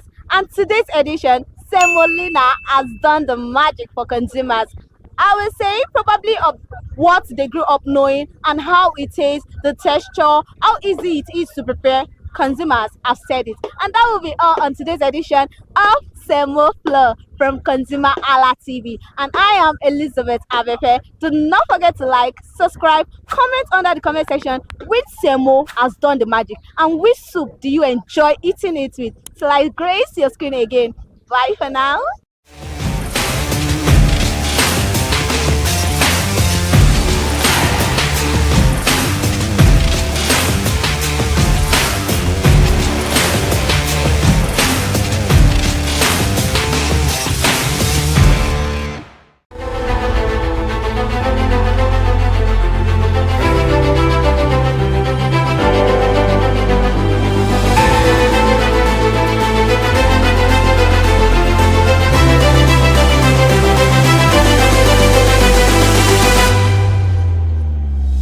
Food now one of the basic necessities of man, and as humans we suppose dey careful wey we dey watch wetin we dey chop for mouth, because food suppose dey nourish our body and protect our immunity. And na why I come Bariga market today make I go dey ask sellers of different food items the different price of wetin dey sell. I go dey ask sellers wey dey sell pepper, tomato, people wey dey sell pomo, wey dey sell fish, wey dey sell different things for this market today. You know say e dey important say may we dey shop. My name na Iremufeko Forola, and onto ConsumerHalla TV you go dey hear exclusively the price of different food items for Bariga market today, for Bariga local government. Come with me as we go dey enjoy today.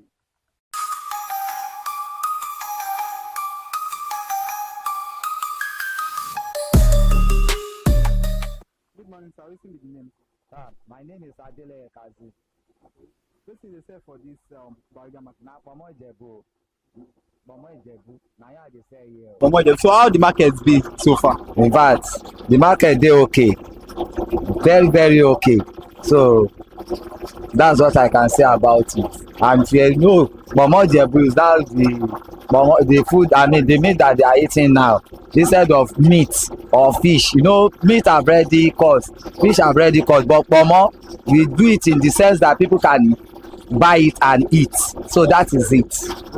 now make you come talk you say you dey okay now so how you dey sell all the pomo wey dey here. You can see you share this one 500 naira to make them buy it so that they can get money to buy it. Then this one you sell it 100 naira so that people can get money to buy it, in the sense that they can eat. You know, people can find meat inside too.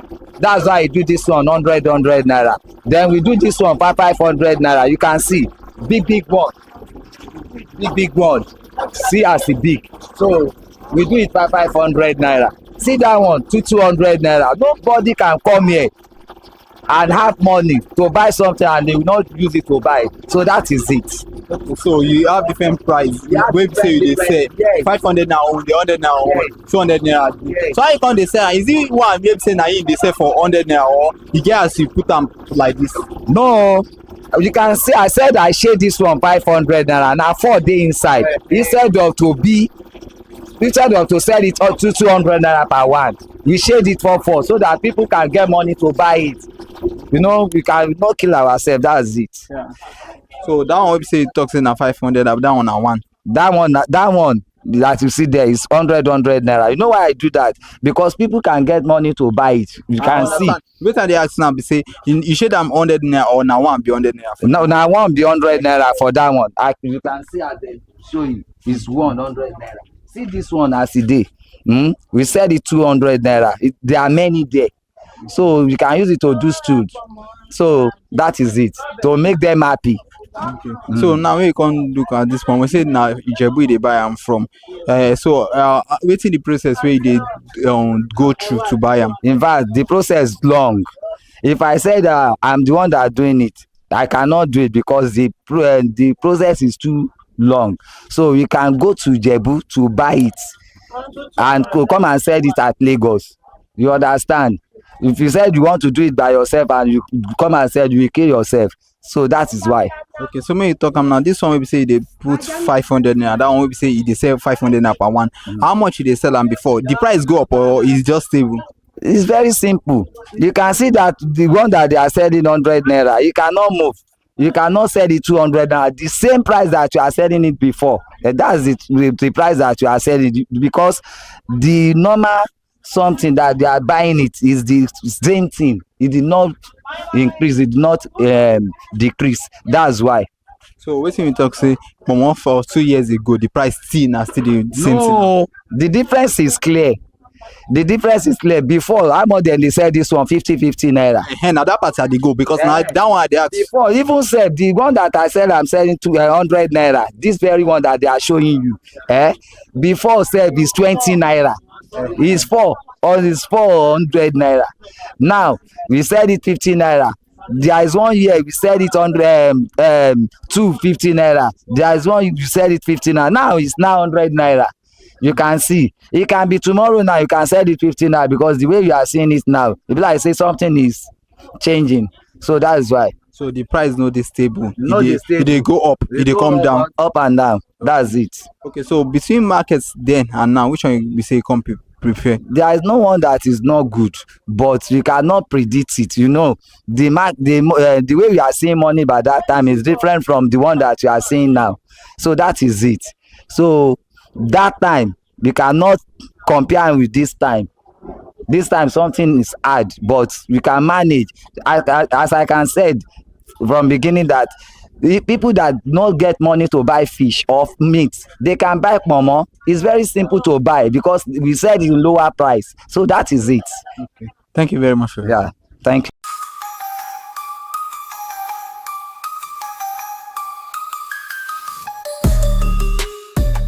Ẹ káàárọ̀ mà, kí lorúkọ yín mà? Táyé Àtìpó. Okay, báwo ló jọjà ṣe rí lẹ́nu? Ọjà Adúpẹ́ mi. Kí lẹ̀ ń tà ní ọjà Bàrígà yìí? Panla fíìsì là ń tà ní ọjà Bàrígà, panla yìí. Okay, panla yíyan ẹja lóríṣiríṣi báyìí. Okay, dé a wá sọ báwo lẹ ṣe ń ta panla yíyan?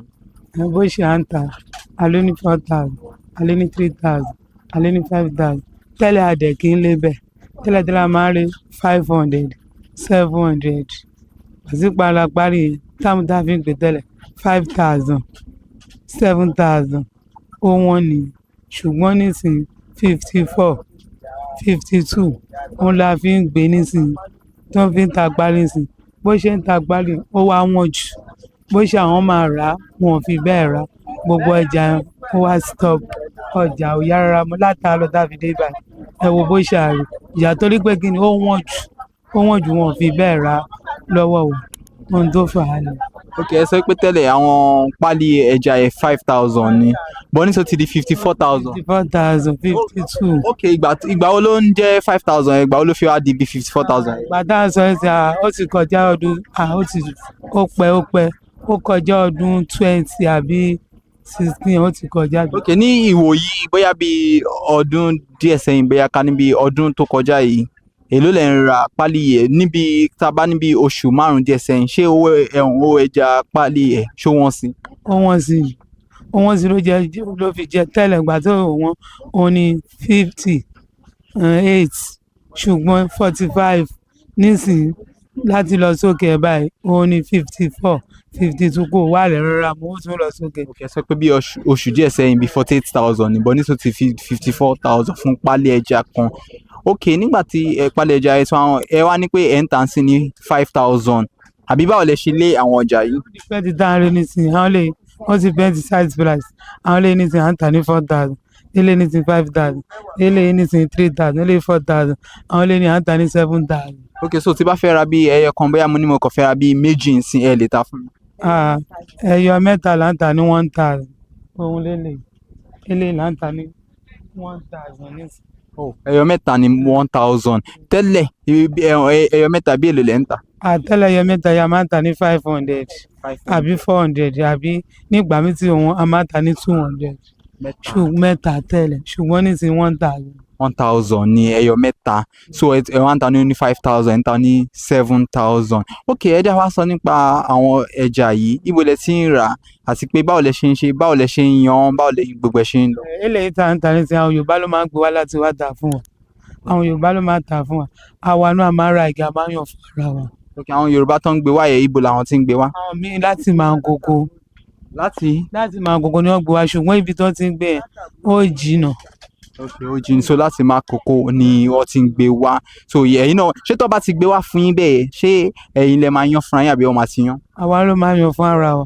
ok so ẹ̀yin kàn máa ra pálí yẹn ẹ̀jẹ̀ máa yan fúnra yín so báwo lẹ ṣe wá ń ṣe tó yẹ pé kò ń bàjẹ́ ṣẹ́yìn kí irú ọjà báyìí kò ní kí ooru máa mu jù báwo lẹ ṣe ṣe tẹ́ pé ojú ẹ̀ ṣì ń fine báyìí. bó ṣe fine nísìnyí tójú ẹ̀ a máa yan tá bá ti padì àṣẹ̀ṣẹ̀ yan nísìnyí tá bá ti délé ọwọ́ ọ̀sán a máa tún gbé kanú kó má lọ fi bàjẹ́. ok bẹ́ẹ̀ ṣe yan sí i tẹ́ bá tún délé ẹ̀ tún gbé kaná ẹ̀ tún yan kódà kò ní bàjẹ́ ok so àwọn ẹja tẹ̀ ń tà nìkan yìí ní panla. ẹja panla ló là ń tà panla nìkan là ń tà. ok ẹja wa sọ ń sìn ẹni ọjà ẹja yìí wọ́n sì ni kò ń ṣe pé wọ́n wà lẹ́nu ìmọ̀ràn lẹ́yìn máa fún ìjọba nítorí pé ìjọba ni ó ń ṣe aṣáájú gbogbo so kí lẹ́yìn máa sọ fún ìjọba nísìnyí tó yẹ pé ẹja yìí wọ́n sì. ìjọba ìrànlọ́wọ́ ẹ̀ là tọrọ kó nà wá lọ́wọ́ fún gbogbo nǹkan tá à ń ta ó sì wọn kò sí èrè lórí ẹ̀ àwọn máa jẹ àmàràn ọmọ ní sùkúl kò sí nǹkan kan lórí ẹ̀ márèjì là ń ṣe tó bá ní pé nǹkan tá a máa sọ fún ìjọba ẹ̀sìn ni pé kó help. so ẹ̀dẹ̀ wá sọ wípé àwọn ẹja yìí size ló máa ń determine bẹ́ẹ̀ ṣe máa tà ń sìn òun ní 7,000 wà ó ní 4,000 wà so àwọn ní bíi 7,000 yẹn báwo lẹ ṣe ń lé wọn gangan ní láàyè àwọn láàyè báwo lẹ ṣe ń lé. òun ní mẹ́wàá ló wà bí báyìí mẹ́wàá náà ni eléyìí ní 4,000 dáńtà eléyìí ní 5 eléyìí 10 2,000. ok gbogbo ẹ̀ 10 ilẹ̀ lé gbogbo ẹ̀ ok so téèyàn bá ní òun ò ra 10 nítorí ó ní nǹkan tó máa ń pè ní ọwọ́ wípé bóyá 40 nìyẹn ṣé máa ń ta ọwọ́ yẹn. a máa ń ta ọwọ́ ẹ̀. ok èlé lẹ́ wá ń ta 40 ẹ̀ téèyàn bá fẹ́ ra 40 pieces báyìí. tó bá ti wọ́n tábà ó ti bẹ́ẹ̀ tiẹ̀ ó ní 40 12,000 wà ó ní 15,000 ó ní 6,000 ó ní 24 gan wà. so 40,000 yẹn ó depend lórí size ẹ̀ ló máa fi ó ní 12 wà ó ní 15 wà. eléyìí là ń tà ní 12,000 ọwọ́. ok. eléyìí là ń tà ní 20,000. èló. 20,000 ọwọ́. 40 yẹn ok. eléyìí àtọwọ́ ẹ̀ ní 16,000 bó ṣe à ń tà ní. so size ẹ ló máa ń determine price yẹ ok ẹ ṣe gan fún àkókò yìí ẹ máa ta o. àmín ìrànlọ́wọ́ ìjọba la fẹ́ o.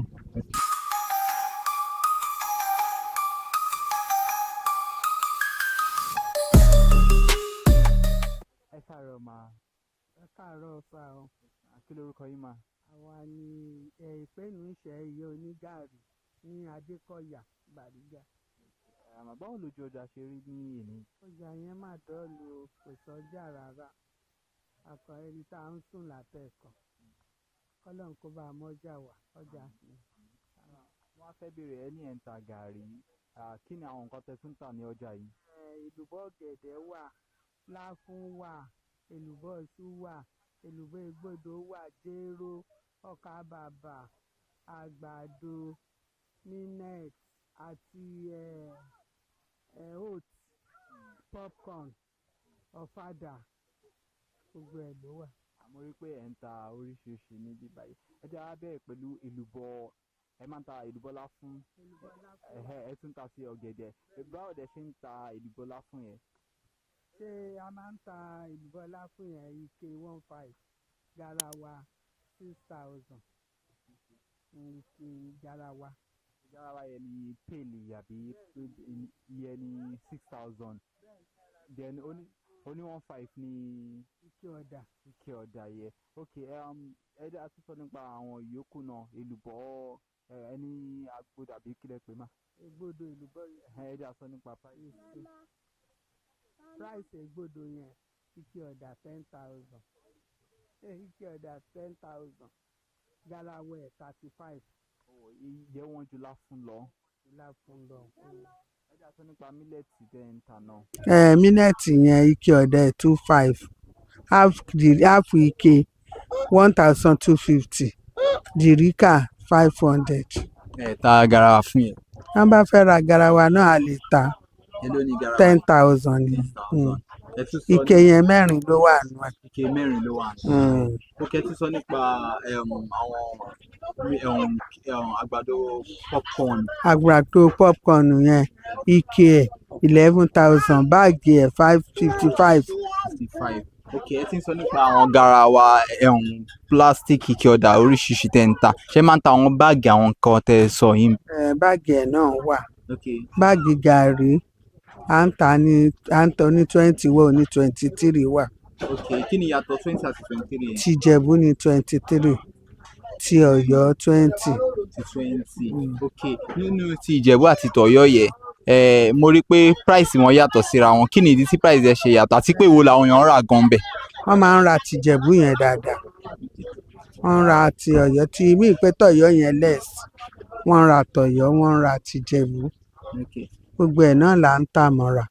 Kí wá ní ìdí tí price ti Ìjẹ̀bú ṣe ju ti Ọ̀yọ́? Ibi tán ṣe ìgbé wà ní owó mọ́tò yàtọ̀. Ṣíṣe dẹ̀ tún yàtọ̀ síra. Ló ṣe yà lólúwẹ̀ ní price ti Ìjẹ̀bú yẹn ṣe wọ́n jù. Tó dẹ̀ wọ́n púpọ̀. Nípa àwọn dá nǹkan tẹ̀ ń tà àti price ọ̀hún ní ilé báyìí, àwọn tá a ti sọ tẹ́lẹ̀, a sọ nípa èlùbọ́ láfún, a sọ nípa gàrí, ẹ dá sọ àwọn nǹkan tí a ti sọ tẹ́ tó tà. Èlùbọ́ slice yẹn báàgì ẹ̀ 30,000 náà wà. Èlùbọ́ slice. Bẹ́ẹ̀ ni èlùbọ́ iṣu slice 30,000. Ti 30,000 báàgì ẹ̀ ìgarawa ẹ̀ 12,000. A dẹ̀ tún ń ta ike ẹ̀ náà 3,000. Ike ẹ̀ 3,000, garawa 12,000, báàgì ẹ̀ 30,000. 30,000. Fún èlùbọ́ iṣu. Èlùbọ́ iṣu. Èlùbọ́ wo ló tún àmì bí? Èlùbọ́ ọ̀gẹ̀dẹ̀ ike là ń tà yẹn. Ike lẹ̀ ń tà yẹn. 5,000 la tà bẹ́ẹ̀. Nínú gbogbo àwọn ọjà tí wọ́n ń tà yìí, èlùbọ́ iṣu, èlùbọ́ ọ̀gẹ̀dẹ̀, èlùbọ́ èwo làwọn yẹn máa ń rà jù náà? Kò sí èyí tí wọ́n like, gbogbo ẹ̀ ló fine náà máa ń rà. Ó dẹ̀ wá sọ nípa price àwọn èlùbọ́ yìí. A rí pé ọdún tuntun la ṣe bẹ̀rẹ̀ sí ní mú àṣeparí ọdún ni. So mo fẹ́ béèrè pé ní ìsìn àti ní nǹkan bí oṣù díẹ̀ sẹ́yìn, bí oṣù márùn-ún nígbà tá a fẹ́ parí last year 2025 sí ìsìn, ṣé ọjà yẹn ṣé ó ń lọ sókè ní àbọ̀ wálẹ̀? Ó ń wálẹ̀ díẹ̀díẹ̀. Àwọn wo ló ń wálẹ̀ nínú gbogbo àwọn ọjà yìí? Àwọn gàrí yẹn ni torí àti tà á ní 40, 50 tẹ́lẹ̀tẹ́lẹ̀. Ó ti ń wálẹ̀ sí. Gàrí ń wálẹ̀. Àwọn èlùbọ́ wá ń kọ́? Èlùbọ́ náà wálẹ̀, àgbàdo gbogbo ẹ̀ wálẹ̀. Èló lẹ̀ ń ta àwọn èlùbọ́ yẹn tẹ́lẹ̀? Tẹ́lẹ̀tẹ́lẹ̀ èlùbọ́ yẹn, èlùbọ́ láfún yẹn, à ń tà 3,000 ike. nísìn 15. 3,000 ní ketẹ́lẹ̀ ẹ 1,500 ń sìn. Okay, so nígbà wo sígbà wo ni ó fi ń wálẹ̀ ẹ̀ sí? Bíi September, October, November yìí ló mọ́ December last year ló ń wálẹ̀ díẹ̀díẹ̀. Kẹ́dá wá sọ ní pé torí àwọn èèyàn nípa oúnjẹ pé ó ń lọ sókè ni bọ́ nísìnyí àti pé oúnjẹ ń wálẹ̀ sí i. Okay, so ibo lẹ̀ yìí tí wọ́n á ra àwọn ọjà ìmú ẹ̀kẹ́ sọ pé ń ra gàrí Ìjẹ̀bú láti Ìjẹ̀bú. Sí Ìjẹ̀bú Mòbì, Ìbọ̀wọ̀n, Òdòrágùnṣìn, ibi tá a ti lọ ń rà nìyẹn. Tá a bá dẹ̀ lọ sí ibi tá a máa ń lọ jù ní Ìjẹ̀bú Ìmòbì, Fọwọ́ṣejẹ, Térélú, Ìtagàǹgà, ibi tá a ti lọ ń rà níjẹ̀bú. Tí Ọ̀yọ́ à ń lọ sí Sábó Ọ̀yọ́, ibi tá a ti ń rà nìyẹn. So ní téèyàn bá fẹ́ ra foodstuff ní bíbá yìí àgbàdo àti èlùbọ́ àti gbogbo ẹ̀ èwo ni nǹkan tó jẹ́ pé owó ò pọ̀ jù téèyàn bá fẹ́ rà ní bíbá yìí? Gàrí yẹn lẹ́sì dáadáa, láfún náà lẹ́sì dáadáa, owó ẹ̀ ò pọ̀ jù, ó wà nọ́mà. Ẹ ṣé gan-an fún àkókò. Ó kí ọkọ mi.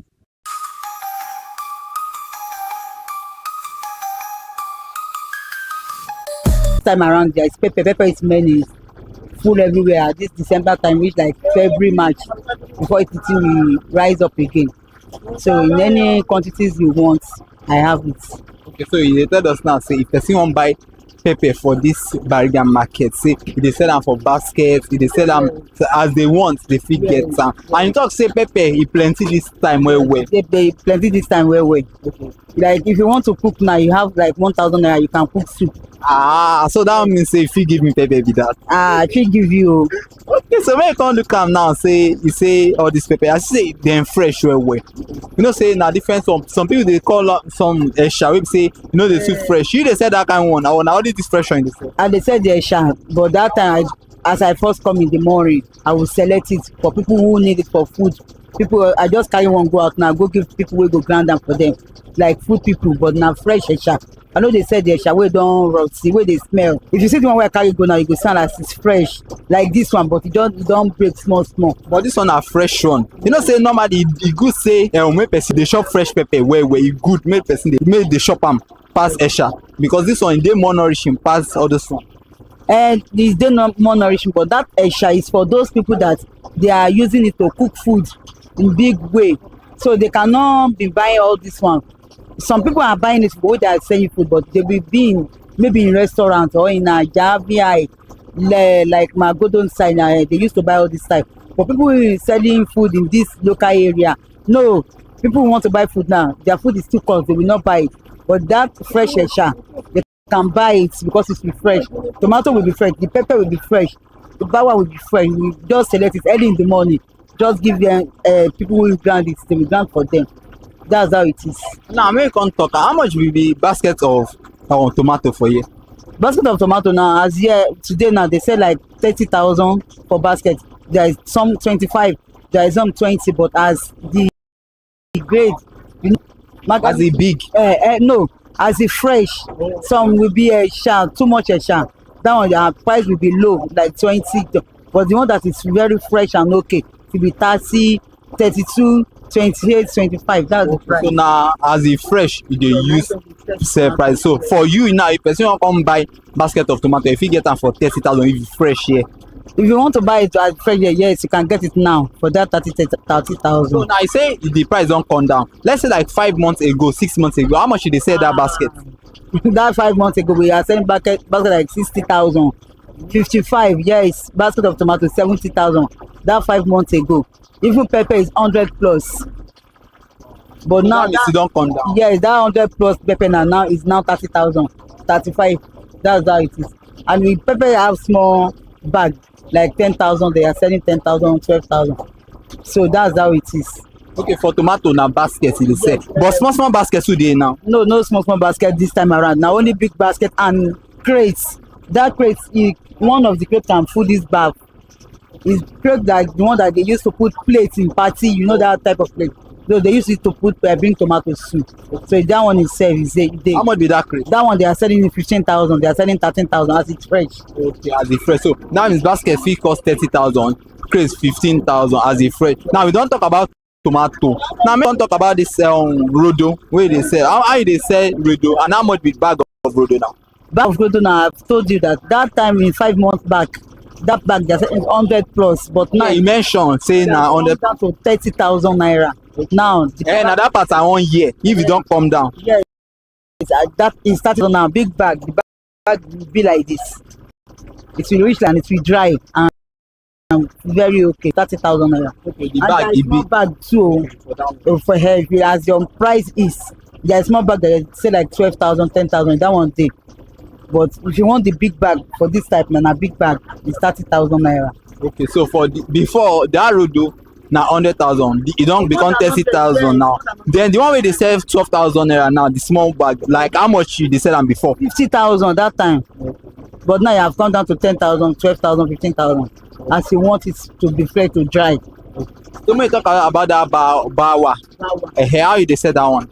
That bawa now don't come down because before bawa they sell cost like 70,000, but now bag of bawa is 30,000, 25,000 as it dry, and his bag now big bag, not be small bag, and it dey fresh now.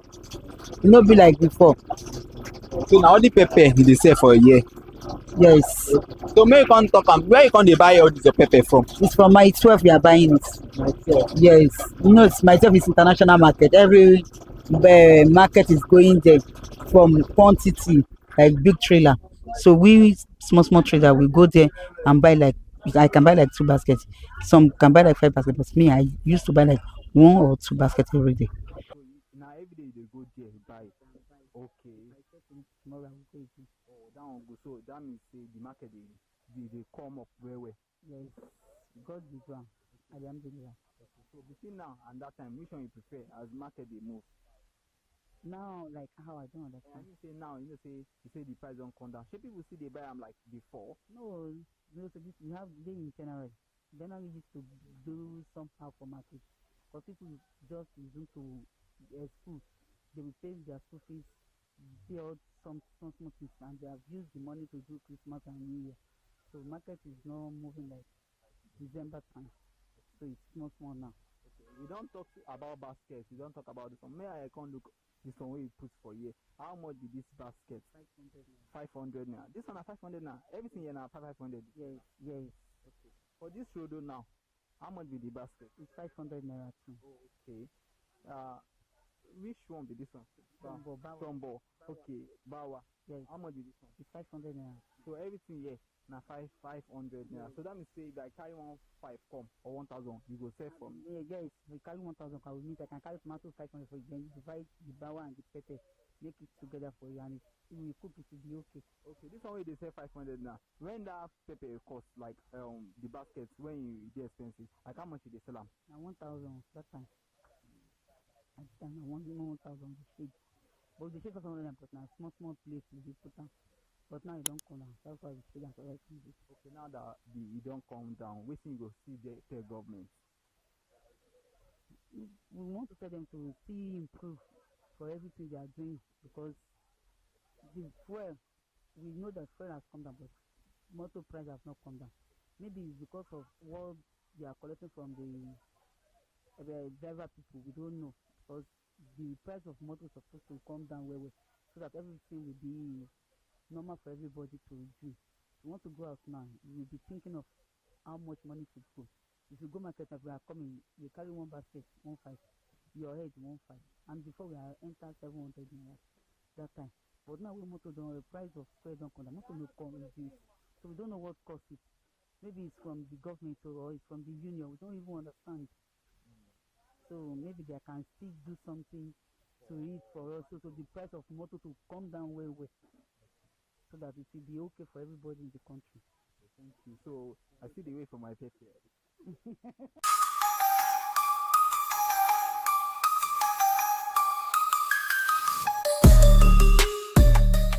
My country people, thank you say you never come out for this channel. Thank you say you stay tuned onto this show today. And you don't hear from different sellers for Bariga Market today. The price of different items wey dey sell. People wey don talk to talk about bags of tomato, say if you get them for 30,000 naira, if you get crate for 15,000 naira, if you get different items where you want, say pomo, you don't know, say pomo 100 naira a day, 500 naira own day for this market. Anything where you want buy a day, even for fish a day, you go see, and 7,000 naira own, 5,000 naira own, na 10 day inside there. And so that means if you want cook any food, if you want cook soup, you go see all the ingredients for here. If you want make semo, if you want make amala, anything way you want, now this market still get am. Thank you for joining on today's episode. Till I grace your screen for the next one. You know one thing, it is important, say maybe they shop well and maybe they watch wetin they shop.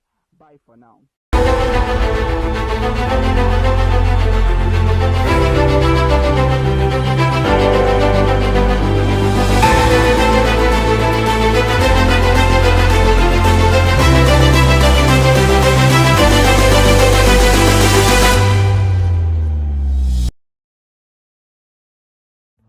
My name is Tunde Olufowora, and I'm the CEO of Brand Communications.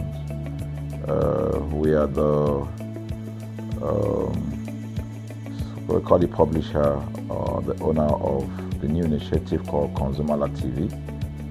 ConsumerHallaTV is actually Nigeria's first consumer-centered, or call it consumer-centric television platform that aims to bring voice to the over 220 million Nigerians. It was a vision that came to my heart about 10 years ago. I remember that I was traveling. I traveled out of the country, on airline. And I had this unpleasant experience. It was a trip to an African country from Nigeria, and I actually went with a local flight from Nigeria. I wouldn't want to mention the name of the airline. And then it was to South Africa, and we landed in South Africa. And let me just paraphrase it. When I was coming back, I had some money, some dollars, and that someone had given to me to hand over to another person in Nigeria. So I wanted to help out. I didn't want to carry the cash on myself. So. For whatever reason, I had a small case, and I felt that it was safer for me to put the money in my luggage. So I put it in a safe place in my luggage, got everything intact, and I checked in my luggage. My arrival in Nigeria, I was standing and was waiting about the carousel just so that I could pick up my luggage, and then I was there for 1 hour. And waiting for my luggage. I didn't know that my luggage already arrived, and it was one of the luggage that was moving around on the carousel. So after about 1 hour wait, I looked to my left and my right. Almost everybody had gone. I think there were just about 2 or 3 left. So I beckoned on the woman that was on my side, and I noticed she was really in tears. Madam, what happened? Said, our bag has just been torn and a lot of things stolen. So I said, well, I've also been waiting for my own. She said, you better go and check those luggages there. Maybe yours is one of them. And lo and behold, I went around there. Mine was one of them. By the time I got it, everything inside my luggage was gone. All the valuable things there were gone. To cut the long story short, we felt there was need for us to report the case, at least to the airline. It was in the night, about 8 o'clock or 9 o'clock. We went in to go and see the officer that was in charge. As soon as we got in there, the officer said, "Oh, so sorry, but you will have to go to our head office in somewhere in Victoria Island, to lodge a complaint." Okay. So the next day we went to the Victoria Island and we lodged the complaint, and that was it. And since that day, I'm talking a story of over 10 years ago, I didn't get a call, not even a call from that airline to talk to me about what happened to my luggage. Now, about a month after that trip, I had another opportunity to travel out of the country. This time around it was to US, and it was an official assignment. And I flew on, I will mention the airline this time around. I flew on a BA. I really didn't like BA. I usually go with Virgin Atlantic and things like that. But my protocol officer convinced me and said, okay, you will love BA. Why don't you go on BA? Anyway, so I went on BA to US. And of course, when I returned from US to Nigeria, we had to do, of course, there'll be like a connecting flight, from Heathrow. So we got into London Heathrow, and then because it was through Heathrow that we went, and then so they changed since it was BA, they changed the aircraft. This time around to a bigger one. Clearly because there were more Nigerians, or more people that were planning to come to Nigeria, and then we boarded. Not quite 10 minutes into the flight, in the air, the aircraft started malfunctioning. The air conditioning compartment were not functioning very well. I remember I was on what you call business economy. The whole of that business economy all the way to economy side, the ACs were not working well. It was hot. And then I was watching. And then from that moment till we got to Nigeria. From that moment till we got to, I'm just trying to paraphrase. From that moment till we got to Nigeria, I could remember very well how many times the pilot, broke into conversation and had to apologize and say, we're really very sorry about this. He was giving us almost every 10, I could almost say almost every 30 minutes. There's always a kind of update. So sorry, this is what we're doing now, this is what we're doing. While we were on that journey, I also remember an incident. So they came, the crew apparently couldn't resolve it. They couldn't manage the crisis or what was going on about it. They couldn't fix it. So they come up and said, we're so sorry, but for all the inconvenience, we're declaring, free lunch, free whatever it is you want, you can get. So trust Nigerians, you need to hear how everybody were jubilating, But something struck me. The experience I had just about a month before, and this experience, somehow I started comparing them. I was trying to see how this matter will be managed. Again, to cut the story short, we landed in Nigeria on a BA. Before we landed, the pilot announced and said that for the inconvenience, they will be giving a voucher of £50 to everyone that flew on that aircraft. I thought it was a joke. It was my first time with BA, but for what I knew or know of the British man would never even play with his 1 penny, talking of £1. So I felt that must be a joke of the year. So we left. I got back to my office. I think it was just about a week after. My officer, our guys in our mail room came up and said, "Oh, you have a parcel." So I said, "Parcel? Yeah." So they bought this parcel wrapped. I opened it and boom, I bought the document out. It was the £50 voucher from BA. So what was the tenor of this story? An experience with one airline was terrible. No apology. An experience with another one, even though it was a bad experience, but it was very managed, well managed. So managed that even if we have suffered anything in that aircraft, you probably, for the sake of how they manage it, will have forgiven them. So that was how this journey started. So I started thinking, my mind, this is what we go through in this country. But are we different from other nations? So God put in my heart the idea of ConsumerHalla. That's why the Hala came with consumer. And we started that journey about 10 years ago. We started by creating a platform called ConsumerHalla, where consumers, so I discovered that Nigerian consumers don't have a voice. So things happen, and that's it. We live with everything. So we've started the journey from creating the platform.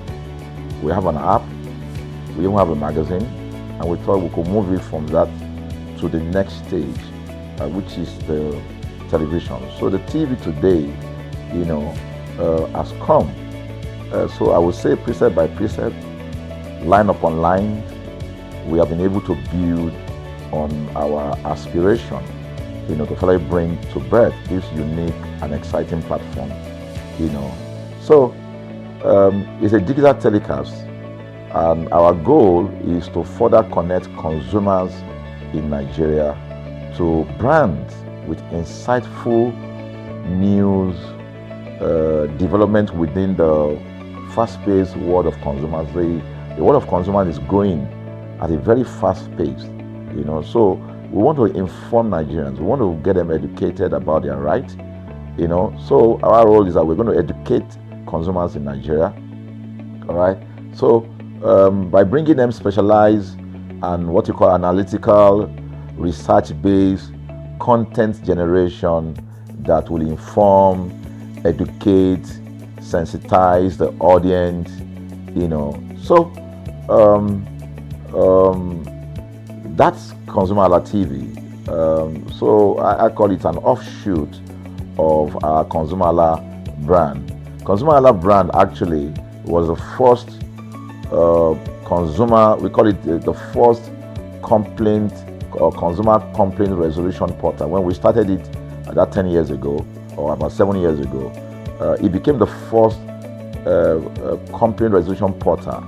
We created it so that Nigerians can actually lodge complaint on that portal. We spent a lot of resources to build a very robust platform where today, if you have any complaint, about any brand, any leading brands in Nigeria, and you go on that platform, you can actually click, just a click, you can find the brand, you can actually lodge your complaint, and once you submit it, that complaint will be routed to that organization, and within 72 hours, we will obtain feedback for you. We build it in such a way that we have connection to almost all the organizations, and it's been working. We've resolved several complaints for people without having to charge them any penny, because the idea is not to charge. So what we have done with ConsumerHallaTV is to take it to the next level. So we hope to change the narrative. We want to give the right direction. Nigeria has the largest consumer market in the world, with a population of over 220 million people. Why should we be the one that is suffering the most? Everywhere you turn to, it's as though Nigerian consumers don't have a voice. You're traveling, you buy a ticket. For whatever reason, an airline will wake up middle of the night,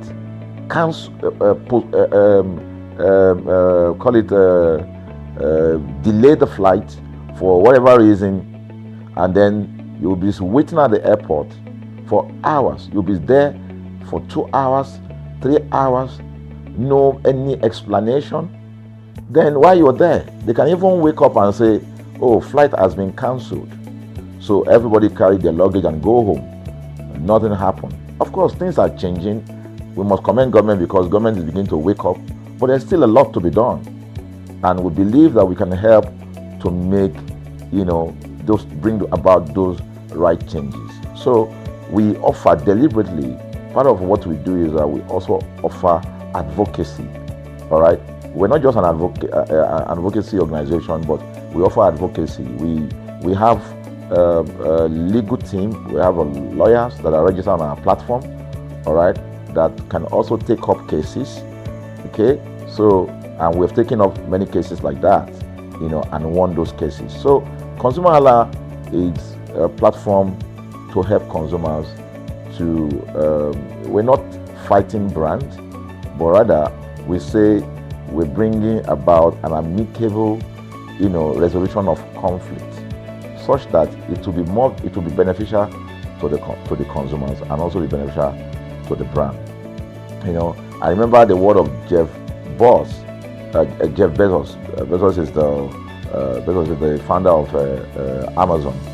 He said that the most important single thing, all right, for an organization is to focus obsessively, use the word obsessively, on the customer. We often say that customers is a king. They should sit at the top of the ladder. In our environment, customers are the ladder. A brand wakes up today, decide what product to produce. They wake up today, decide how much the consumer should pay.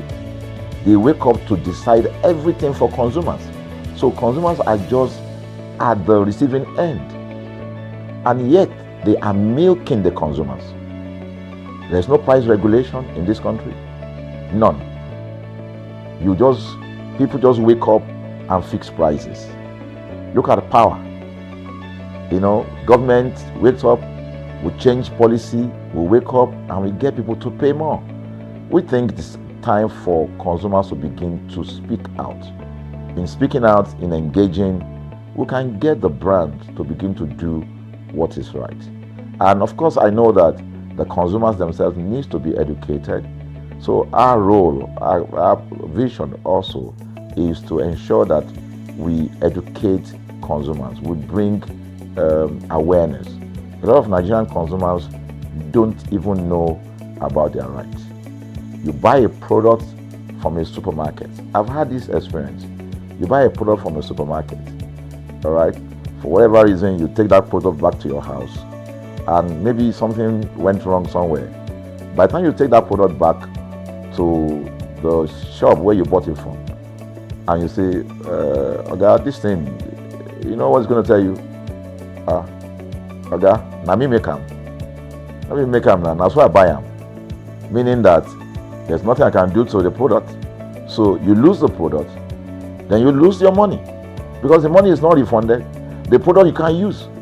Only in Nigeria. Only in Nigeria. Let me give you another experience I had. In the course of this, because I went around, in doing this. I was in US, I was in UK, I was in South Africa, I was in Germany, just because of this, to just study the environment. I was in a friend's house in UK, in London, and then what happened? We were going to go out, and he was going to dress up. So he said, "Oh," to me, I was seated in his sitting room. So he said, "Oh, wait a minute, I picked up an iron, that's the pressing iron, 2 days ago or so from a store. Oh, let me try this. Let me just try and use that to iron my shirt, and we can go out." So I was seated. The TV was on. I was watching. While I watched him, he brought out the pressing board, spread it out, brought the iron out in my presence, plugged in the iron, and then as soon as he switched on the power button, we just had a spark. Boom! The guy was raged. Then he goes, "What? What just happened?" So he said, No, these guys are in trouble. They're in soup. I was thinking, what are you going to do? I was trying to compare that experience to what would have happened in Nigeria. In my presence there, he opened the pack. There was a card inside it. Inside that card was a call, number to call. And he called the shop or wherever he got the thing from. I was hearing the conversation that was going on. And all he said to them on the phone was, look, by the time he even called, clearly because they already, through the call, they could trace where he was calling from and who was calling. He said, yeah, I pick up this number, I pick up this iron yesterday, and guess what? I just plug it to power, and then the thing just, stopped, didn't work. At the other hand, I could hear the voice, oh, we're so sorry. We're sorry about that. And they said, this is your address? Yeah. Don't worry, we'll get you a replacement. All right. So my friend ended the call and dropped the. So I said, so what's going to happen? He said, don't worry yourself now. Shebi, we're here. They will bring a replacement. I said, they will bring a replacement. He said, yes. I said, they won't even try to check whether it was your fault, because it could have been your fault. Maybe you didn't do something well about the first. No, it can't be his fault. Shebi, it's a brand new item that he bought. While we were still talking, in fact, I'm not even sure it was up to 30 minutes or so, we had a knock on the door. He himself said he must be the dispatch person. By the time he opened the door, it was a dispatch man that was on the other side. And then the dispatch man was at the door. Just watch this. Was at the door. I was seated in the sitting room. The guy was at the door to meet with the dispatch guy. The dispatch man that brought the replacement iron, I heard him say, we're so sorry. So I was so shocked. I mean, a dispatch man, this guy is a dispatch, so also apologize. I was so touched by it that even a dispatch man was so trained, to tell the guy, we are so sorry. And guess what? He brought the replacement iron. By the time my guy opened the iron, it was a bigger size iron. So they replaced with a bigger size iron. The guy never asked for the one that went bad. He didn't say, okay, where is the other one that we gave to you so that he could take it back? No, he just bought a new one and gave it back. So I asked my friend, I said, can you interpret this to me? He said, here in London, if they didn't do this, they know the next thing I will do. So I'm just going to grab a lawyer. And I'm going to tell them they've destroyed something in my house. By the time I'm done, they will pay through their nose. Because the consumers are conscious of their rights. In Nigerian consumers, even those who are aware, won't even take the battle up.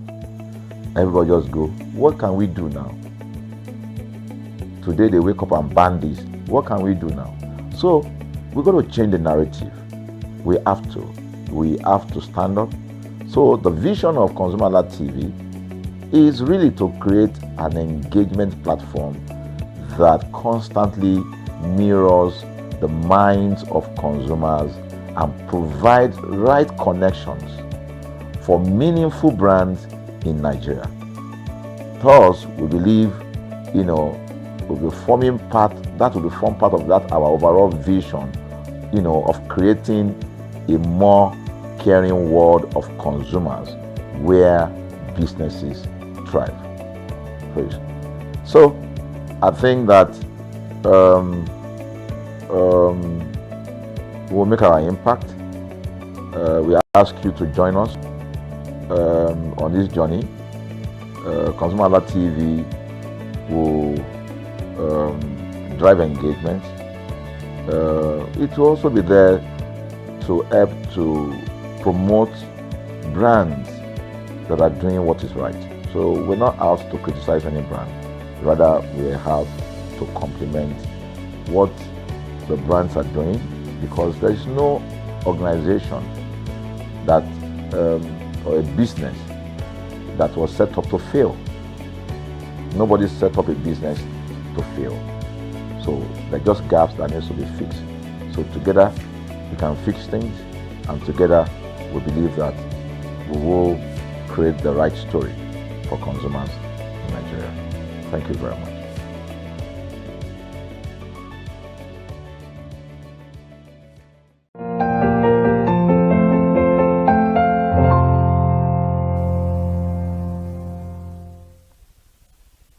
It's a beautiful time on your screen to enjoy tips and tricks. Good afternoon. We appreciate you for watching. This is Tips and Tricks, where we give you all the tips and tricks that you need to live and maintain a healthy lifestyle. And we've bring something beautiful, something relatable, something we will discuss proper on the program this afternoon. I am Iri Ayomikunle AK. Good afternoon, and thank you so much for joining us once again. Good afternoon, and thank you so much for joining us again this afternoon for Tips and Tricks on ConsumerHallaTV. It is Friday and everybody's getting ready for the weekend to just come. But we all know Monday is knocking at the door. But today, Tips and Tricks is going to be beautiful, entertaining, sweet, and very short. It's an essential topic to talk about for every person, every individual, be it old, young, married, single, anything.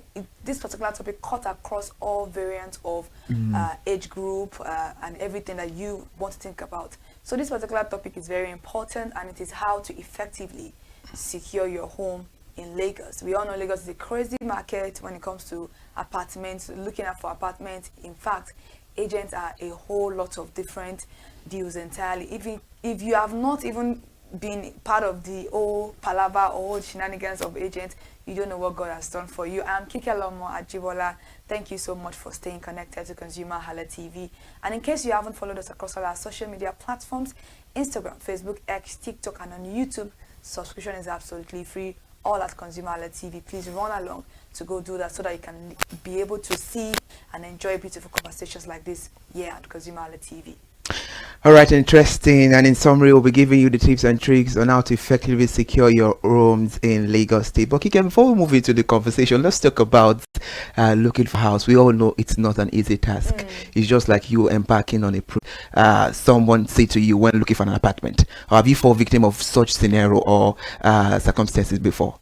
Well, I think I've only started staying in Lagos by myself, but I've always stayed alone in Ilorin. I stayed alone in Ibadan, and the experience is very, very different. When looking for my apartment in Lagos, I think I was fortunate enough. I met good agents, people that were nice, but it's just the ridiculous amount of money. You signing documents, you paying different agents for them to be giving you houses. And funny enough is that in Lagos, it's very hard for you to just walk into an apartment and say, oh, you put to let outside, let me enter. They will see, the landlord would still refer you to an agent, which is a very, very stressful thing, all in all. But my younger sister was looking for an apartment. Oh my God, we went through it because I followed her to look for the apartment, and the amount of the house compared to the old standard of the house, I'm like, how exactly is this correlating? So I had to just tell her that, you know what, if you want to live alone, want to stay in Lagos, you have to calm down. Like, you have to really, really calm down, because I know a lot of people, a lot of my friends will look for apartment for like 4 months and they won't be able to get to Lagos. And Abuja have been said to be one of those notorious places when it comes to you searching for apartments, meeting ridiculous people, very, very anyhow agent there. So a lot of crazy stories out there. You can even if you go to TikTok right now and people searching for apartments, you'll be like a house that's already slopey or a room that is as tiny as just a passageway. They'll give you and say, oh, 400,000 or 1 million naira. So it's just very, very crazy like that. Kike, I'm so happy for you that when you wanted to get your apartment, you met a good agent, same as me. It was a very soft one for me. But we have some, bad eggs out there that they are always putting the consumer on a tight corner. What is really happening? Then welcome to Lagos, where everything and anything goes. To a global city, like we all put it. There's something that they're always saying that 70, the ratio 60-30. 70-40. How does that work? So maybe 50-20-30. I don't understand that ratio. Can you please ponder on it? The landlord's money, the caretaker, the agent fee, and then the agreement and commission. So that's why those money are like that. Some places is even 4 places: 50, 30, 20, 10, which is landlord. So the landlord will have the 50. Yeah, okay. Like 50% of the money. Okay. Agreements, commission, then damages. Just in case you damage anything. So that thing percent of the money is a refundable amount. Do you think people refund the damages? They do. If you know you're right, they do refund the damages. Yeah, they do refund. But why is it that most of the time a lot of people complain that the money, the agent, tax? I would say it's just a tax on this amount is very, very cumbersome. What happened? Don't you think this is high time government needs to do a whole lot of regulations? We've always heard it that there was a time we heard that the government wants to look into it, but they've not yet gotten to a very mutual conclusion about this issue, and it's becoming worrisome. So what can we say about this agent fee? Because most of the time, if we look into it, the house rent kicker is not the problem, but the agent fee, people are always having they're always afraid, panicking, and all of that. I feel like the agent fee is not as much as the money for the house. Honestly, yeah, because if you are taking an apartment, maybe like you're taking an apartment of 350,000 naira, it's not even the agent fee. It's still all going to the landlord. It's just that it's a fee particularly for the agent in that money. So agreement and commission, probably like you are taking a house of 400,000 naira. Agreement and commission may likely be 140 or 120 or 130 thereabout, and then the all damages is 50, so you're paying around 600,000 naira. So the money is not most likely from the agent. I just feel like if that money can be left out, it will be better for a lot of people. We have to really talk about this, and that is what we are doing on this program, because most time agents will even treat consumer, this house is good, there's always light 247, and the consumer will pack into the house 2-3 months, you will not see light. That is why we'll be giving you these tips and tricks so that you can be on your toes when you want to search an apartment, because searching for an apartment in Lagos can be exciting yet challenging experience, and here are some tips and tricks to help you navigate the process effectively. You have to set a budget, and I think this is one thing. When you call an agent, they will ask you what's your budget. So that budget is very, very important, for you to determine your maximum rental budget, considering additional expenses like utilities and maintenance, which is very, very important. And for the tricks about that, use a chart to visualize how different rent amounts impact your overall monthly finances, which is very, very important. And also, you have to actually choose the very right neighborhood. It's very important to know that your safety, your peace of mind is very, very important. That's why it is very good to research the neighborhood you want to live based on your lifestyle, how close it is to school, how close is it to work, how close is it to social amenities, like maybe like a relaxing place, maybe like a market, maybe like anywhere. So it always, and also is that the trick about it is to visit the neighbor at different times of the day to gauge traffic, noise level, and overall vibe. You don't just want to move into an apartment because you will like it. Trust me, you're supposed to know the vicinity where you're going to be residing is very, very important. You can have a funny question before we move on to the conversation, because let's use Lagos as a landscape, for example.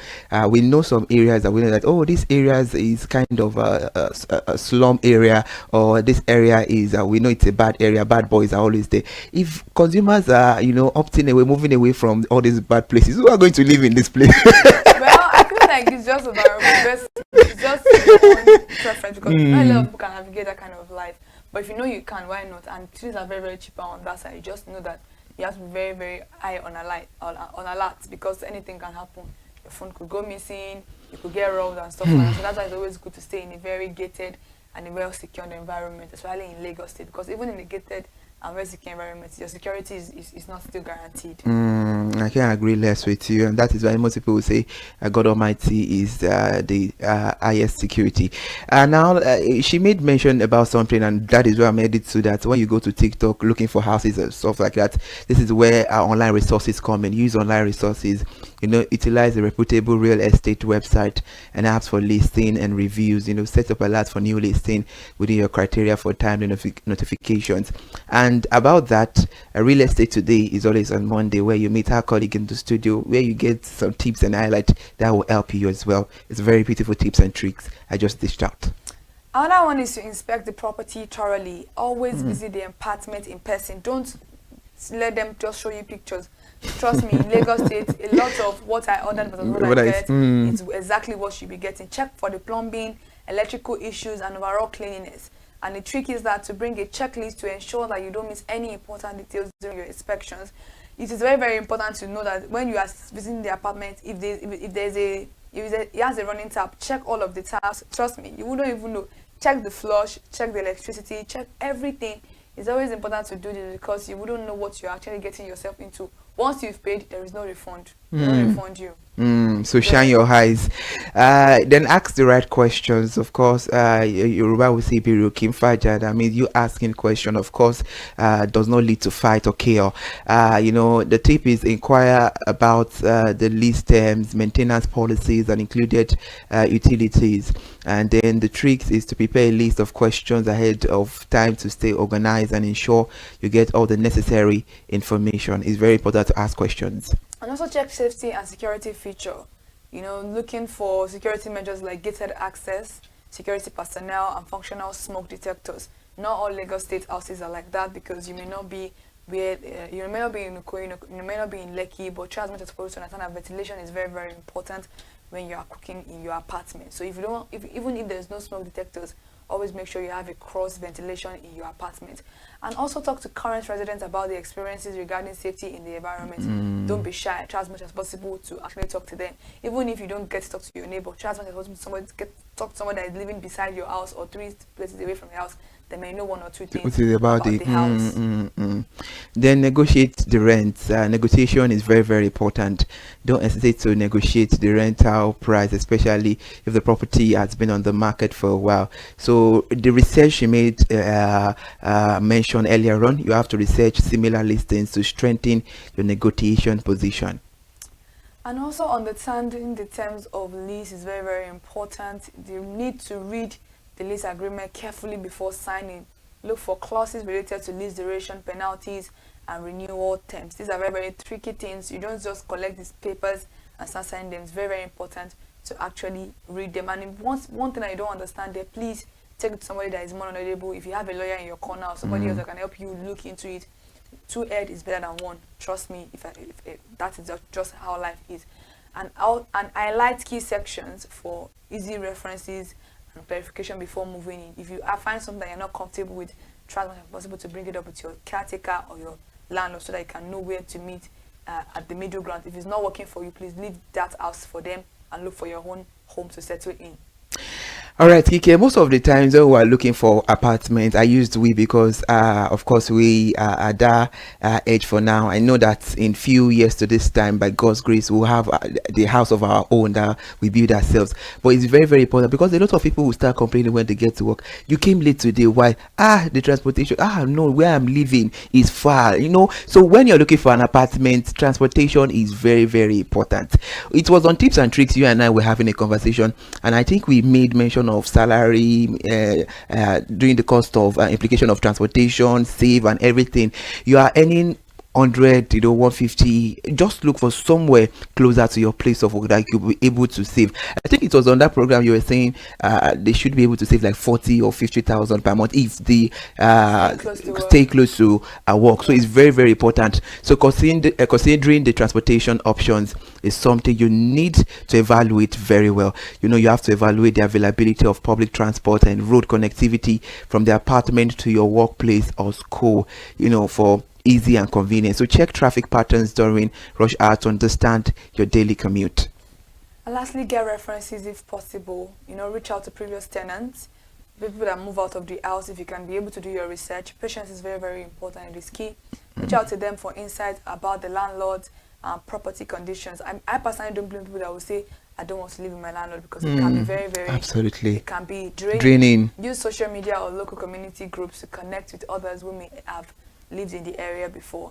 It is very, very important that when inspecting an apartment in Lagos, being vigilant about red flags can save you from future headaches, and there are a lot of red flags that you should actually watch out for. We'll be talking about them very, very shortly.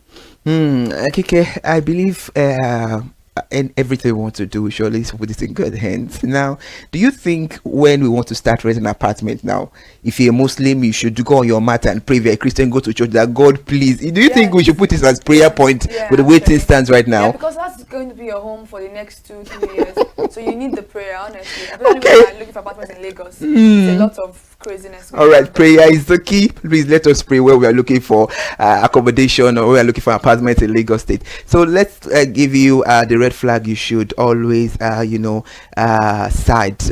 Talking about water strength or mold, indicators, signs of water damage on walls or ceilings and concern. This could indicate plumbing issues or poor ventilations. Kike, we have to talk about this. Because when it's raining season now, we see people, most especially people living in the island, they will start doing a whole lot of video. Look at my kitchen, look at my bedroom. A whole lot of stuff is happening. They will come online to, scream to just let people know what is really happening. How can we cite this red flag? Because most of the time, you might not even go to look for the apartments during rainy season. It might be dry season when there is no rain, and Which is very, very bad. I feel like the best time to look for apartment in Lagos is during rainy season, so that you can see all the things that you need to see. During rainy season is the best time of anywhere, of any time to look for apartments. And when we talk about mold is a silent killer. Mold is something that we need to be very, very to understand. If you see these things in your house or in your house and want to rent, I would advise you not to even rent it at all, because these are medical. It can cause a medical issue, and it can cause anything. And death is something that can come from this particular mold issue. So if you know that this is something that you are looking at in a home that you have not moved or paid for, please try as much as possible to avoid a particular apartment. All right, then pest infections, signs of insect or rodents such as dropping or nest is very, very important. Pest problem can be difficult and costly to resolve, so please make sure you adhere and see to all these things. It's very, very important. Then poor electrical wiring, exposed wires, flickering lights or overloaded circuits. This poses safety hazard and could lead to electrical fire. So please, let's be very, very careful. Because number one is that some people may live in apartments and maybe the landlord offend them. They dismantle, like they actually do everything anyhow. And if you are moving into, I feel like it's a responsible thing for the landlord to affix it before you coming in. But a lot of landlords don't do that. They don't do that. In Lagos. They will ask you to.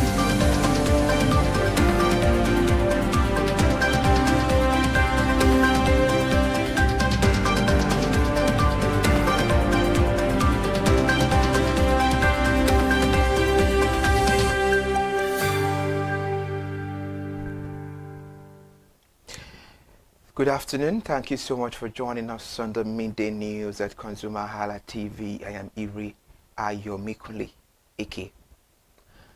Let's begin the news this afternoon from the presidency. President Bola Ahmed Tinubu has called on the World Bank to support Nigeria's ongoing economic reforms with a focus on agriculture, youth employment, and private sector growth as part of his administration's strategy to strengthen the economy and expand opportunities for Nigerians. The president made the remarks yesterday while receiving a delegation from the World Bank led by Anna Brej, Managing Director of Operations at the State House, Abuja. President Bola Ahmed Tinubu's statement says, and I read, "Since we went into this tunnel of reform, we have our hands on the power and we are never going to look back. Initially, it was painful and difficult, but those who win are not the ones who give up in difficult times." End of the president's statement. President Bola Ahmed Tinubu highlighted the importance of mechanization and modernization of agriculture to increase productivity and create opportunities for Nigeria's large young population. Away from there, now leading financial institution OPay has been named the FinTech Digital Bank of the Year 2025. At the Sun Awards organized by the Sun Publishing Limited, one of Nigeria's respected media institutions, on the 31st of January 2026 at the Hotels and Suites, Victoria Island, Lagos State, marking a historic milestone as this is the first time the category has been introduced since the awards began. According to the statement from OPay yesterday, the recognition celebrates OPay's role in building a reliable, inclusive, and easy-to-use digital financial platform that supports millions of Nigerians every day. The award recognizes OPay integrated platform which brings together mobile banking, digital wallet, fast payment, merchant services, and lifestyle solutions in one place.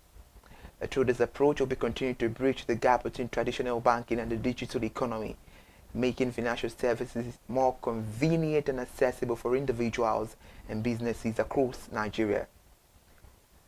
For many users, OPay is more than an app. It is a trusted partner for daily life, from sending money instantly to supporting small merchants with seamless payment solutions. OPay technology is designed to solve real problems and support economic activity at every level. The Nigeria's financial market entered 2026 under intense pressure as the CBN withdrew more than 15 trillion naira from the banking system in January, reinforcing its tight monetary stance amid persistent inflation and foreign exchange risk. The development is based on the Central Bank of Nigeria financial market data and insight from market operators monitoring liquidity conditions and fixed income activity. While the headline system liquidity improved slightly compared with December, analysts say the scale of cash sterilization signals that borrowing costs will remain elevated also with the investment strategies. Furthermore, reports say average system liquidity closed January at a net negative of 2.4 trillion naira, an improvement from the 2.9 trillion naira deficit recorded in December 2025. And now the Senate has called on the Ministry of Health and Social Welfare and the National Agency for Food and Drug Administration and Control to ensure the procurement and nationwide availability of antivenoms in public and private hospitals. This is according to a statement by Senate President Senator Godswill Akpabio during plenary deliberations. The call follows growing concerns over preventable death linked to the absence of life-saving antidote in health facilities, especially in high-risk regions across the country. According to Senator Akpabio, Nigeria must urgently strengthen its emergency healthcare response to prevent avoidable fatalities. The resolution followed the consideration of a motion sponsored by Senator Adebule Idiat Olunoti, which drew attention to the urgent need for federal and state government to guarantee adequate stocking, availability and access to life-saving antidote and emergency medicines nationwide.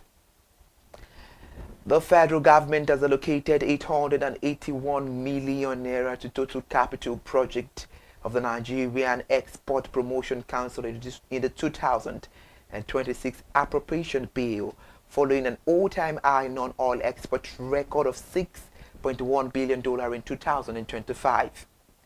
Data from the 2026 budget proposal submitted to the National Assembly showed that the allocation target institutional strengthening, export infrastructure, certification, market access, and value chain development across the 6 geopolitical zones.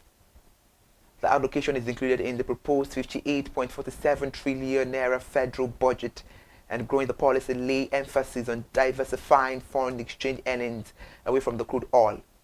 A breakdown of the NEPC capital vote showed that the highest allocation of 143 million naira went to the establishment of clusters, aggregation centers and hubs in the 6 geopolitical zones, and 133 million naira was set aside for the establishment of common facility centers and export skills acquisition centers in 4 geopolitical zones for top regional product. The federal government has moved to end the practice of carrying electricity subsidy costs alone, announcing a framework that will spread the burden across federal, state and local government from 2026.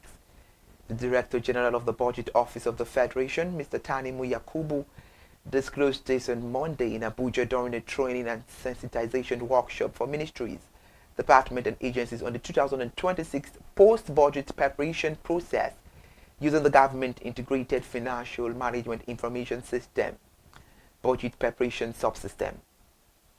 Mr. Yakubu said President Bola Ahmed Tinubu had directed the electricity subsidy costs be made explicit, tracked, and fairly shared across tiers of government, warning that the current approach creates hidden liabilities and recurring crises in the power market.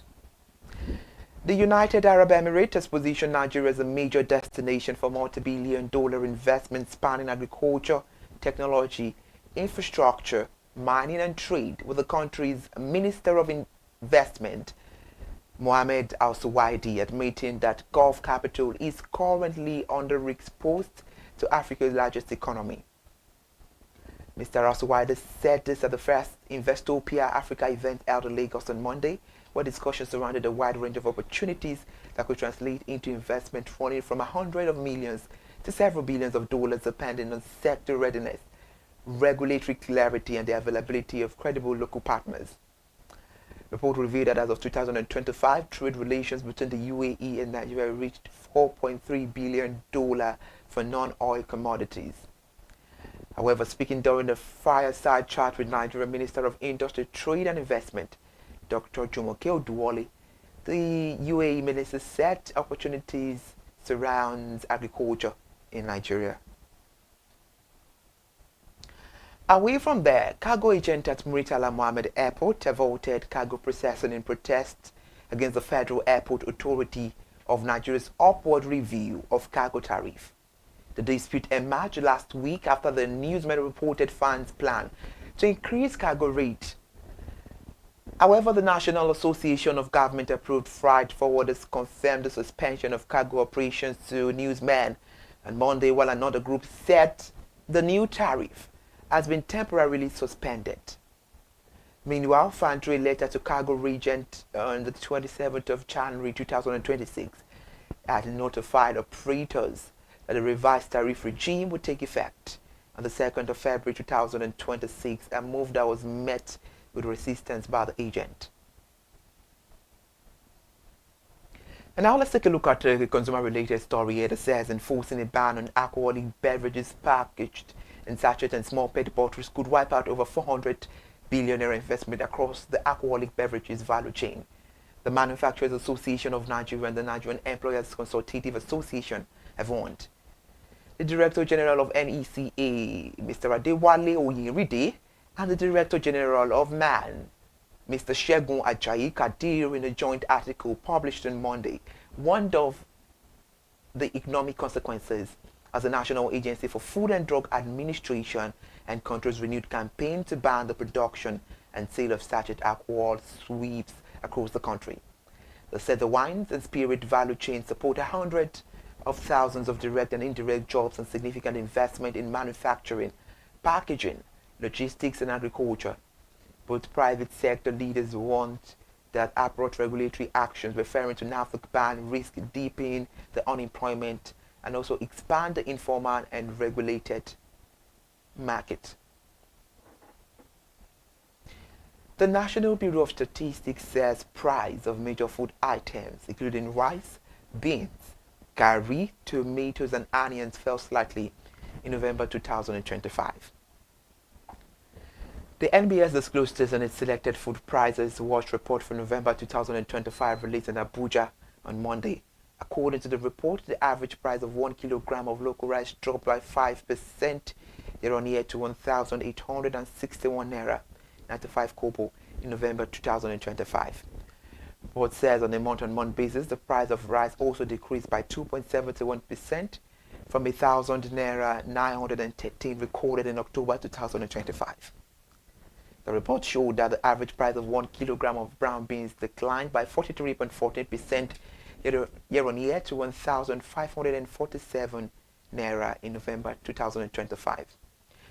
The further highlighted that on a month-on-month basis, the price also fell by 12.13% from 1,760 naira 53 kobo recorded in October 2025. They stated that the average price of 1 kilogram of white curry fell by 32% year-on-year to 819 naira 70 kobo in November 2025. And we end our news. We've come to the end of the midday news this afternoon on ConsumerHallaTV. I am Ire Ayomikunle Eke. Thank you so much for always staying tuned and joining us on the news.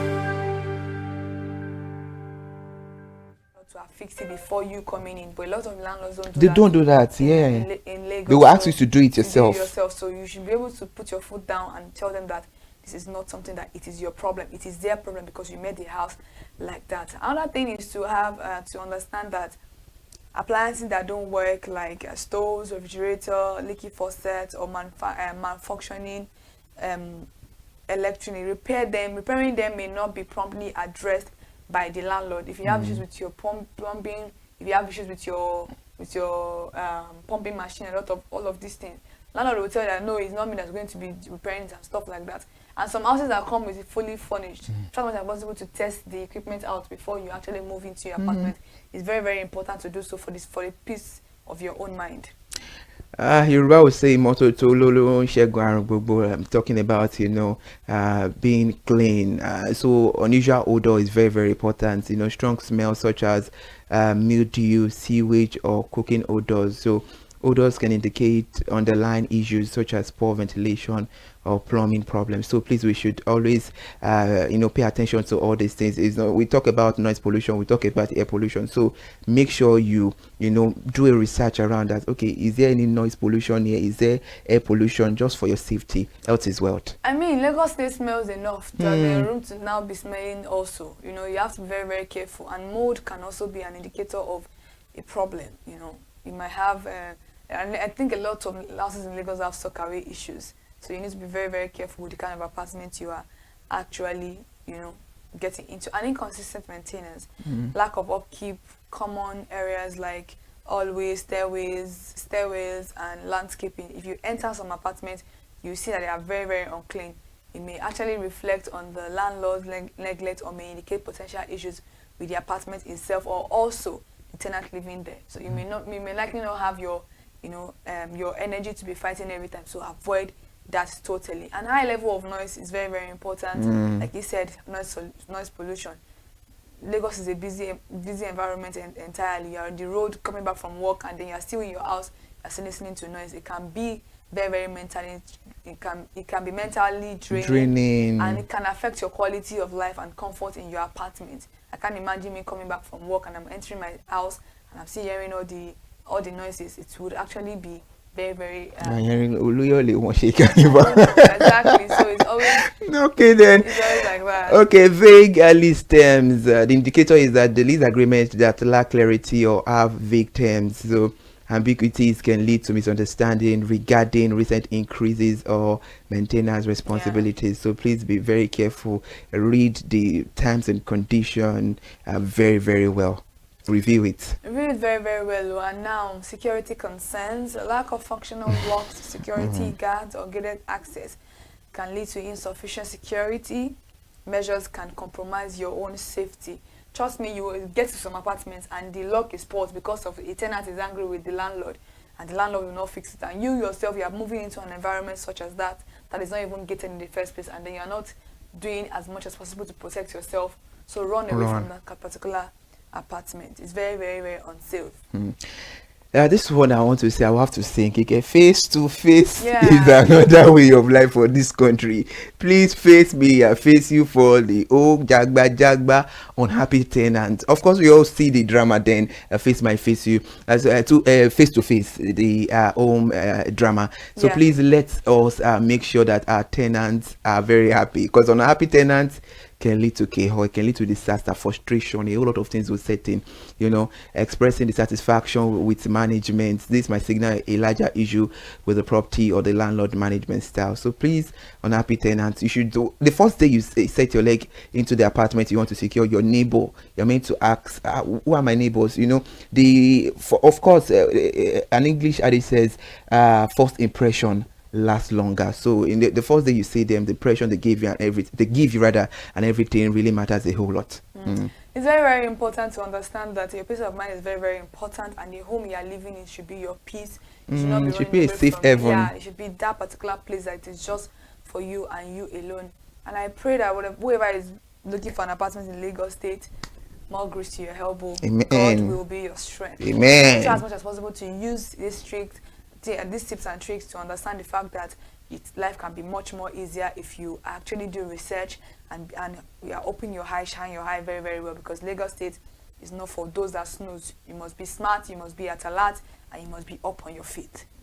If there is anything I love about this tricks, it's because we give you that information that is well needed for you to be able to live a healthy lifestyle. Looking at all these things said on this program and you following them daily, of course, you have a healthy life. There is not going to be any headache. Nothing will disturb you from your sleep. Everything will be sound and peaceful. So definitely you have to adhere to everything we've said on the program. It's a very good conversation, and now we have to draw the curtain on tips and tricks, the last edition of the month of January 2026. And next one we'll be seeing on the show, it will be the first Friday of February.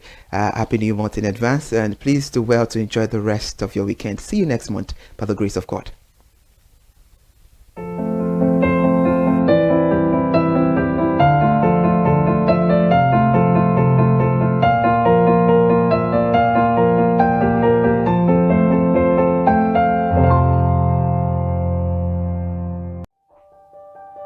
Hey there, do you know in the world today, everyone is a consumer, and as consumers, we all have the right to be heard. In Nigeria today, as a consumer, you have all right to product information, right to fair pricing, right to return goods, right to product labeling, right to fair dealings, and a lot more. Well then, have you heard about the new media channel? ConsumerHalla TV. ConsumerHallaTV. ConsumerHalla TV.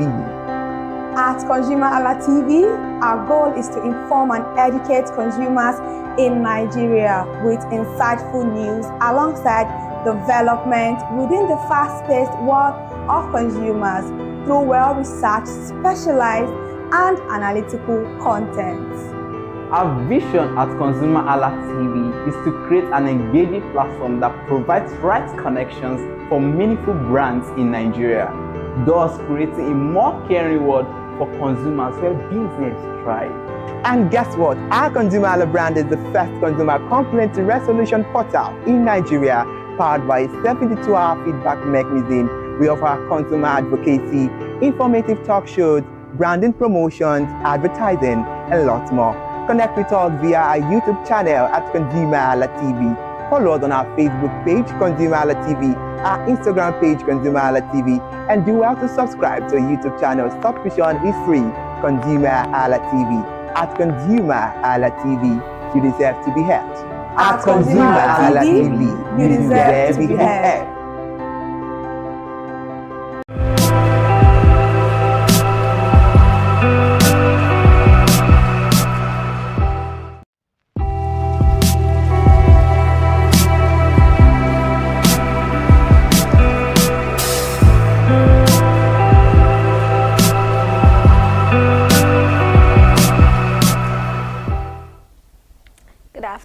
And welcome to Real Estate Today on ConsumerHalla TV. I am Elizabeth Habefe. You know what we do here? We bring you the latest development shaping Nigeria real estate and housing sector, from urban displacement and court action to rental market shifts and affordability concern.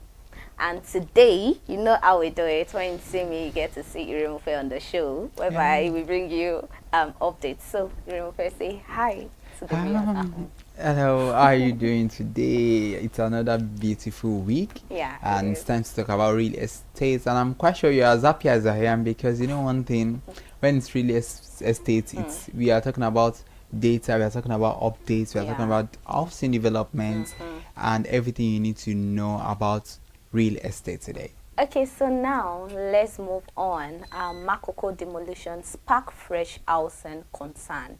According to tension item in Makoko, Lagos, following ongoing demolition that have left thousands of residents displaced, raising renewed concern around urban redevelopment, housing rights and resettlement plans. Residents say the demolition, which began last week, were carried out without adequate notice or alternative housing arrangements how they would relocate. Protests erupted as affected families demanded clarity on relocation and compensation, while authorities maintained that the actions were part of border safety and environmental measure.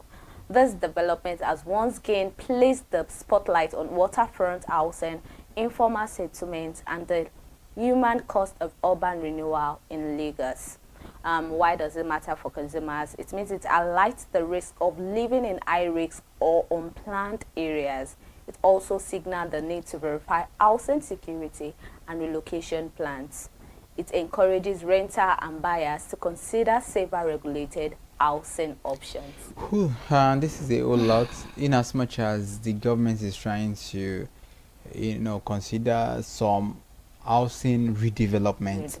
My concern is leaving residents in a state of confusion, in a state of what is next. Because when demolitions happen in these cases, government sometimes just overlook the safety and well-being of these people. Fine, demolitions happen, and that is why people need to have foresight into the future. Okay, this area, does it have any high risk of possible demolition in future? But Mr.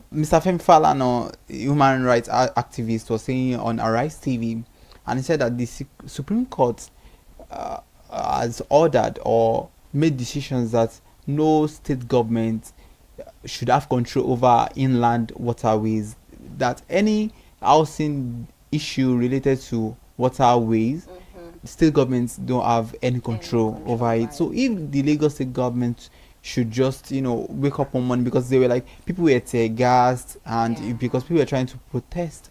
So it's, in as much as you are considering development, look at it from the human angle, because every human has the right to housing and dignity.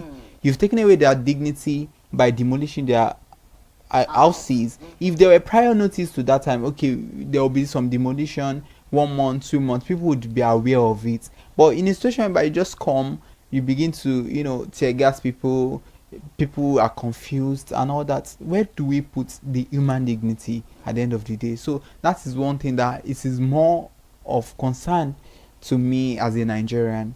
Because in this way, at the end of the day, it could happen to anybody, and it's not if these people will be compensated. Most of them have known this environment for their entire lives. So why just come and do that? I think I love the part that you said they don't look at human side of the story and just wake up one day and all of that.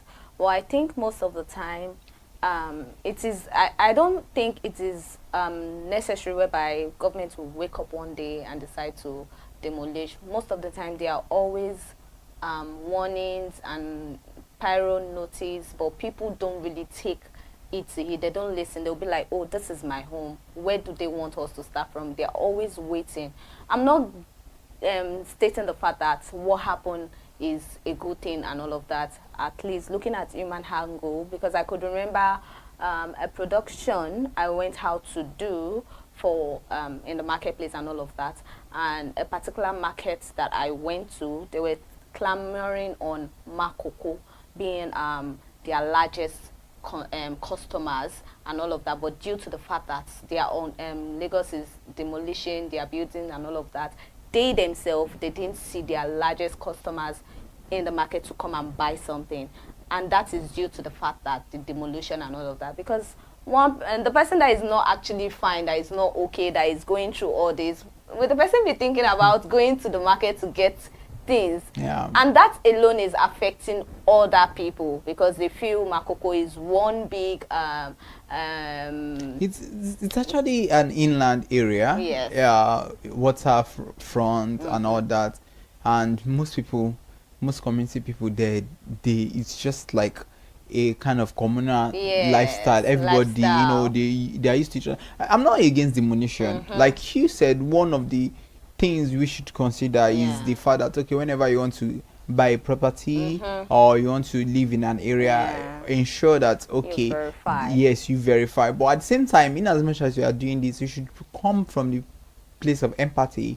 You should try to consider people, because once you demolish their buildings, where are they to go? Are there compensations? What is the welfare you have provided for these people? And again, like they said, I'm quoting Mr. Femi Falana, he said state governments have no control over inland waterways. So if state government has no control, then why is the Lagos state government, why do they have to demolish? And it was ruled by the Supreme Court. It's a decision by the Supreme Court. So That is just what it is. What it is anyway. So just like Irimofe said, they said we should always, like we are always saying, not even only Irimofe, you always verify housing security and relocation plans ahead for the future, because you could never tell what could happen. Because I remember then where we discussed about this kind of issue about 61 days amnesty, Pyron notice, if you don't have a building plan that works according to the Lagos state government, just know that you're building and all of that. So I feel we should always look ahead in the future, whatever decision we don't have to think about now. Now I know we'll always think, yeah, I just want to get a roof above my head, where to sleep and all of that. But then, whenever we are trying to make that kind of decision, we should always think ahead for the future. What will happen in the future? What will happen? What if this happen and all of that? We should just put that into consideration. That is into consideration. I look forward to seeing what will become of Makoko after the demolition. I want to see what the government, because this is for urban redevelopment. So I want to see, in as much as they have their, I'm not against the government. It's not even, but I just want to ensure that, okay, we need development, fine. Then at the end of the day, we just, like you said, the human angle to these things that are very important. Yeah, very, very important. Okay, so let's proceed. Federal government seek foreign partnership to boost housing delivery. According to The Guardian, the federal government, through the Minister of Housing and Urban Development, Architect Ahmed Musa Dangewa, has intensified efforts to attract foreign investment and technical partnership into Nigeria's housing sector. Speaking recently at an international housing engagement involving global developers and investors, the minister highlighted Nigeria's renewed Hope housing program, stressing the need for collaboration in housing construction, building materials production, and mortgage financing. The discussion focused on accelerating housing delivery and reducing construction costs across the country.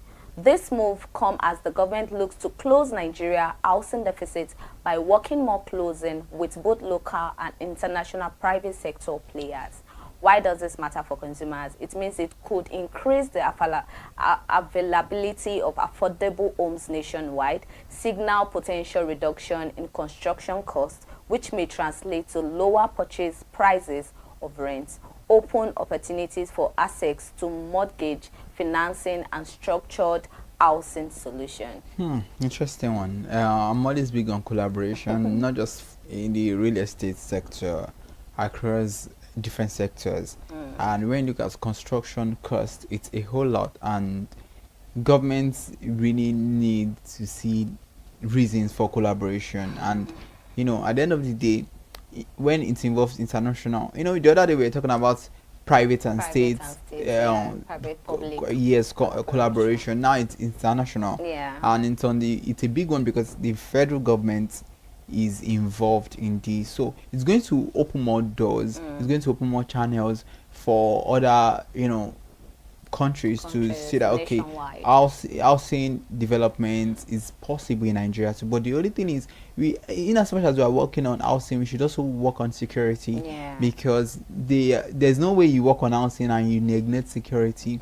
If you want foreign investors to come into the country to work on construction costs, to work on building materials, all of these things, because they are intertwined. At the end of the day, if there are collaborations, the prices of housing it reduces, because especially construction cost, it's a whole lot. That's why you can see landlords telling you that, do you know how much I spent? Even by building materials alone, they are very expensive. So all of these things is very good, but at the same time we need to work on our security in as much as we work on housing development. We need to work on security.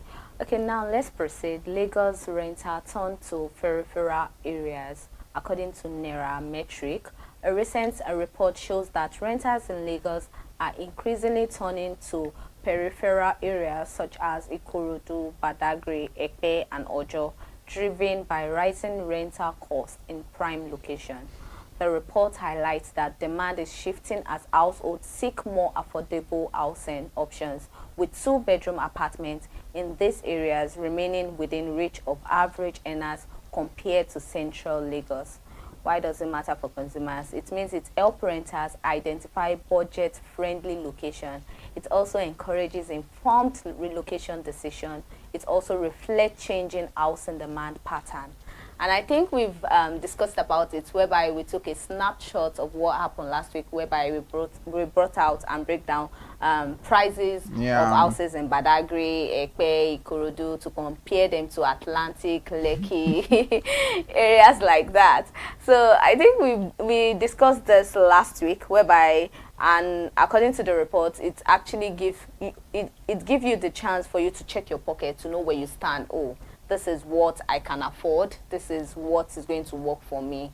So I think it's fair. Yeah, it's fair, and it's going to bring about development in all these areas as well. So, there are some places people just want to stay in Lagos, but it's different ballgame for different people, because if you work in a place that not everybody will move to Ekpe, not everybody. If you have a business that is booming, in whatever area you're staying, you not see, because houses are cheaper in Ekpe or Badagry, then you leave your business. Except if the way to commute to that place, you're not going to spend it so much on transportation, fine.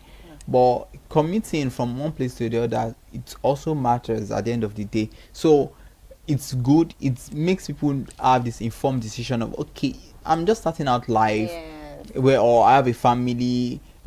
Which possible areas can I really afford rent? So they can look at all those. That's why we bring all these updates, so that they can know that according to their budget, they can get conducive and very. I'm quite sure these areas are serene, they are calm compared to some places you get to in Lagos. I'm like, oh, what part of Lagos is this? Okay, surge and demand for two-bedroom flats across Nigeria. According to Nairametric and the latest housing market update, two-bedroom flats, what many middle-class families want, are now the most sought-after residential units in cities like Lagos, Abuja, and Port Harcourt, because they balance cost, space, and future investment value. Analysts explain that the rent and purchase appeal for this type of unit is driving demand across urban hubs. According to market data, the preference is driven by affordability, functionality, and rental value, making two-bedroom units attractive to both tenants and property investors. Why does this matter for consumers? It means it shows where buying or renting demand is strongest right now. It also helps house hunters narrow down property type for better budgeting. It also guides investors towards units that are easier to rent and liquidate. Supports better housing planning decision. And I think this is actually real, especially among the guys. Whenever they want to get an apartment, they will always say, let me start with two-bedroom, because we never could tell what could happen. Maybe from there, they want to start planning their life and all of that. But most of the time, I always notice this among the guys. They will always tell you, why do you want me to start like, I want to start my life now, moving out from my parents' house. I want to start with a single bedroom, like one-room apartment. No, I prefer two-bedroom. In my head, why are they like this? I remember a friend telling me, you're a lady now. From parents' house or a room apartment, you can decide to move to your husband's house. But the guy has to plan ahead for the future, because you could never tell what could happen. So I'm not surprised with this report saying two-bedroom apartment is the sought after in Lagos right now. I'm not surprised. Well, it's a very good one. At least you have cities like Abuja, Port Harcourt. It just shows how the economy is. It shows what is affordable right now. It shows what people want, and it goes both ways, because people want to rent, and developers, landlords can know that, oh, if you have three-bedroom apartment or four-bedroom, whatever bedroom apartment you have, if it is not two, you might chances that before you get anyone to rent it, compared to someone who has two-bedroom apartments, they are just trying to say that two-bedroom apartment now is golden. Yes, because people just want to, they just want any means to get an apartment that is budget friendly, because it's when you compare budgets, you spend over two-bedroom apartments compared to 3-bedroom, 4-bedrooms, then you'll be spending more. So like you said, for people it's easier for them if you are just starting out live, or even you have a family, the couple can be using one and their children using one. So and if you are visiting, you know that there's no room for you. And if you are visiting, probably it's just a single person staying, you can always give the person a visitor room, the spare room. So I guess most of the time that is what people consider whenever they want to get an apartment. Oh, I need to be comfortable, how affordable it is, and how functional it will be. Yeah, absolutely. So true. I think it is a good one. Let's proceed. Lasrera issues fresh warning to property seekers in Lagos. According to Lasrera and Vanguard, the Lagos State Real Estate Regulatory Authority, Lasrera, has again warned residents against engaging with unregistered real estate agents and developers in the state. The agency reiterated this advisory during a recent public notice, reminding Lagosians that only licensed practitioners are legally permitted to operate.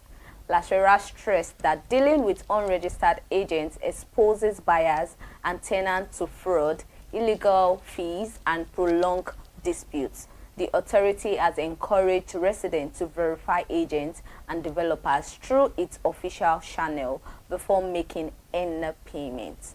Why does it matter for consumers? It means it reduces risk of fraud and property disputes. It also promotes accountability and safety in property transactions. It also ensures adherence to official regulatory standard. If you are not new to this program, let me start from there. If you are not new to this program, you know day by day, every day, we are always clamoring on this particular segment, where it might either be the last segment of the day or first segment, and that is because we want to always create awareness, be it it is real or not. We just want to create this awareness so that you could always get used to it and not to fall victim of whatever fraudulent transaction between unregistered agents and property. You just need to be safe, and that is why we will keep on bringing these updates day by day for you to get comfortable and get used to it. Whenever you get used to it, you will know, oh, it is my right, it is what I'm supposed to believe in. I'm always supposed to check the portal to always verify whether this agent is verified, registered or not. That is why we will keep on bringing this particular news report to you. Everything she said, like you, don't they say? Because we talk about this almost every episode, if not all episodes, and I'm surprised.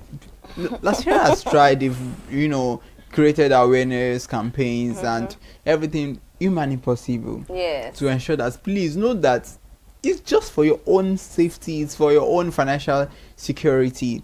Because if at the end of the day you engage in any fraudulent form, even if you take it to Lasera, nobody would, because if I thought they would help you resolve it, at the end of the day, it still boils down to the fact that Lasera assumes something that is very tangible by giving you the awareness. Why in the whole, it's just like trying to frustrate the effort, because they've told you, please do not engage with any unregistered house agent. Then you should verify. If you say, okay, how would I know this person is real or not? Verify, go to their portal, check. Then ask the agent for his ID number.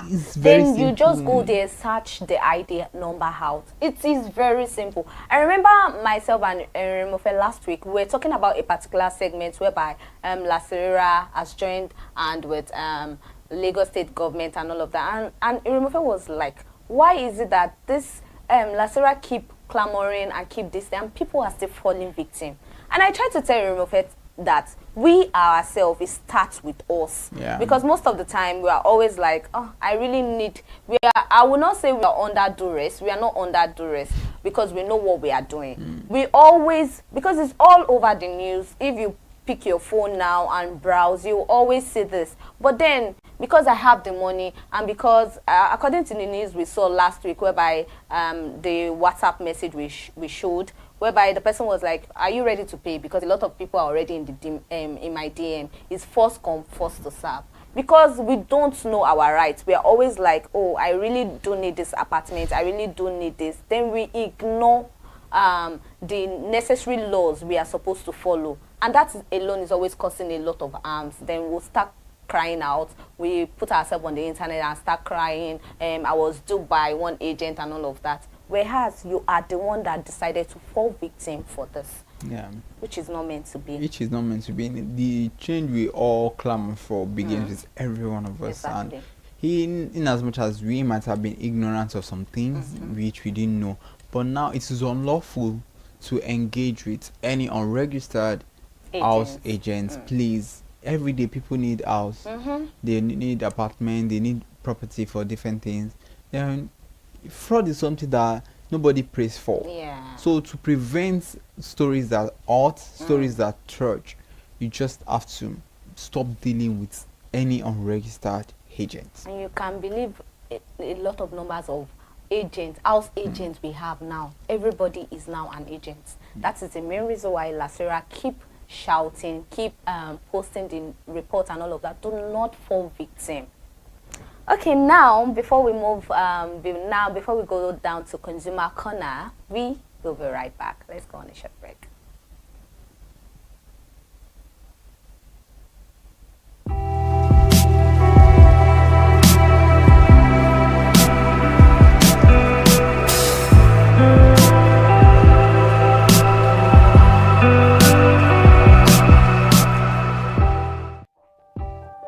Hey there, do you know in the world today, everyone is a consumer, and as consumers, we all have the right to be heard. In Nigeria today, as a consumer, you have all right to product information, right to fair pricing, right to return goods, right to product labeling, right to fair dealings, and a lot more. Well then, have you heard about the new media channel? ConsumerHallaTV. ConsumerHallaTV. ConsumerHallaTV. At ConsumerHallaTV, our goal is to inform and educate consumers in Nigeria with insightful news alongside development within the fast-paced world of consumers through well-researched, specialized, and analytical content. Our vision at ConsumerHallaTV is to create an engaging platform that provides right connections for meaningful brands in Nigeria, thus creating a more caring world for consumers where business thrive. And guess what? Our ConsumerHalla brand is the first consumer complaint resolution portal in Nigeria, powered by a 72-hour feedback mechanism. We offer consumer advocacy, informative talk shows, branding promotions, advertising, and lots more. Connect with us via our YouTube channel at ConsumerHallaTV. Follow us on our Facebook page, ConsumerHallaTV, our Instagram page, ConsumerHallaTV, and do well to subscribe to our YouTube channel. Subscription is free. ConsumerHallaTV. At ConsumerHallaTV, you deserve to be heard. At ConsumerHallaTV, you deserve to be heard.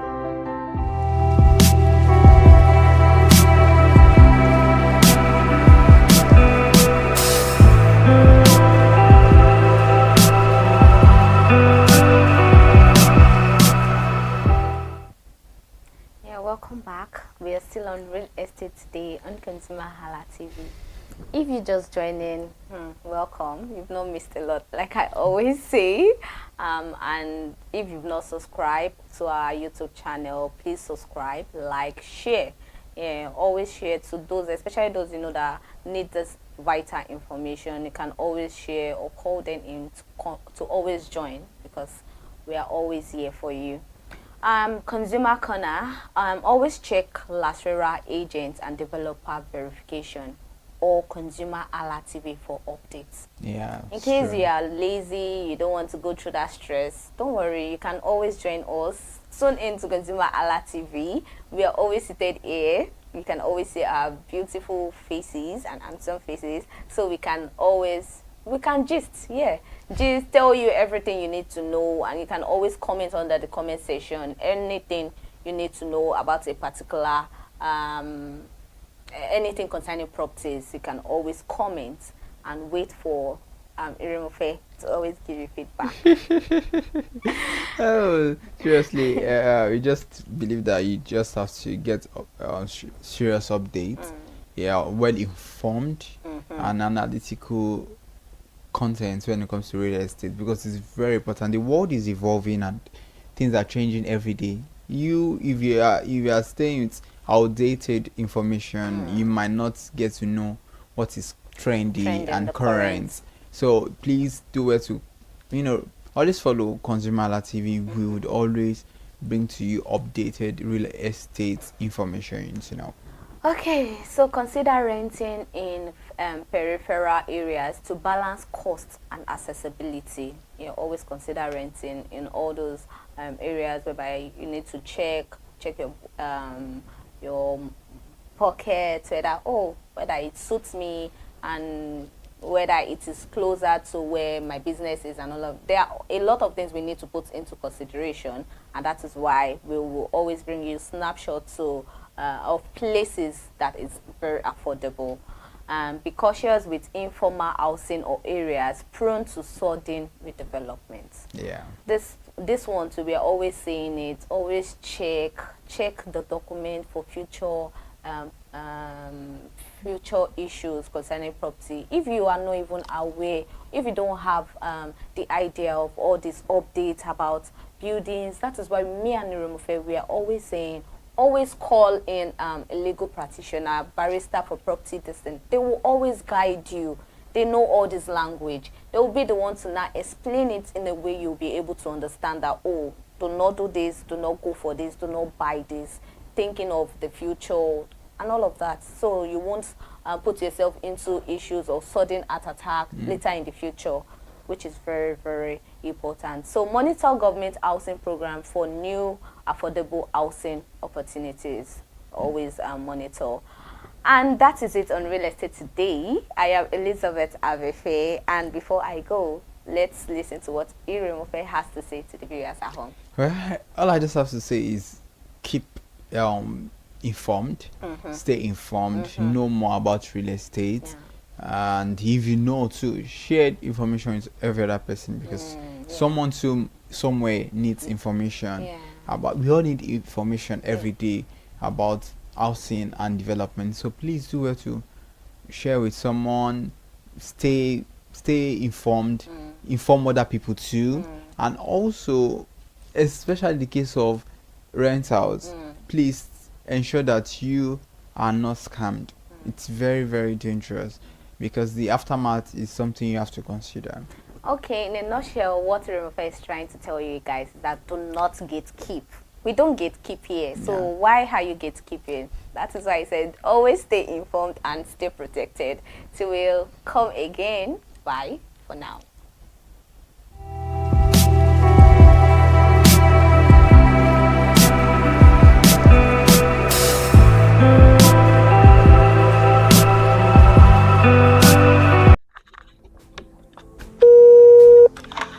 Hello consumers, you have the right to be heard, absolutely. So join us on the conversation, share your brand experience, where you tell us all your experiences about brand on the outer world via our YouTube channel every Wednesday from the hour of 4:20 to 5:20. You can watch us via our YouTube channel, ConsumerHalla TV, and subscription is free.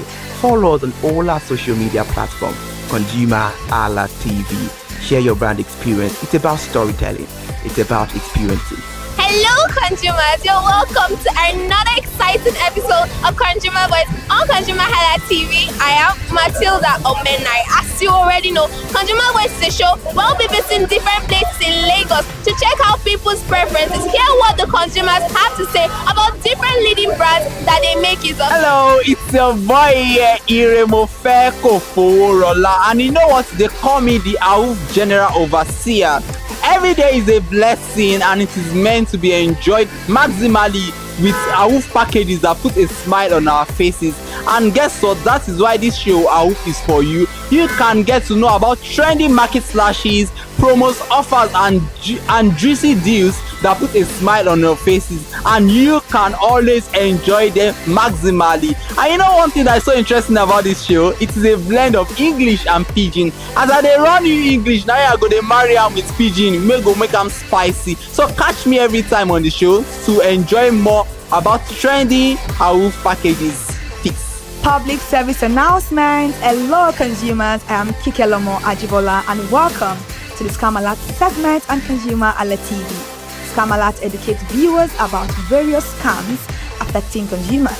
We learn tips on how to identify fraudulent activities and provide advice on protecting our personal information. We aim to raise awareness and empower viewers to avoid falling victim to scams. We cover various topics such as phishing, identity theft, fraudulent investment schemes, and many more. You want to catch up on how these scammers invade our lives? Join us every Tuesday by 12:30 p.m. for Scam Alert on our YouTube channel at ConsumerHalla TV. Subscription is absolutely free.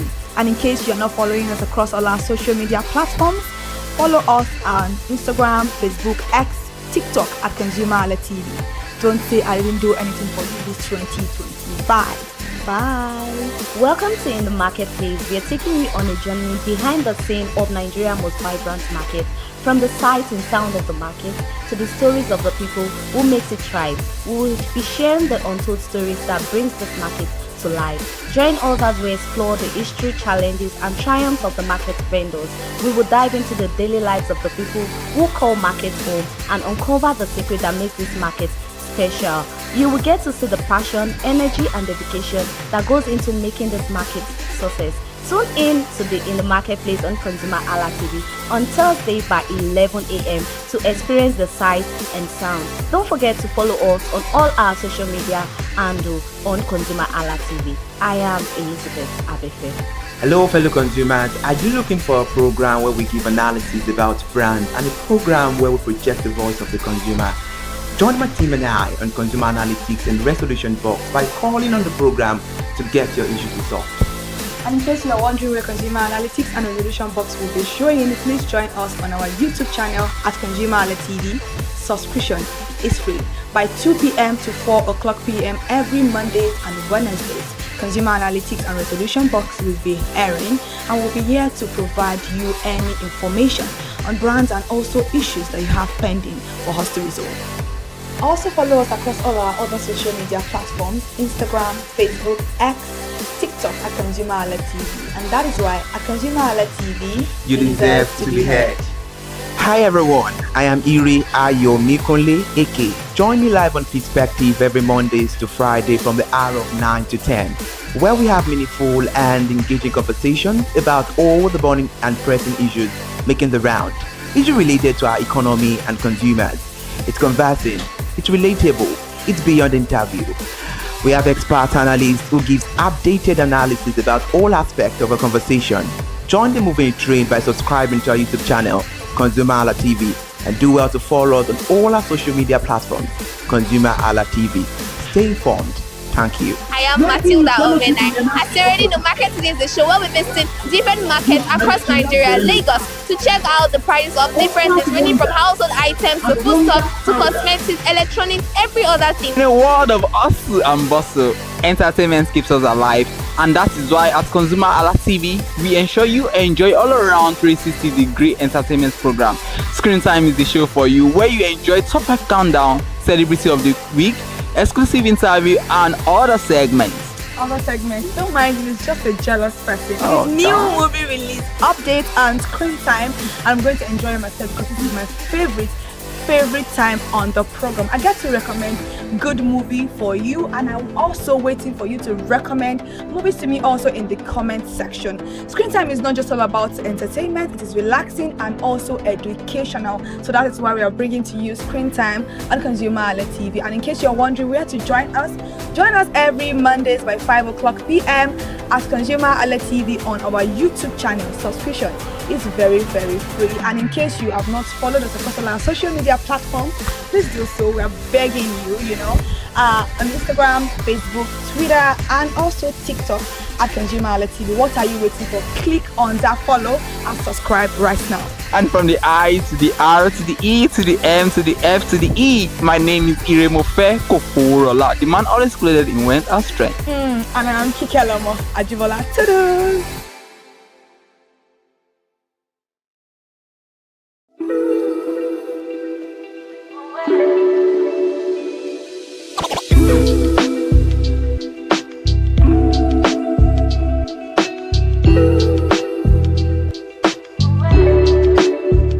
It's a beautiful and bright morning. Good morning, Nigeria. Thank you so much for joining us on another beautiful edition of Consumer Watchdog. Consumer Watchdog is where we dissect and inform consumer rights protection and safety. Today we'll be looking at something vital and important. We'll be talking about the FCCPC new regulations on money lenders. And the FCCPC has begun enforcing the digital, electronic, online and non-traditional consumer lending regulations for 2025, delisting the digital money lending operators that failed to regularize the status by the 5th of January 2026 deadline. The Chief Executive Officer Tunji Bello confirmed the withdrawal of conditional approval for non-complaint lenders to enhance the market integrity. An emphasis was placed that the compliance deadline was the 5th of January 2026, making the end of the transition. Experts say the measure's aim is to uphold regulatory standard, curb harassment and prevent data breaches in the digital lending sector. And now the FCCPC is conducting a phased, rigorous enforcement process with further sanctions possible for continued non-compliance.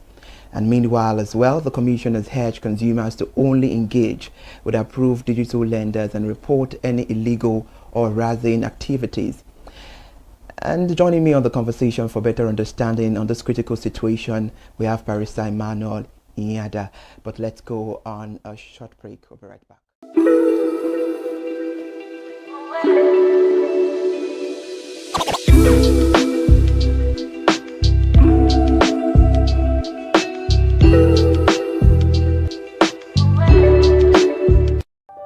Hey there, do you know in the world today, everyone is a consumer, and as consumers, we all have the right to be heard. In Nigeria today, as a consumer, you have all right to product information, right to fair pricing, right to return goods, right to product labeling, right to fair dealings, and a lot more.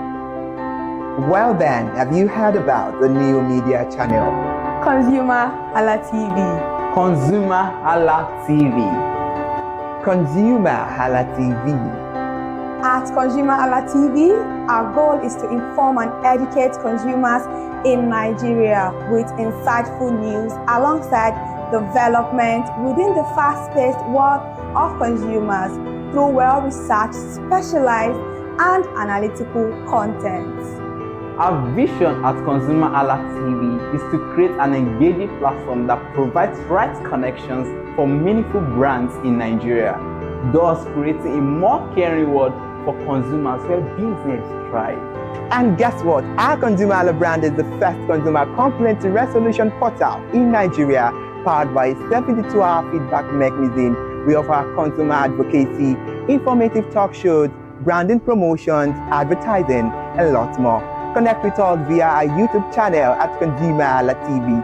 Follow us on our Facebook page, ConsumerHallaTV, our Instagram page, ConsumerHallaTV, and do well to subscribe to our YouTube channel. Subscription is free, ConsumerHallaTV.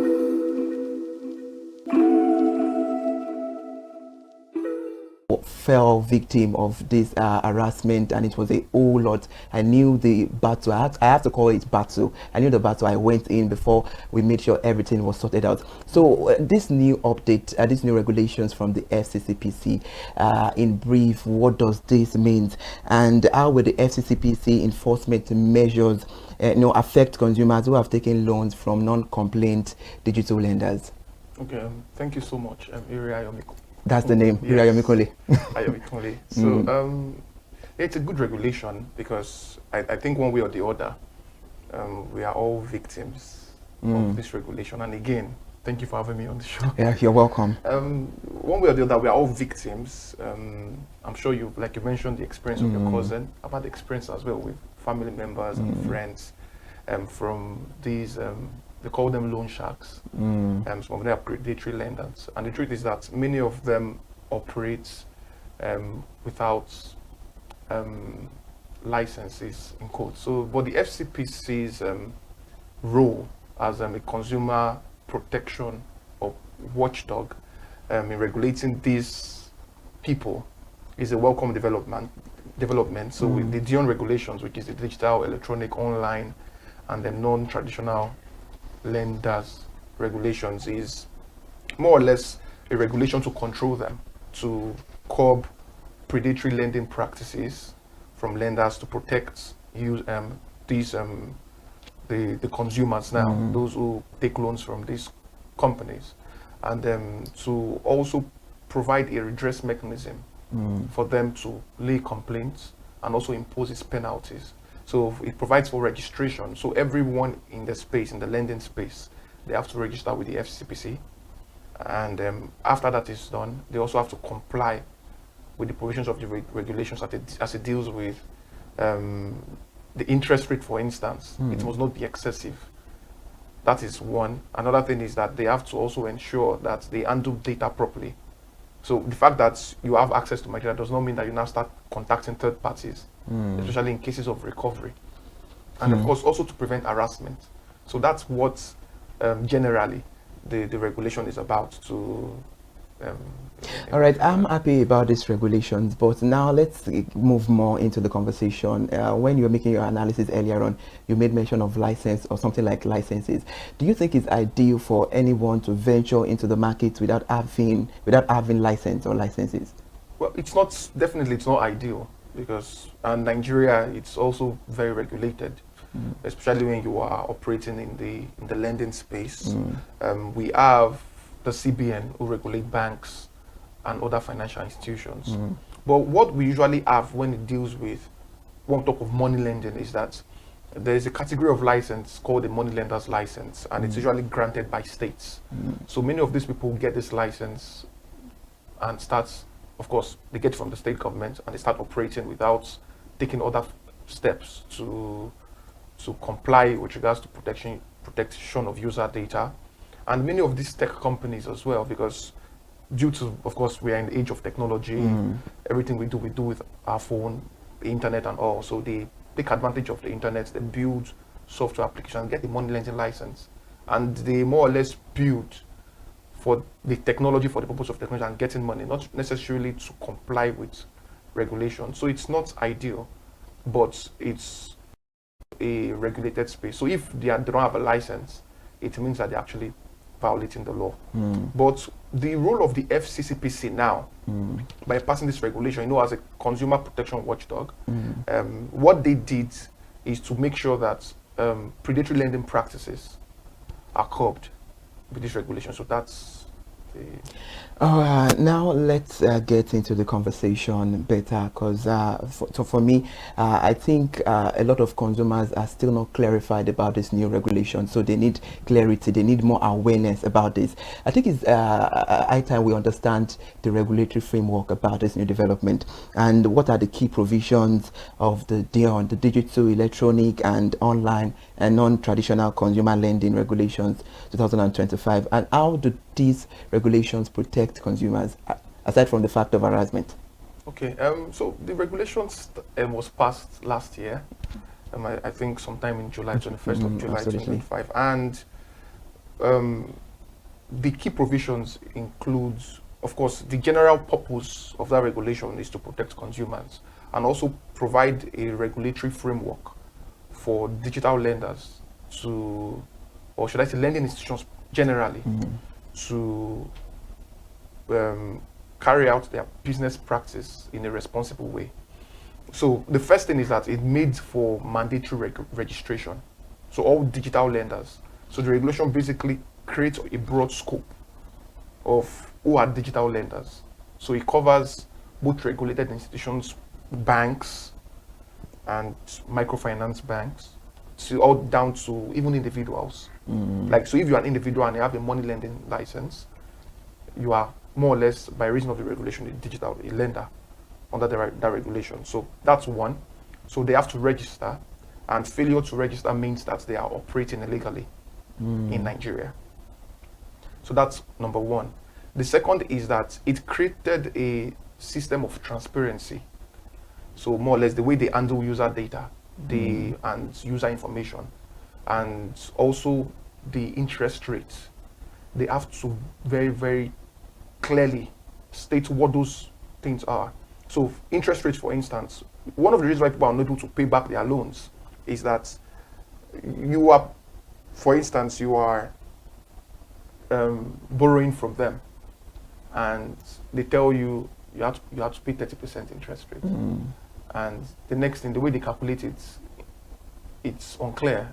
They are saying 30% per week, whereas in your mind it's maybe 30% for the tenure of repayment. So they have to be very clear. And coupled with the fact that if you are not meeting up with the deadline, the interest rates will be accumulating more and more. More and more and more. So those are some of the practices that this regulation is trying to curb.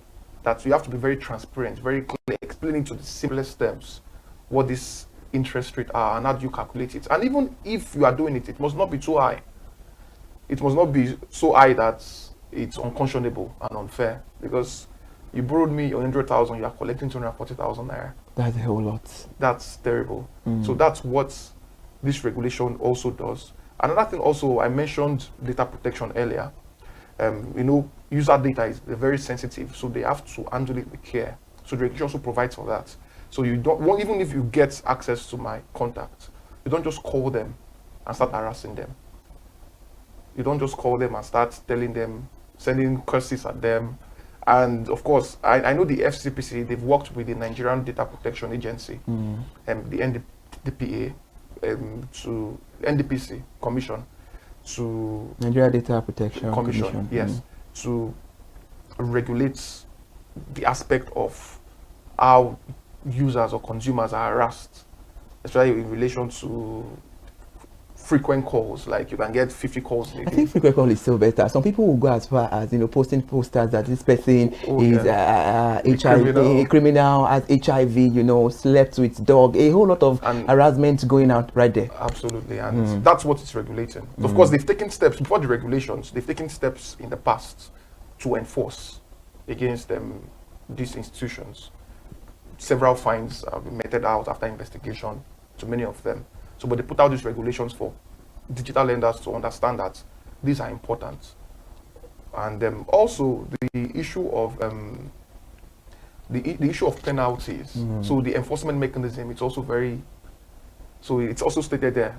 What are these administrative penalties when you flag the regulations? So those are some of the key provisions in the... And those insights are great, Barrister Emmanuel. Let's talk about the major challenges of digital lenders in perspective to those new regulations. What are the major challenges money lenders can face with these new regulations? Well, no company operating in the because I would like to think of it's two-pronged. Please bring it on. So the challenges with regards to one, their business, and so how it's the impact on consumers or the users of the product. So from last year, when the regulation was first passed, there was a period that was given for all existing digital lenders to regularize their, register, and if they've not regularized it, they are basically delisted and barred from operation. And that ended early this year, on 5th of January. So the impact now is that, number one, it's very expensive, in quotes. And so, for instance, you get a money lending license and you're operating from Lagos. Maybe you don't really have that much money, and now you have to pay some millions and go through a whole process to register with the FCPC.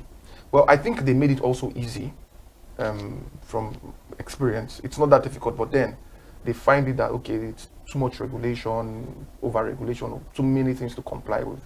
So that's one of the challenge they have. So they also have the issue of registration. They have the issue also of compliance, because it now becomes more difficult to keep up with compliance in the space. So you have to comply with requirements of the NDPC. You have to comply with requirements of the FCPC. You have to comply with the requirements of the CBN.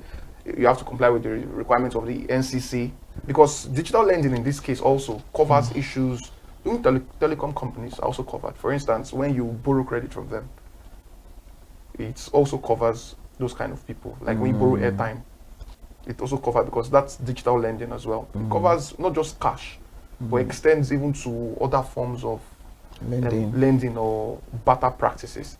So that's another challenge, the issue of compliance. And another one is the issue of the fact that if they can't register, they have to stop business.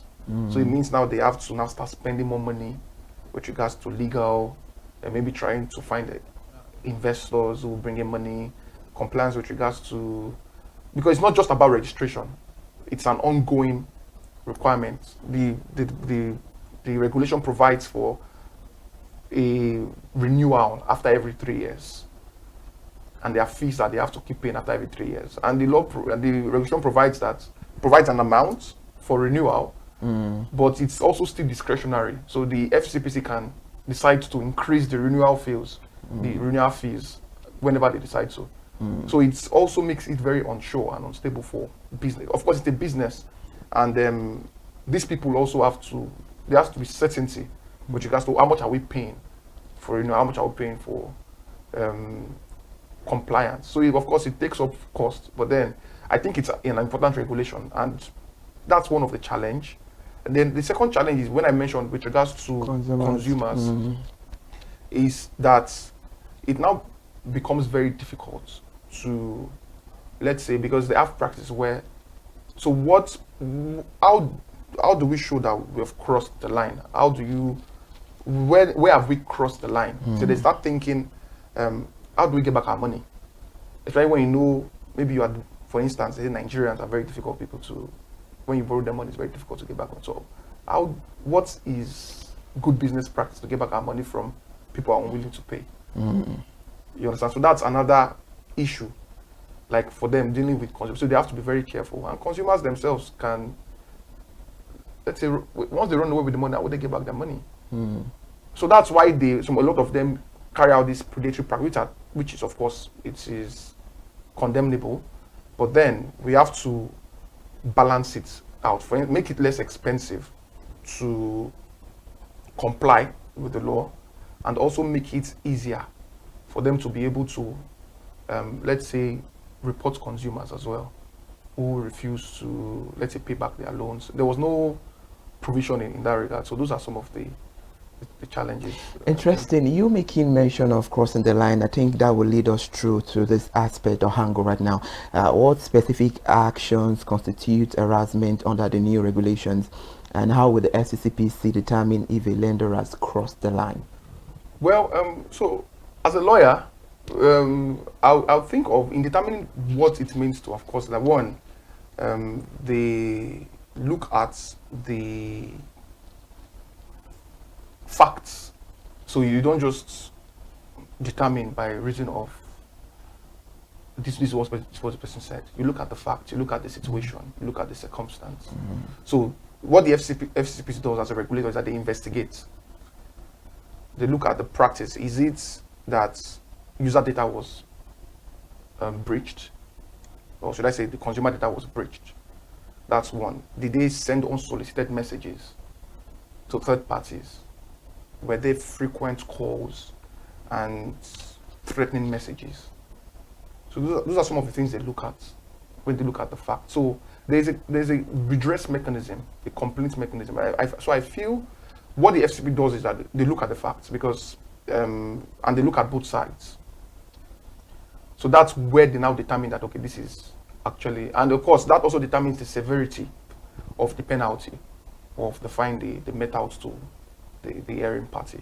So that's all right, if you're just joining us now, this is Consumer Watchdog on ConsumerHallaTV, where we inform consumers about their right protection and safety. And this morning on the program, we're having a detailed conversation about the FCCPC new regulations on money lenders. And with me in the studio for more clarity, helping us dissect this pressing issue, we have Barrister Romano. Barrister Romano, let me have your standpoint on this issue. What are the necessary measures you think FCCPC has to take to protect consumers from predatory lending practices practice and how effective are these measures? The measures they have to take. Mm-hmm. Well, I think the most they can do is, the first thing they can do is basically, of course, regulation, which they are doing well in that regard. So, and we've had issues where they've had to take down apps from app stores, from several digital So is it that the platforms. consumers that borrowed money before taking out the app are not going to pay the money? Or Well, no, I'm saying they've enforced against erring lenders, okay, all right. where they've had to take down some of these apps. Then, am I answering the question correctly? Yes, please go on. Yes, they've also taken steps to impose fines ranging from 10 million to 20 million on erring lenders.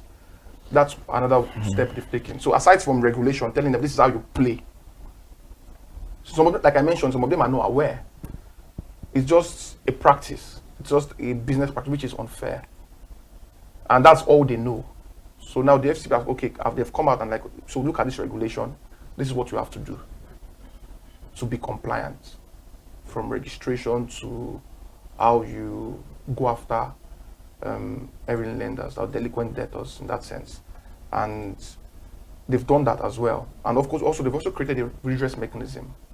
So I think what they need to do more now is in the area of consumer education.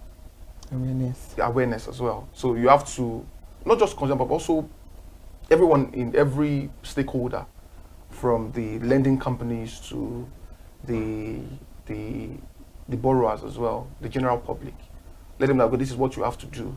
This is the steps. These are the steps you can take. So it's not. It has to be balanced. But you know, of course, it's still consumer protection as well. You have to also make sure that people are protected from unfair lending practices. So those are some of the steps they've taken. And I also think they also have to look at the regulation as well. They should look at the criticisms of stakeholders and update that regulation from time to time to accommodate present realities. So for instance, like I mentioned earlier, I feel like the requirements for registration is too hectic, and the period of renewal is too short.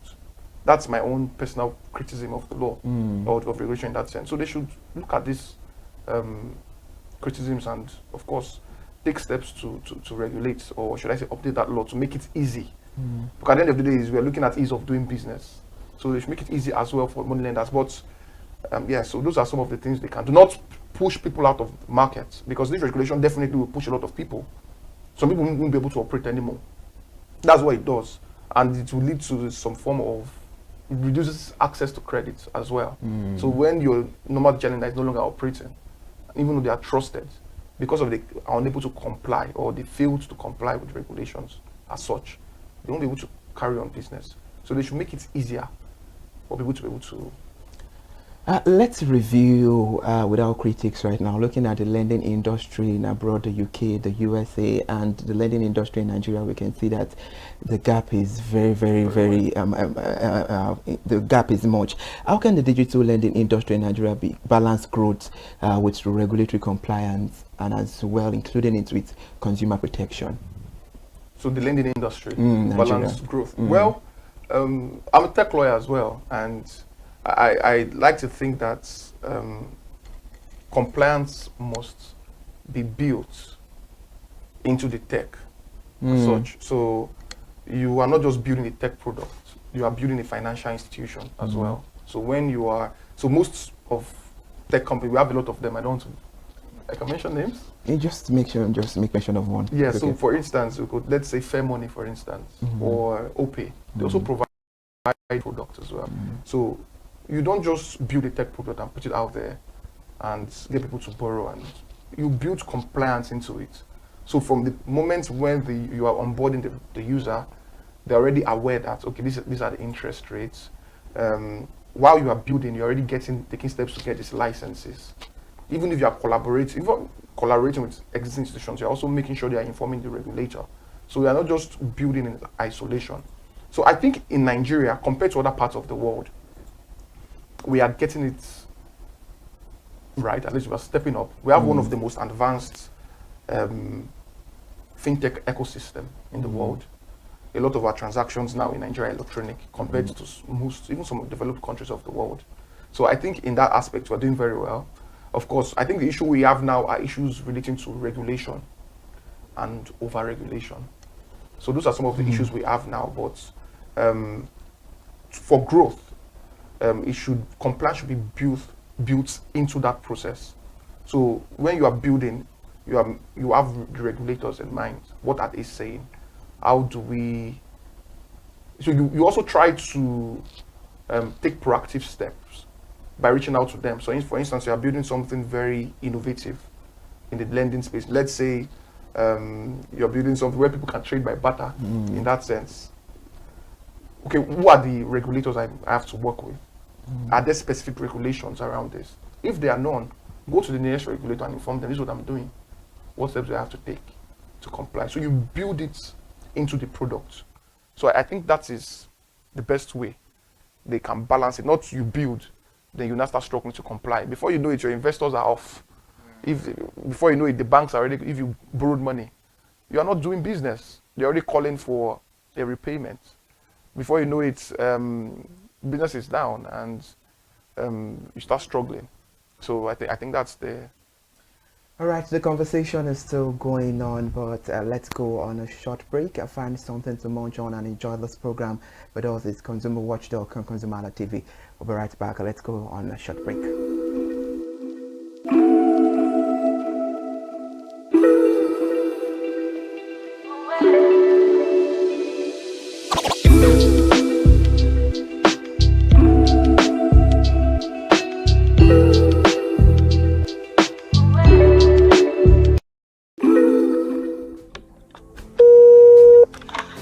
Hello consumers, you have the right to be heard, absolutely. So join us on the conversation, share your brand experience, where you tell us all your experiences about brand on the outer world via our YouTube channel every Wednesday from the hour of 4:20 to 5:20. You can watch us via our YouTube channel, ConsumerHallaTV, and subscription is free. Follow us on all our social media platforms, ConsumerHallaTV. Share your brand experience. It's about storytelling. It's about experiences. Hello consumers, you're welcome to another exciting episode of Consumer Voice on ConsumerHallaTV. I am Matilda Omenai. As you already know, Consumer Voice is a show where we'll be visiting different places in Lagos to check out people's preferences, hear what the consumers have to say about different leading brands that they make use of. Hello, it's your boy here, Iremofeko Foworola, and you know what? They call me the AUF General Overseer. Every day is a blessing and it is meant to be enjoyed maximally with AUF packages that put a smile on our faces. And guess what? That is why this show AUF is for you. You can get to know about trendy market slashes, promos, offers and juicy deals that put a smile on your faces, and you can always enjoy them maximally. And you know one thing that is so interesting about this show? It is a blend of English and Pidgin. As I dey run you English, now I go dey marry am with Pidgin, make am spicy. So catch me every time on the show to enjoy more about trendy AUF packages. Peace. Public service.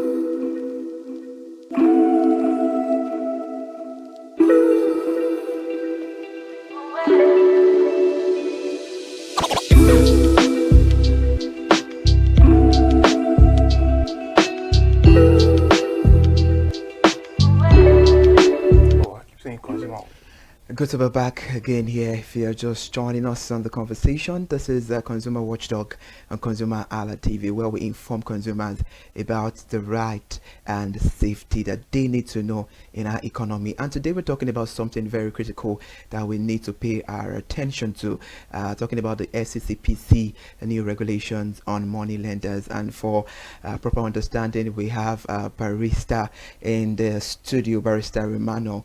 Barrister Romano, now let's continue with the conversation.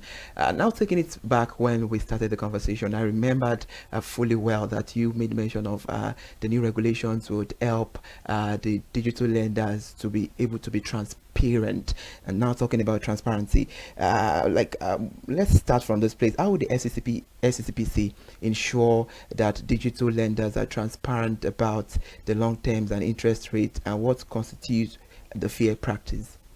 Okay, so for transparency, I think it's what the FCCPC have done with the regulation is that they made it a necessary requirement for compliance. They didn't just say operate.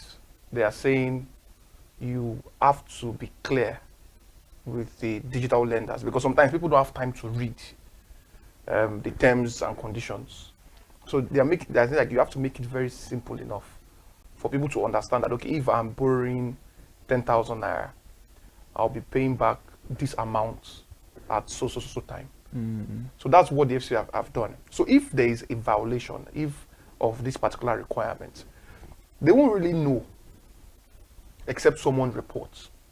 Now, I was about going there. That what are the consequences for lenders who fail to register with the FCCPC or comply with the new regulations? Well,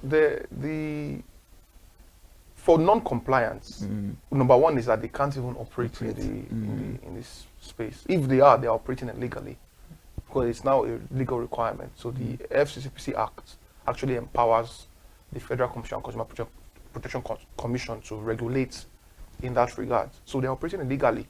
And the second is that if they were already listed, they're listed as a money lender, like they have their license revoked. So they're already registered. So that's another consequence for non-compliance, because the major provisions for compliance is not just about registering with the FCPC. You have to comply with everything they say with regards to how you deal with consumers. And to be honest, they really won't know if a consumer does not report or a user does not report, or they investigate. So it means that, and they also made provisions for reporting and redress in the regulation. So if you feel, okay, this particular lending app or this particular money lender, they are not doing things properly, or maybe their lending practices are unfair, report to the FCPC. And they impose fines as well. So aside from the listing, they also impose fines if they find them guilty, and of course, there are cases where individuals, aside from going to the FCPC, they can take up, let's say, or the FCPC can take up maybe criminal action, or can also lead to civil liability as well for the company. So those are some of the protective measures that are in place for the general public, especially when they are dealing with predatory lenders in that sense. So.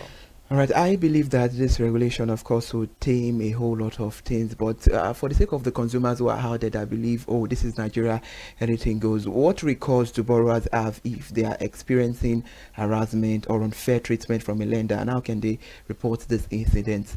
So the FCCPC, they have a platform where, of course, lawyers like to be consulted. Go and meet a lawyer. But before you even go to a lawyer, by yourself, you can report to the FCCPC. You can just, I think they have a website portal where you can just go to, even an email address. They can just send your complaint to, narrate the entire incident to them, include receipts of maybe evidence you have, maybe text messages or emails, and send to them. And they will take it up and investigate. And the law requires that the commission begin investigation after 24 hours of receipt. That's what the regulation also provides for as well. So they have a duty to also investigate. So don't say, okay, if I report, they won't do anything. Report, then they will take it up and start investigating. And they issue fines from as high as, depending on the fact as well. But in the regulation, I was seeing fines for, let's say, for individuals for failing to register. There were fines of maybe about 50 million, then for companies about 100 million. So it's hefty, it's a lot, but then I think it's a good one. At least you know that there is a place you can run to when you are a victim, in quote now, of some of these lending practices. Barrister, I think I need to give you your kudos about that update, and because a lot of consumers still believe that after the harassment, when it comes to reporting to the right channels like FCCPC and some other regulatory bodies, they're always reluctant. Having the mentality that we will not get the right treatment. They will not when it comes to talking about consumers getting their rights being aired, is being maltreated, is being abused, is being tampered on. So this makes a lot of consumers get really relaxed, reluctant, not reporting the right things at the right authorities. But I think with this your analysis, this would give them an hint of, okay, doing the right thing at the right time. Just take the step first and see what will come of it. Thank you so much for that. How will the FCCPC work with other agencies such as the Nigeria Data Protection Commission to address data privacy concerns and protect borrowers in regards to personal information? Well, I know they've been working together, especially the FCCPC and the NDPC. As far back as when the NDPC was still NITDA, I know they have a joint task force where they jointly investigate and of course penalize some of these area institutions. Like there are several cases that they've done. So I know the NDPC they also collaborate with law enforcement agencies like the EFCC, the police, especially in cases of fraud or in cases where a crime has been committed. And of course the NCC as well, the Nigerian Communications Commission, they collaborate with them. So the FCCPC is more or less like a super regulatory